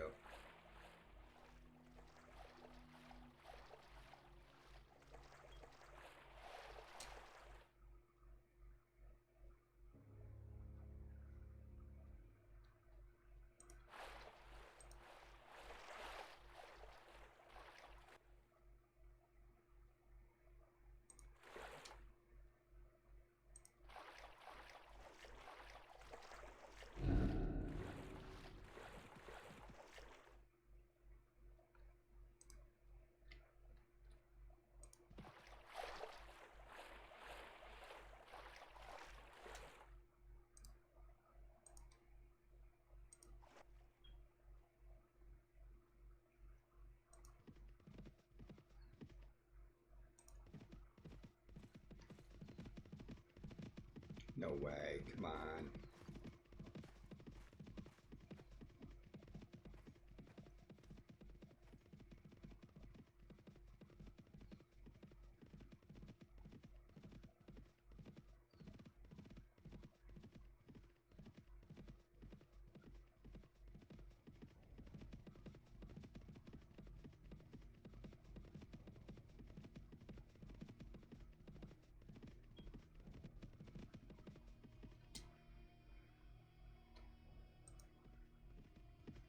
I'll be back.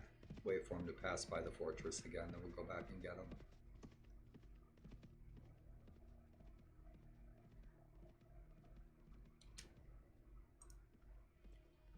Scout Tower, Dan.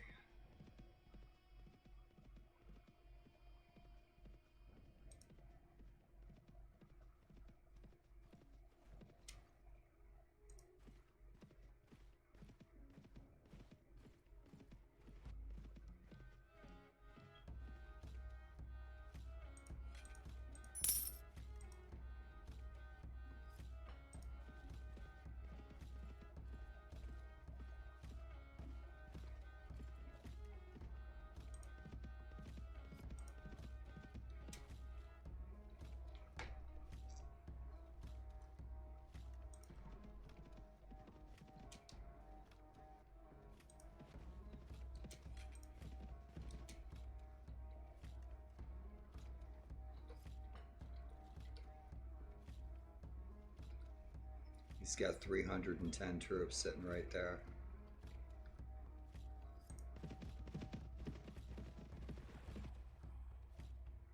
How many of them jumped me? Fight to the death. I think we can hang. Right on. This worked out good. They must have 600 troops sitting there, but all of them didn't join in the battle. So that's good. So we can deplete some of their troops. Right on, all on our own. And this is what we do for a Kit Kat bar. And you guys, before we start this fight, I'm gonna freshen up my coffee. So if you're tuning in, I don't know who's tuning in and who's not tuning in, but if you're tuning in, thanks for tuning in. Just give me a second. I'm going to go and I can't turn the volume down. I'll be right back. King didn't reach. Yeah, I know. We had like 300 troops. He would have wiped us out. But that's all right. Then I have to build my troops up, you know. Do it again. You know, makes the game last longer. That's all right. Shit, 300 troops. I need to grab some coffee. See what I got over here.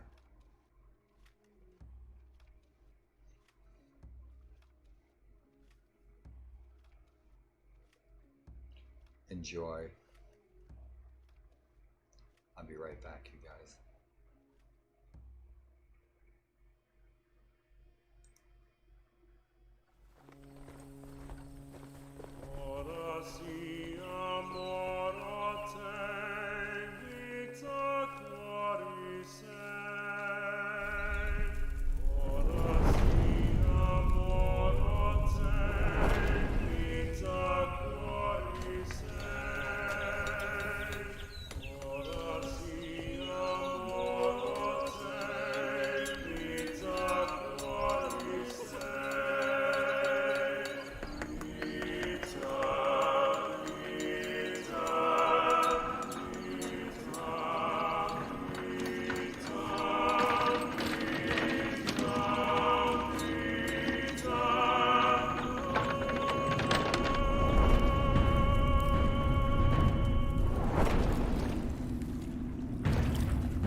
Thanks, Tox. I said I love that promotional too. Thanks, Tox. I love that promotional too. I love those videos, those promotionals. And then I said, let's get back into the fight. And my coffee was cold, and I put some Irish sweet cream in there and heated my coffee up. Got my poncho. A little chilly. It's a little chilly here. Probably like it is there.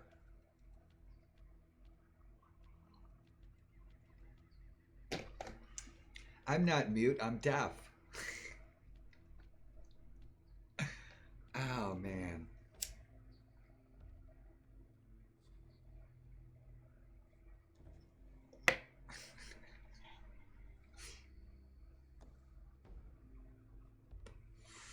Let's fight. Oh, is he gonna duel us? He'll probably freaking kill us, right? We've lost like 3 duels the other night. I couldn't believe it. I usually do pretty good in duels. I was pretty baked. Yeah, right. Thanks, Tox. Shit. Ah, we can't duel this guy. Huh. No duel. A good omen indeed. Let's go. Watch, he's got like 1 million troops from the garrison.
That's it.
Catch us now. The king will catch us. He'll kill us. Yep, we're done. The king's gonna murder us. He's gonna sell our head to the Frisians.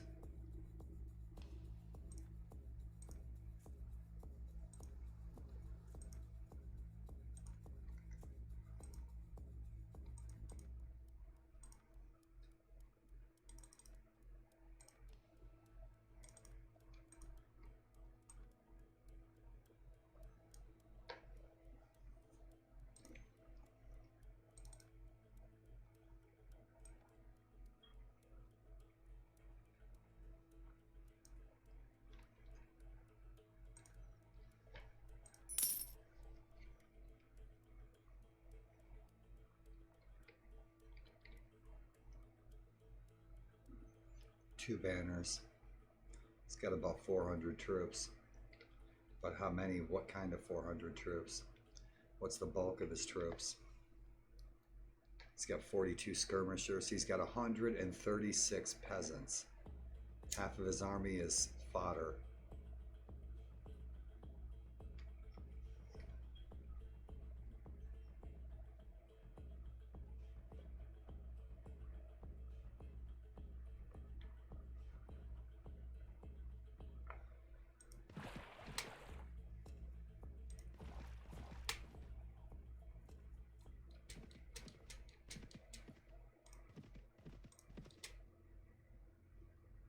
I'm your Huckleberry.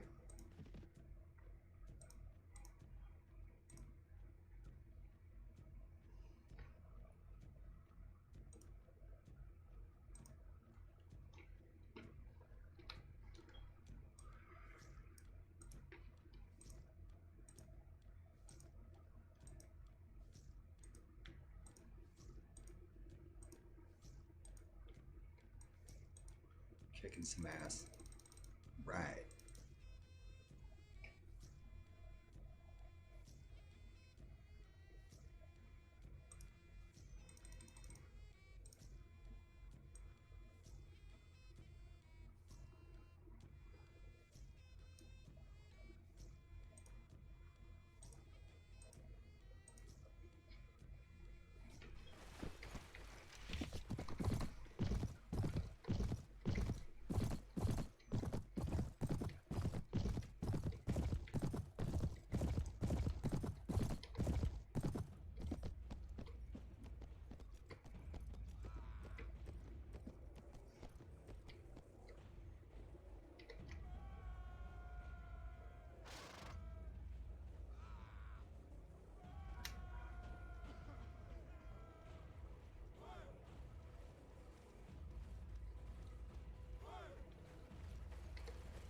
Murder him.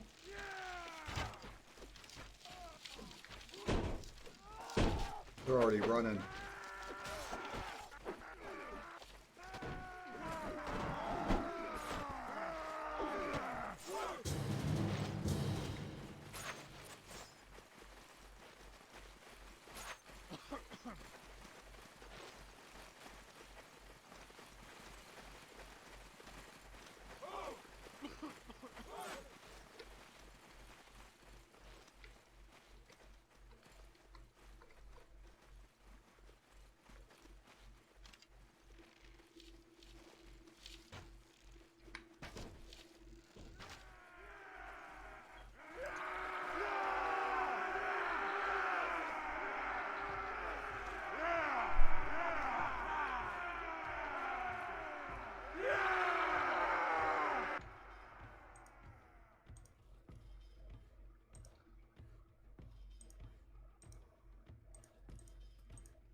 Now he really hates us. We sent him home in defeat.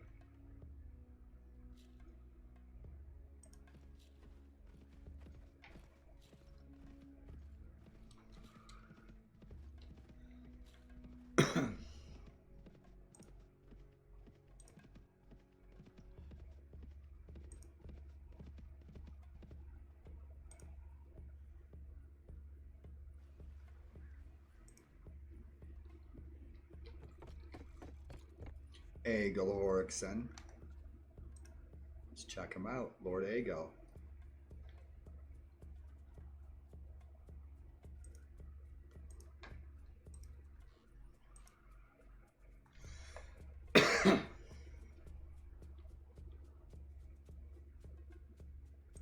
Good, I can give him troops.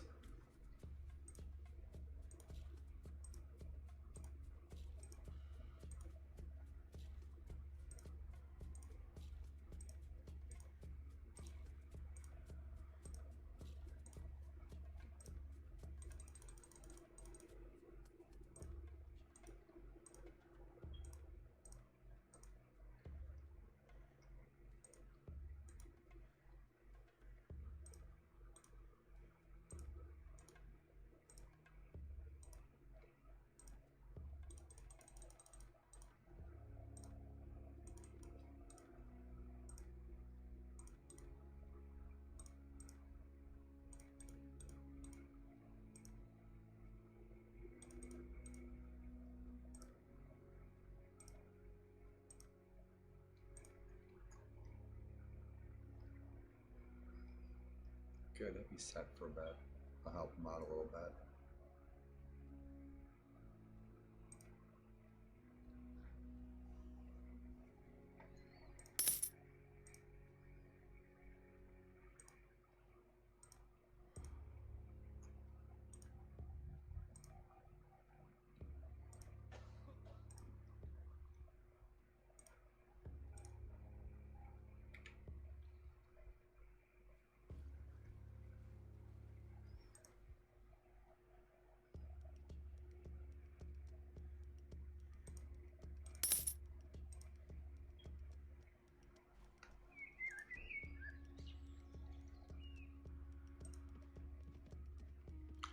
Bruce, what's happening? Sorry we missed you last night. How's your day?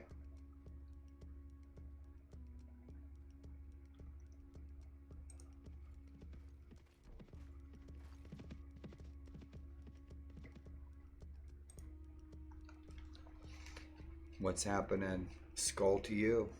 Good. Good, good, good. Right on. Good to hear, my friend. Sorry we missed you last night. Start a nuclear war.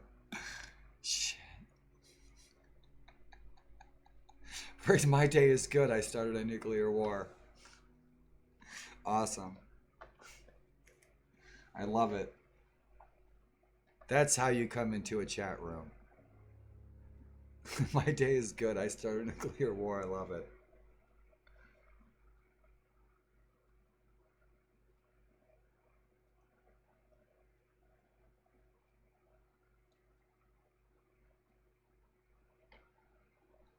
Awesome. Good to see you, man.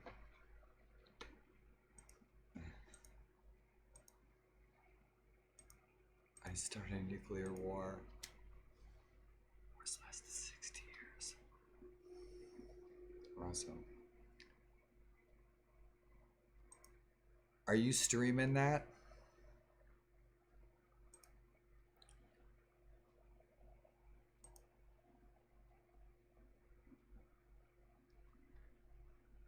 Oh yeah, let's see what you're up to.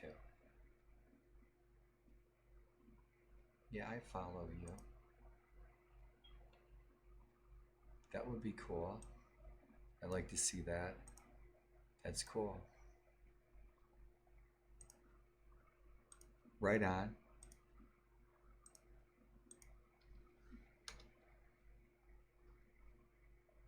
I started a nuclear war. Cool beans, so this is where we're sitting. We have Manx, the Isle of Man. We have the Kings of the Isle of Man and the Jarldom of Sudreyar. So Aegal and Solveig are now our vassals, but they give Solveig as a banner. Same banner, cool. Maybe we'll just have to adopt the same banner. They'll probably get married. She's supposed to be a pagan, but she has a cross for her armor. I wonder if I can swap out her gear. I probably can.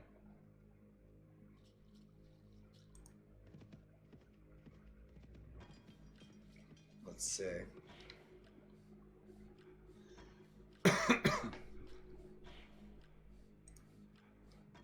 Yep, this is where we're sitting. Defend.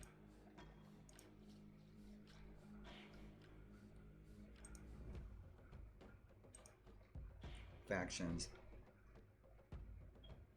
Let's see who is really hating on us.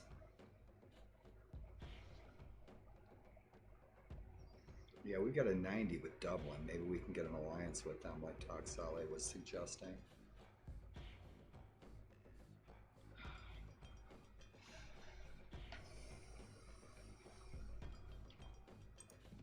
Right on.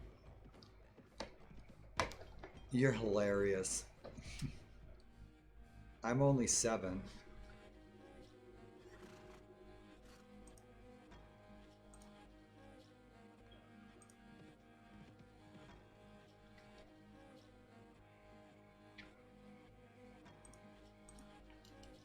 Oh, let's kill him.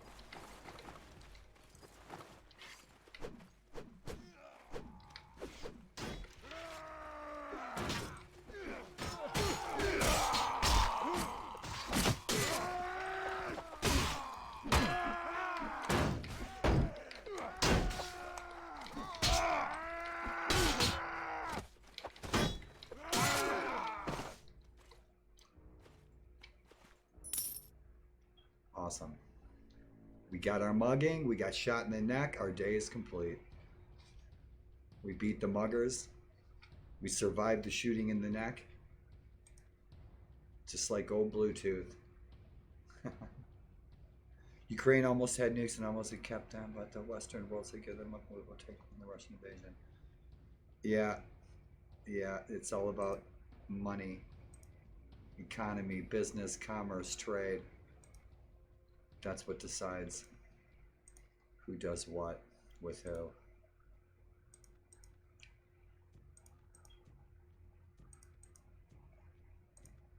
Let's see. Oh shit, we got a bunch of war. Oh shit. Got a bunch of war trophies. What a mess. What a mess I made.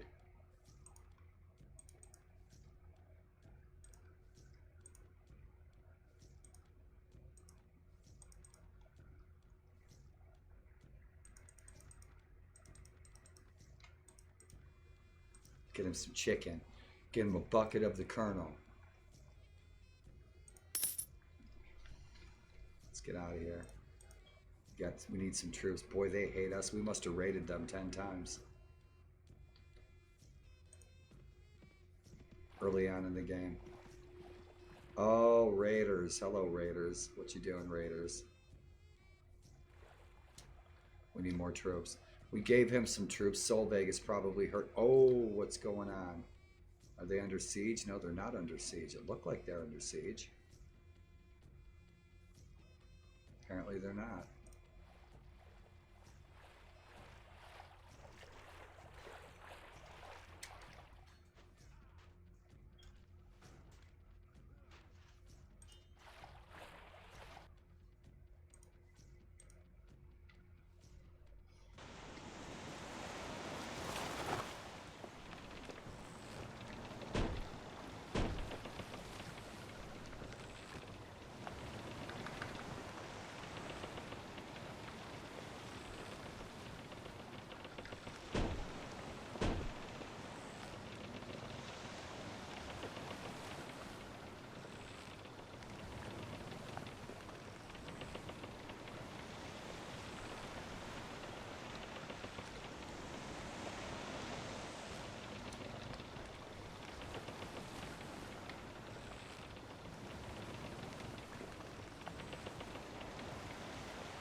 Shit.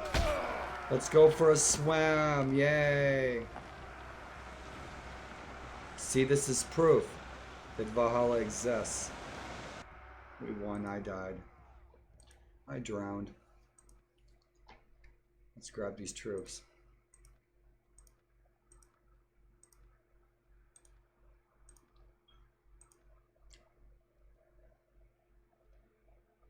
Hey, Ryko. Good morning. Yeah, I wore something in and out of Warhammer. Right on. Cool.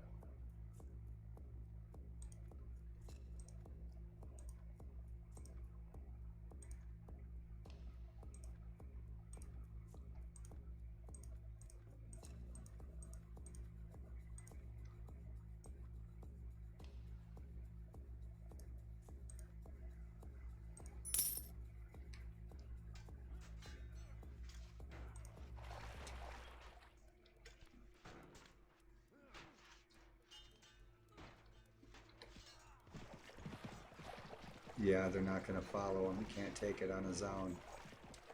There's no way he can take that on his own. What do we have here? He better run. He better run.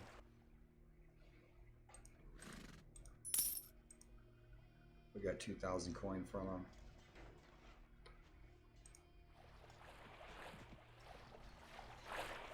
Hey, good morning, good afternoon. Heck, it's right after lunch, isn't it? Yeah, these guys got 47 sailors. Let's get them. Un momento. What do these guys got? You guys want to fight? You guys want to fight, don't you?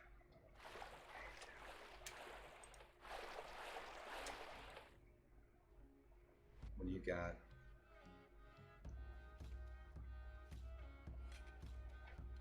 We'll take these sailors.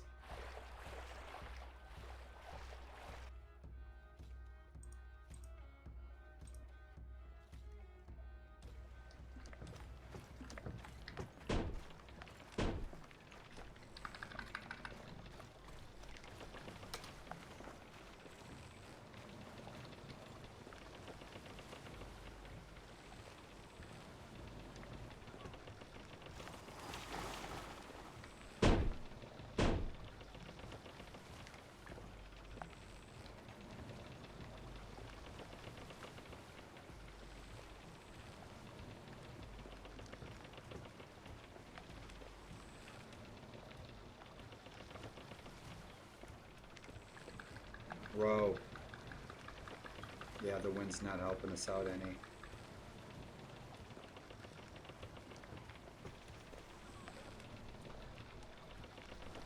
Warhammer, baby. Change your name to Warhammer. Really? Go to court? Love to see the look on the judge's face. Warhammer. I want to change my name to Warhammer.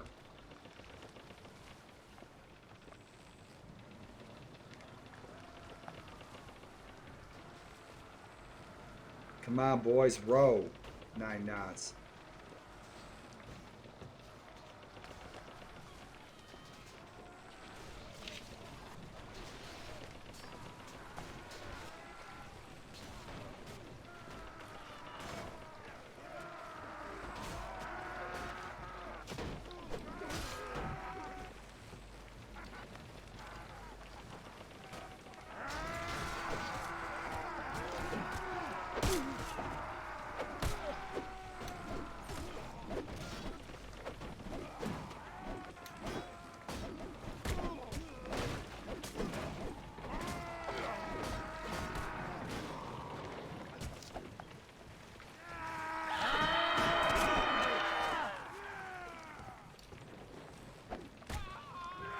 Oh shit, those are our guys. Shit.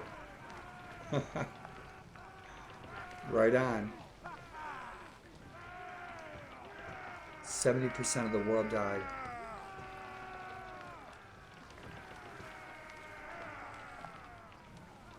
That's a fun fact that 70% of the world died? You mean in your game, I hope. The plague, man, it's coming. As soon as the polar caps melt, it's going to release viruses into our environment. It's going to kill us off. You guys better eat those banana splits while you got a chance.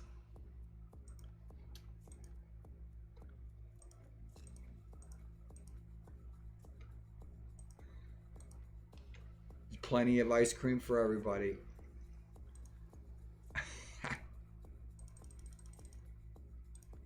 Oh, you know what? Let's get rid of these girls. Let's get rid of these guys. I don't need these farmers. Asbjorn's back. Yeah, I want those sailors. Because we could turn those sailors into Vikings. Good deal, we're back in action.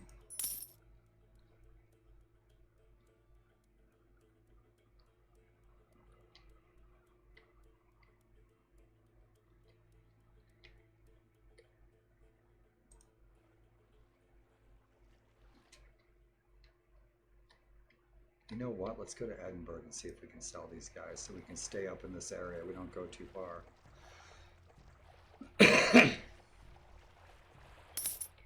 We're not. Dozens and dozens of people have already died up in the Arctic at the South and North Pole from releasing viruses. Dozens of scientists have died from releasing those. I wouldn't mention that unless I knew it was a fact. I wouldn't say it unless I knew it and I could prove it. I don't ever make assertions like that. And if I do, I'll let you know. If it's just opinion.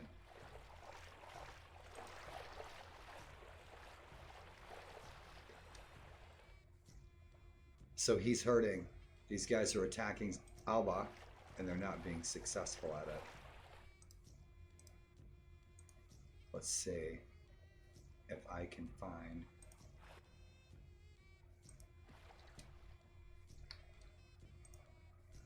Let's see. Oh my God. I'll show you something. I'll share something with you. I found it. Very eye-opening. We are in the right screen. Hey, hey, hey. Dude. That's why we should all move to Easter Island and start a Viking settlement. We can raid the gardens and the ale house.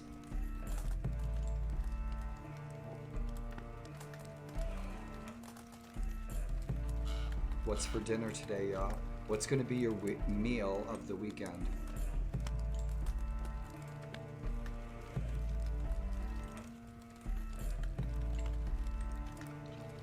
Meal of the weekend. Jarl Ryko, how you doing? And have you guys seen the Russian film Viking?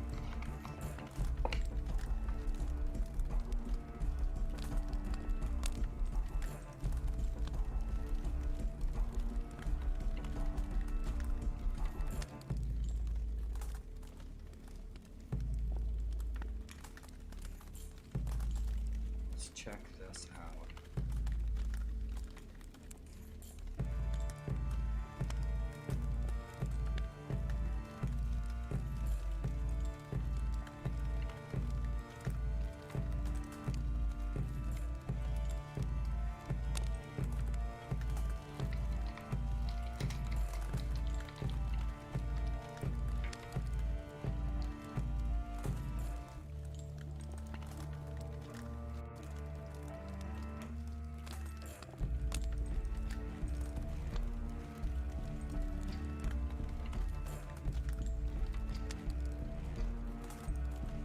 Check it out.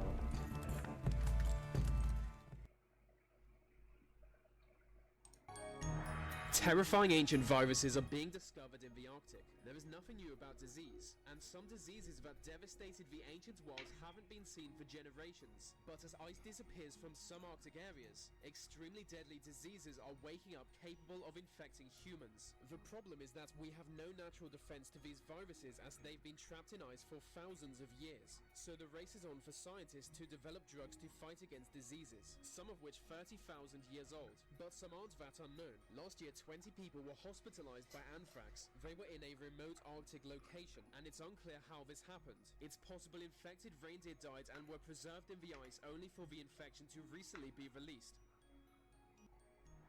Terrifying ancient viruses are being discovered in the Arctic. There is nothing new about disease, and some diseases that devastated the ancient world haven't been seen for generations. But as ice disappears from some Arctic areas, extremely deadly diseases are waking up capable of infecting humans. The problem is that we have no natural defense to these viruses as they've been colonized for thousands of years. So the race is on for scientists to develop drugs to fight against diseases, some of which 30,000 years old. But some aren't that unknown. Last year, 20 people were hospitalized by anthrax. They were in a remote Arctic location, and it's unclear how this happened. It's possible infected reindeer died and were preserved in the ice only for the infection to recently be released. That was part of a whole series. I found it fascinating because my degree is in ecology. I thought that was interesting because I'm interested in environments and how they work and links and chains, old ones and new ones, and that's pretty scary. It is indeed pretty scary.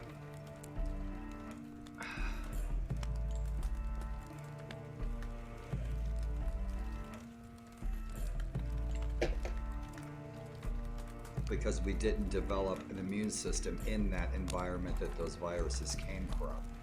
We have developed an immune system to the environment in the time that we live in, but not in the time that the dinosaurs lived in. We don't know what illnesses they had then. And so we don't know. Hopefully, we don't all die from cheese poisoning.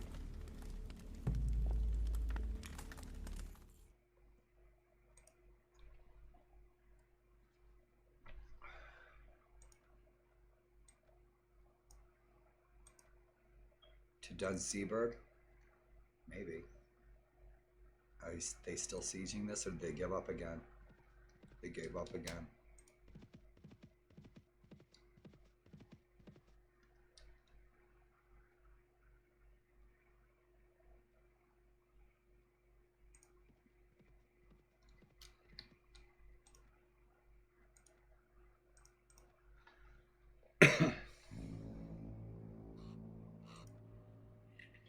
Day 999. That's a keeper.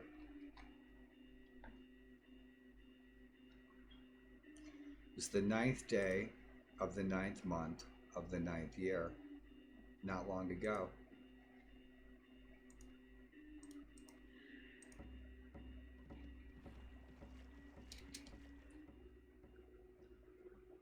can we?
Fucking dead man.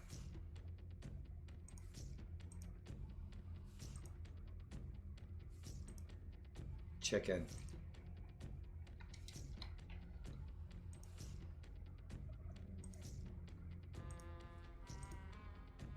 Might lose this one.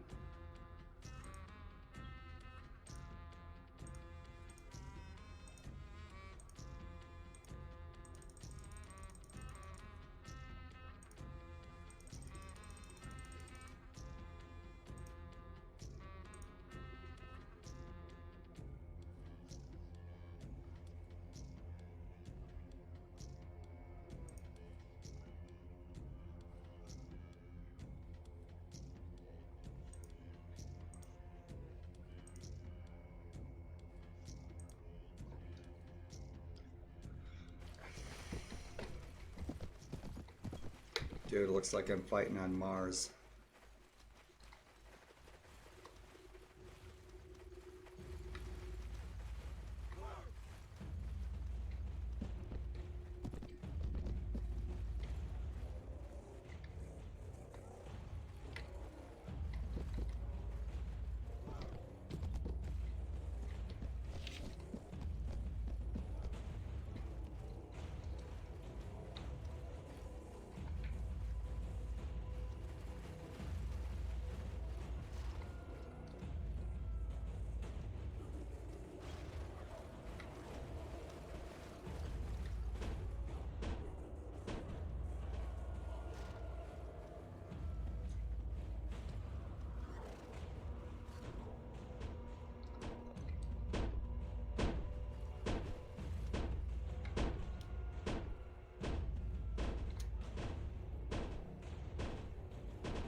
Fucking missed him.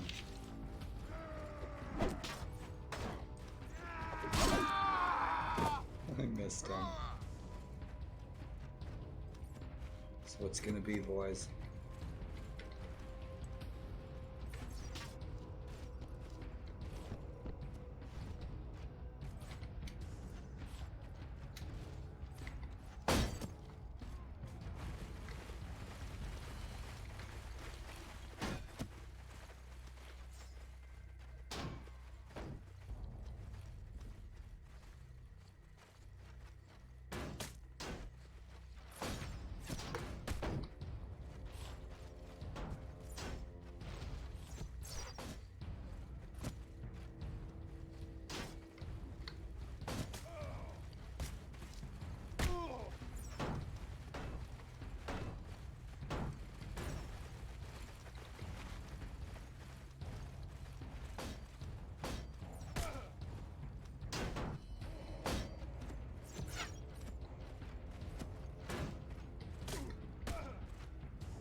No way.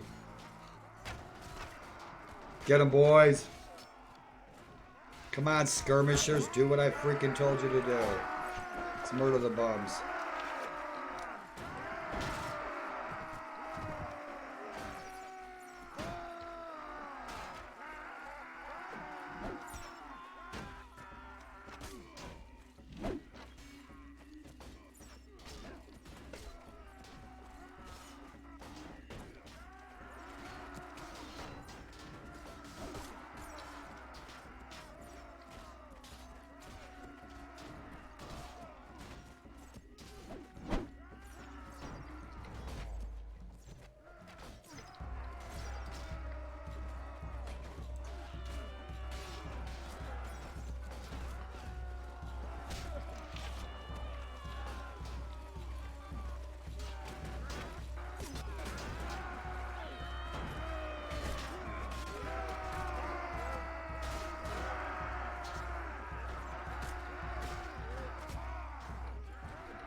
Oh! Freaking javelin right in the neck. Oh! Javelin right in the neck.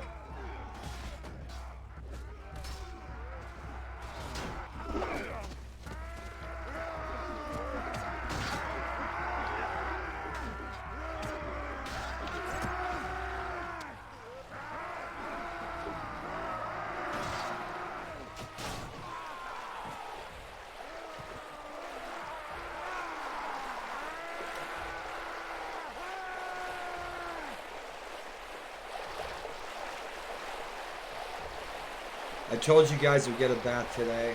It's Saturday. It's Loki's day. It's bath day. How's that for traditions?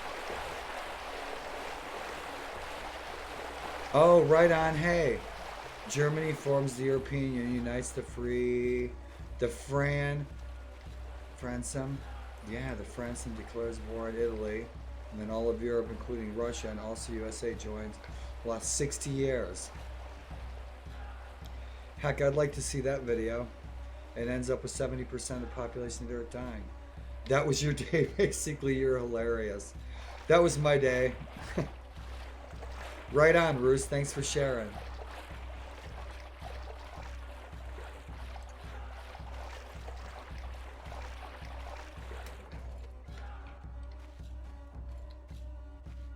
Well, we died a couple of times, right?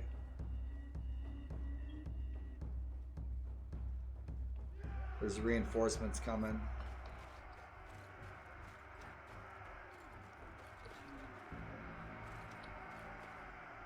Alright, chalk one up for Sudrayar. Ah, you going to the slammer, son. You raided a village. That's bad. That's not good at all.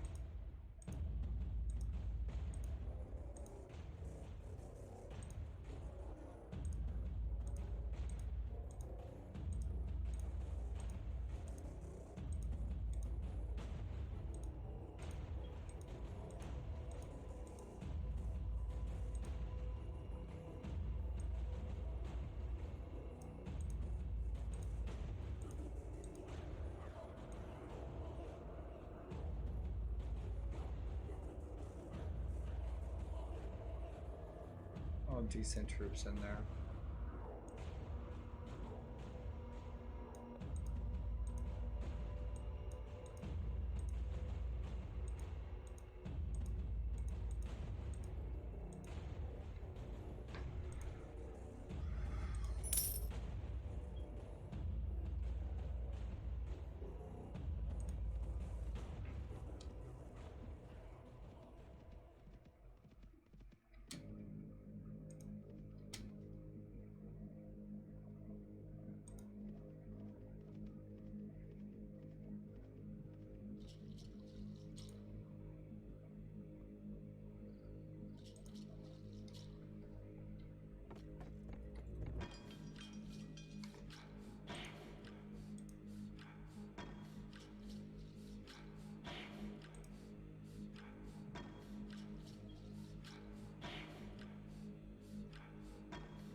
I did need to ask him a few things.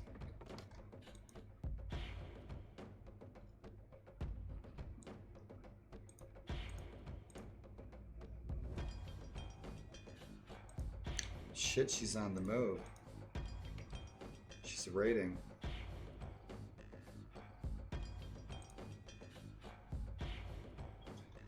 Solveig is raiding. She's being a busy little bee.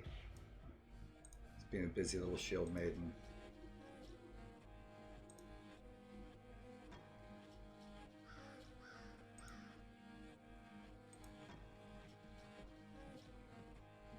Alright, Aegal. He's building up some troops. See if Scotland's going to come try to take this back. Alba.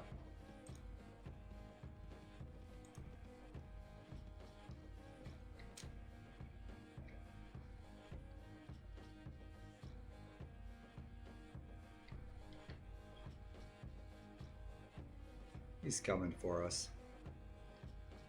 We'll have Aegal join us and we'll beat him. We still need to make one more lord first.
Let's go get Solveig back.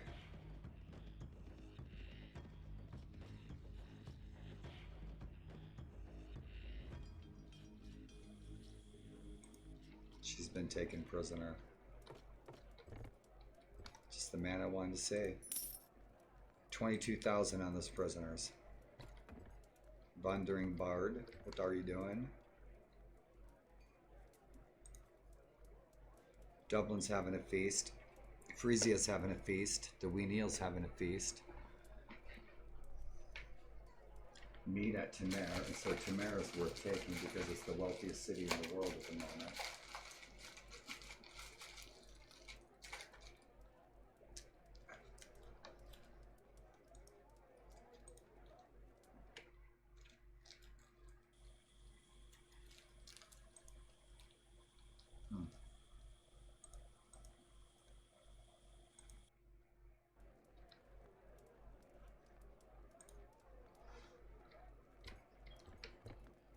No mercs.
Didn't give us any leverage this time around.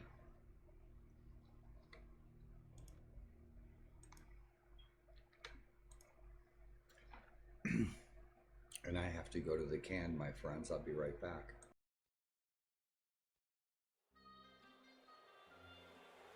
"'Twas the night before Yule feast, when all through the hall Skadogango were creeping to come for us all. The wool socks were hung by the hearth full of straw. We knew that great Odin would soon come to call. The children were nestled all snug in their beds, while visions of Voluspa." Back in a sec. Enjoy the tune. Have a bowl of cereal. Viking Cheerios. Some might ask, who is this Viking, and what made him throw a dwarf off a cliff? To find out, we have to go back in time. This aging, once mighty warrior is on his final journey, seeking a worthy death in honorable battle. Only then will he be allowed to enter Valhalla, Hall of the mighty gods of the North, the only real home for a true Viking. If he fails, he will find himself in agonizingly boring Helheim. This is the saga of Bjorn.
What's shaking, Itchy? Good to see you, buddy.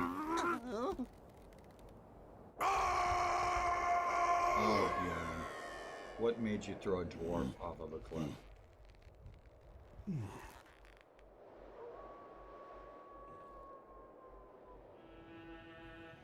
Is Bjorn doomed to never die in battle? Will he never join the gods in Valhalla? Is he condemned to suffer eternal boredom in Helheim? It appears to be his fate. It's Itchy playing.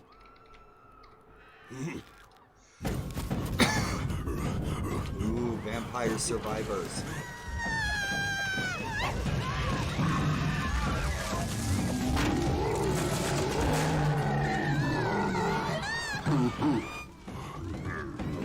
Get that frost. The Jotun are in the house.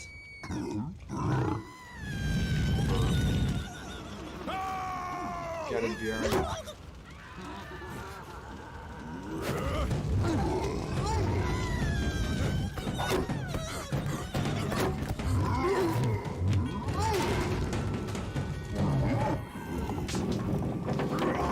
Yeah, man. Dude, I want to see you play that. You liked it. It's not.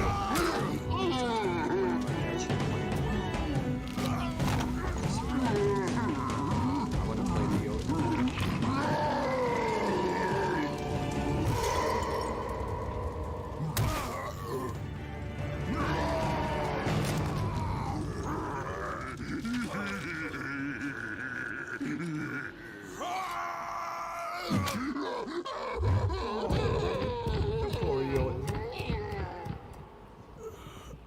Oh, Bjorn. A little bit about how. So. Got your wish, brother. Going to Valhalla. Sit at the big man's table in the corpse hall. Grog a tankard until it all starts over again.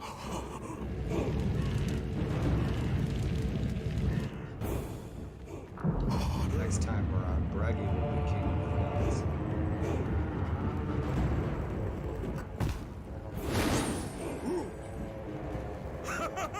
Braggy. Trying to remember. Oh, Bjorn.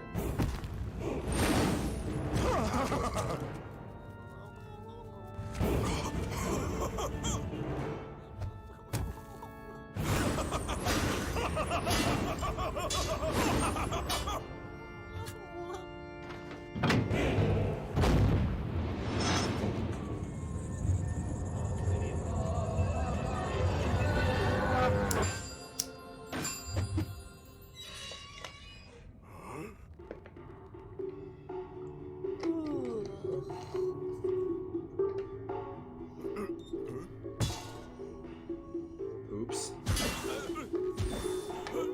Door number 3.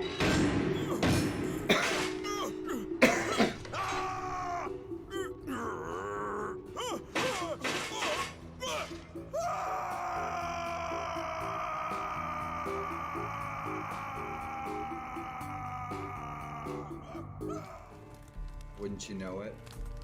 What's shaking, Itchy? Thankies. Vampire Survivors.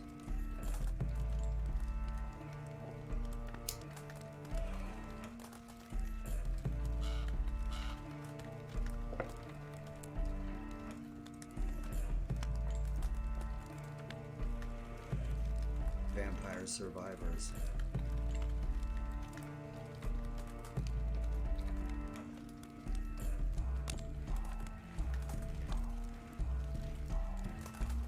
Drink since I want to try to stay up now. I was gonna take a nap while I was waiting for you, but... You got Frozenheim. Starting soon. You must be streaming soon. What do you got here? Dead by Daylight. Fortnite. League of Legends. Look at Vampire Survivors. We'll have to see you play that. So, on the 22nd, I'm going to... You streaming soon, huh? Right on. Oh, yeah? Let's check you out, Itchy. Dude, the hair on your icon. To see how they work. Since I'll actually be able to play with you guys. Well, it gives you a chance to try them out before you go into... Well, because I wanted to try them on the PTB. Follow Itchy. But obviously that's a little harder to do. Right on. There's our buddy. Rock and roll. Check it out. Awesome. Nice. That's cool. I want to try an endgame no-ed build just to see how fast I can go. Because one of the add-ons says every time you hit a person with frenzy, you get a token. Okay. Every person you hit in the same frenzy is an additional token. So if I hit the first person, I get 1 token. If I hit another person in the same frenzy, that's plus 2 more tokens.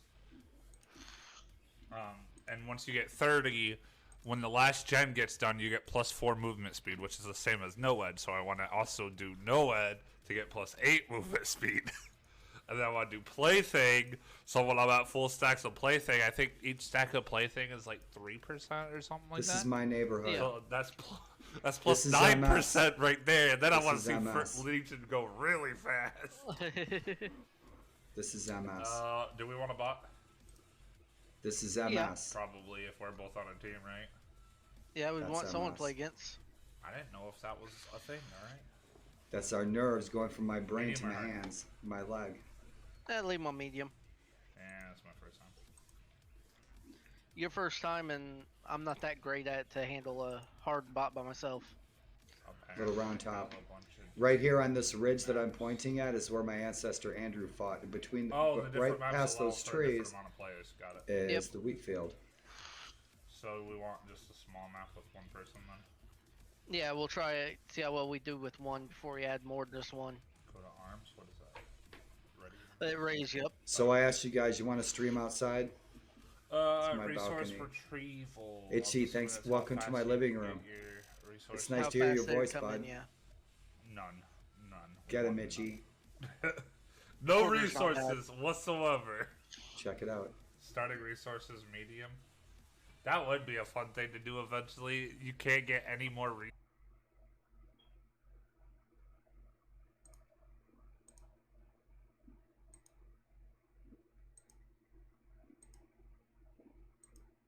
Your people are happy. You gotta wait for food income. Yeah. Fish is all year round. The orchids are, if it's snowing, they are out of commission. The orchids? I didn't even build that in I've been Like taken trees. from your skull. I had hunting. Itchy. Versus Right on. housing. Hunting don't do no good if there's no animals. Yeah.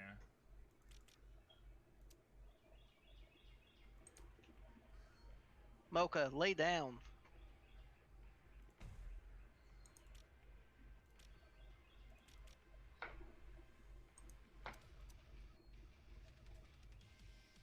So I want to get my cameras outside of my treehouse outside, my balcony. Is it more the crow's builders, the nest. more things you can build, or more builders, the faster? Right on. I am not quite sure on that one, I to be assumed it honest. was the more things you could build. Thanks for I looking. just usually now. get enough people and I start stockpiling people. Yeah.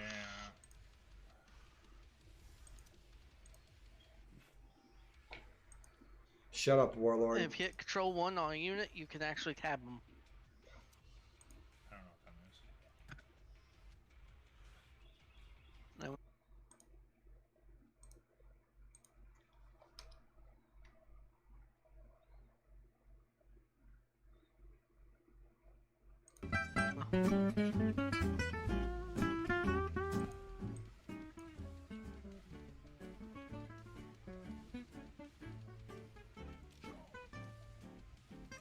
But it's not horrible either.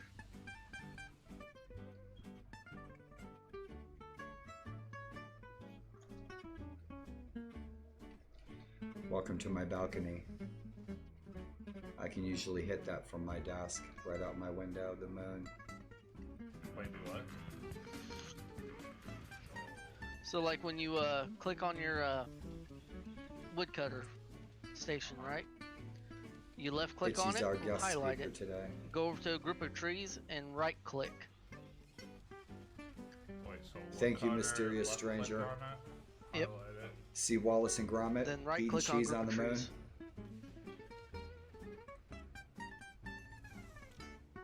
Where we sitting? Okay. Probably in the living room. That way Yep, you don't right have to here. click on the flag Sitting thingy. right here. Yep, you can actually just rotate so Right that on. one would go to each area. So when they chop all the trees down, you can move it.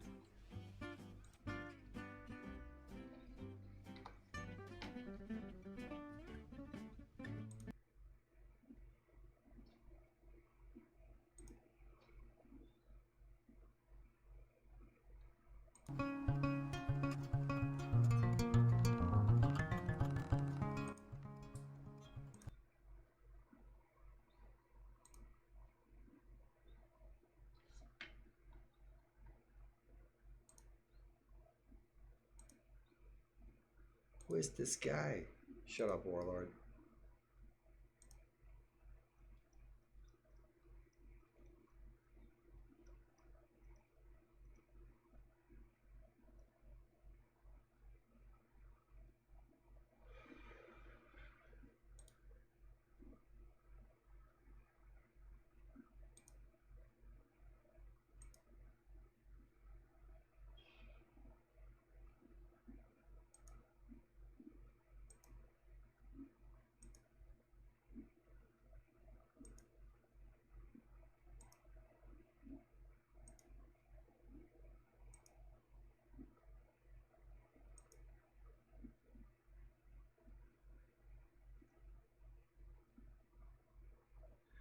Yeah, they look just like us.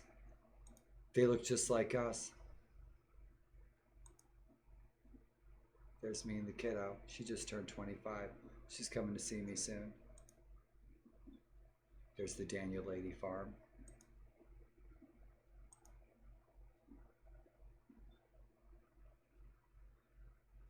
Daw.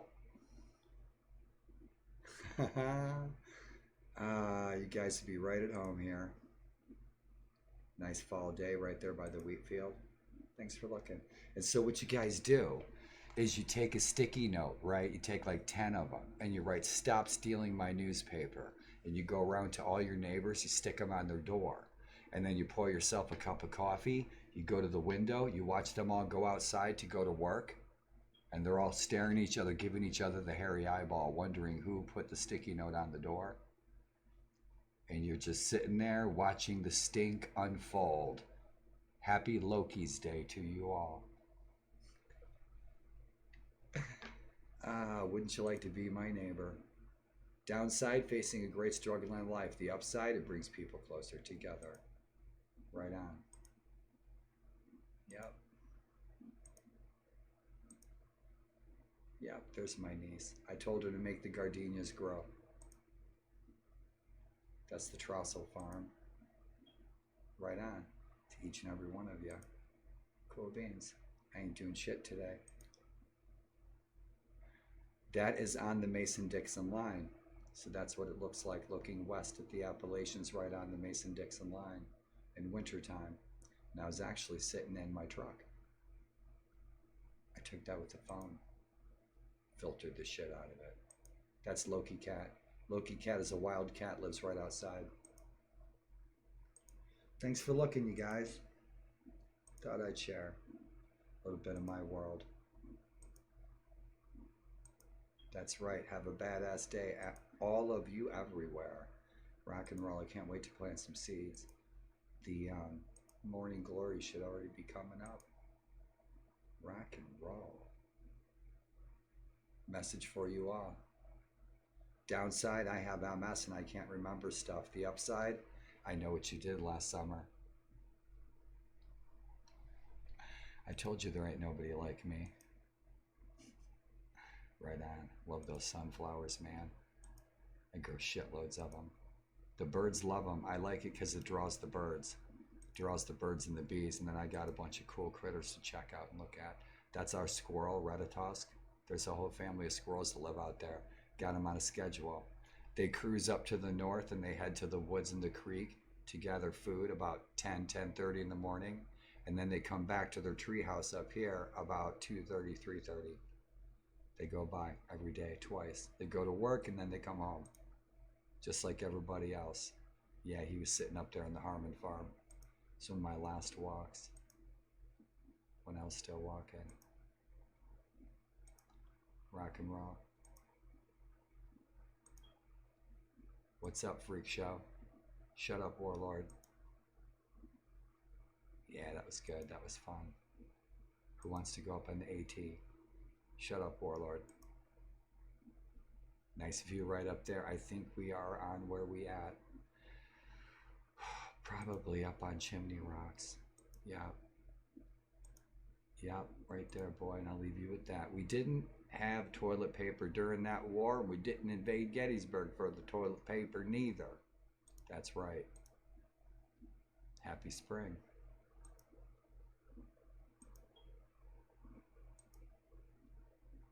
Shut up, Warlord. Wouldn't it be better if more people thought, wouldn't it be better if more often, and acted upon it everywhere? What a wonderful world it would be. Rock and roll. And Itchy, thanks for letting us check you out, dude. Rock and roll. Lord Ryko, thank you for the company. Right on, man. We need to watch a Subitar video from Hedden and Garna. It's a great video. The coming of spring and the closing of the harvest. Hell yeah. It's almost harvesting season. I'll turn those sounds back on. I have all those sounds, and the sounds you guys asked for this morning. All the old Viking Conquest and Warband sounds. I'll turn them on. I have them all in the stream elements. I swap them out, like depending upon what we're playing. Yeah, man, it's chilly out. I got some thick socks on. I got my freaking Clint Eastwood poncho on. It's chilly out. Hot coffee, need some hot cocoa. Enjoy it while we can. Summertime, I ain't leaving. I'll be outside early in the morning, and I want to try to take you guys with me. When I get my new phone turned on, my cam right here, I have like a 12-foot USB cable. I can take that cam right outside, but I wouldn't be able to see your chat. But with my new phone getting turned on next week, I'll be able to see chat. I can take you guys outside, come back in and out in my wheelchair. I'll be able to do that. That's what I want to do. I'd like to go out in the morning, have coffee, do some artwork outside. It'd be great. Not playing games, but sitting out there doing artwork. Yeah. I could put my easel out there and have an ongoing painting. But I'm going to start with illustration now. That's what I do the best. That's what I've done most of my life is illustration. Dungeons and Dragons type stuff, you know? Right on. So we'll see where it goes. It's something I've been wanting to do for about a year. I've been trying to do on stream for a long time. It's a goal. Something more consistent. Do just as much artwork as whatever it is we're doing here.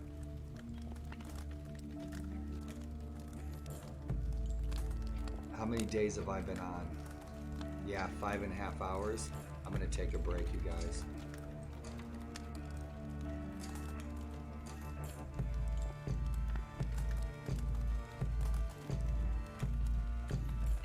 Who's kicking it?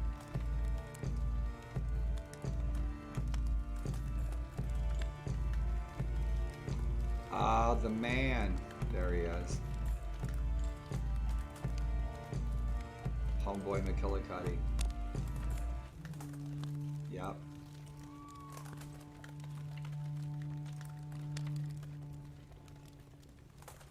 Almost looked like there was a foot there, but it was a crack in the floor. Guess so.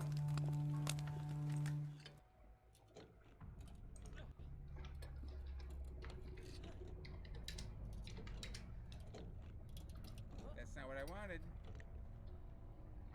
I'll see you guys soon. I'll see you guys tonight. Let's raid my fellow MS, Team MS, Stream to MS fellow warrior, our bro Dat. And thanks for raiding, guys.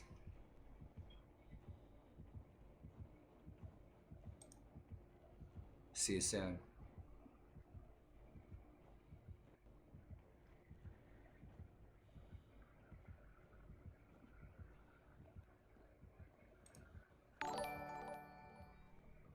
Warlord, thank you for the raid, buddy. How are you doing?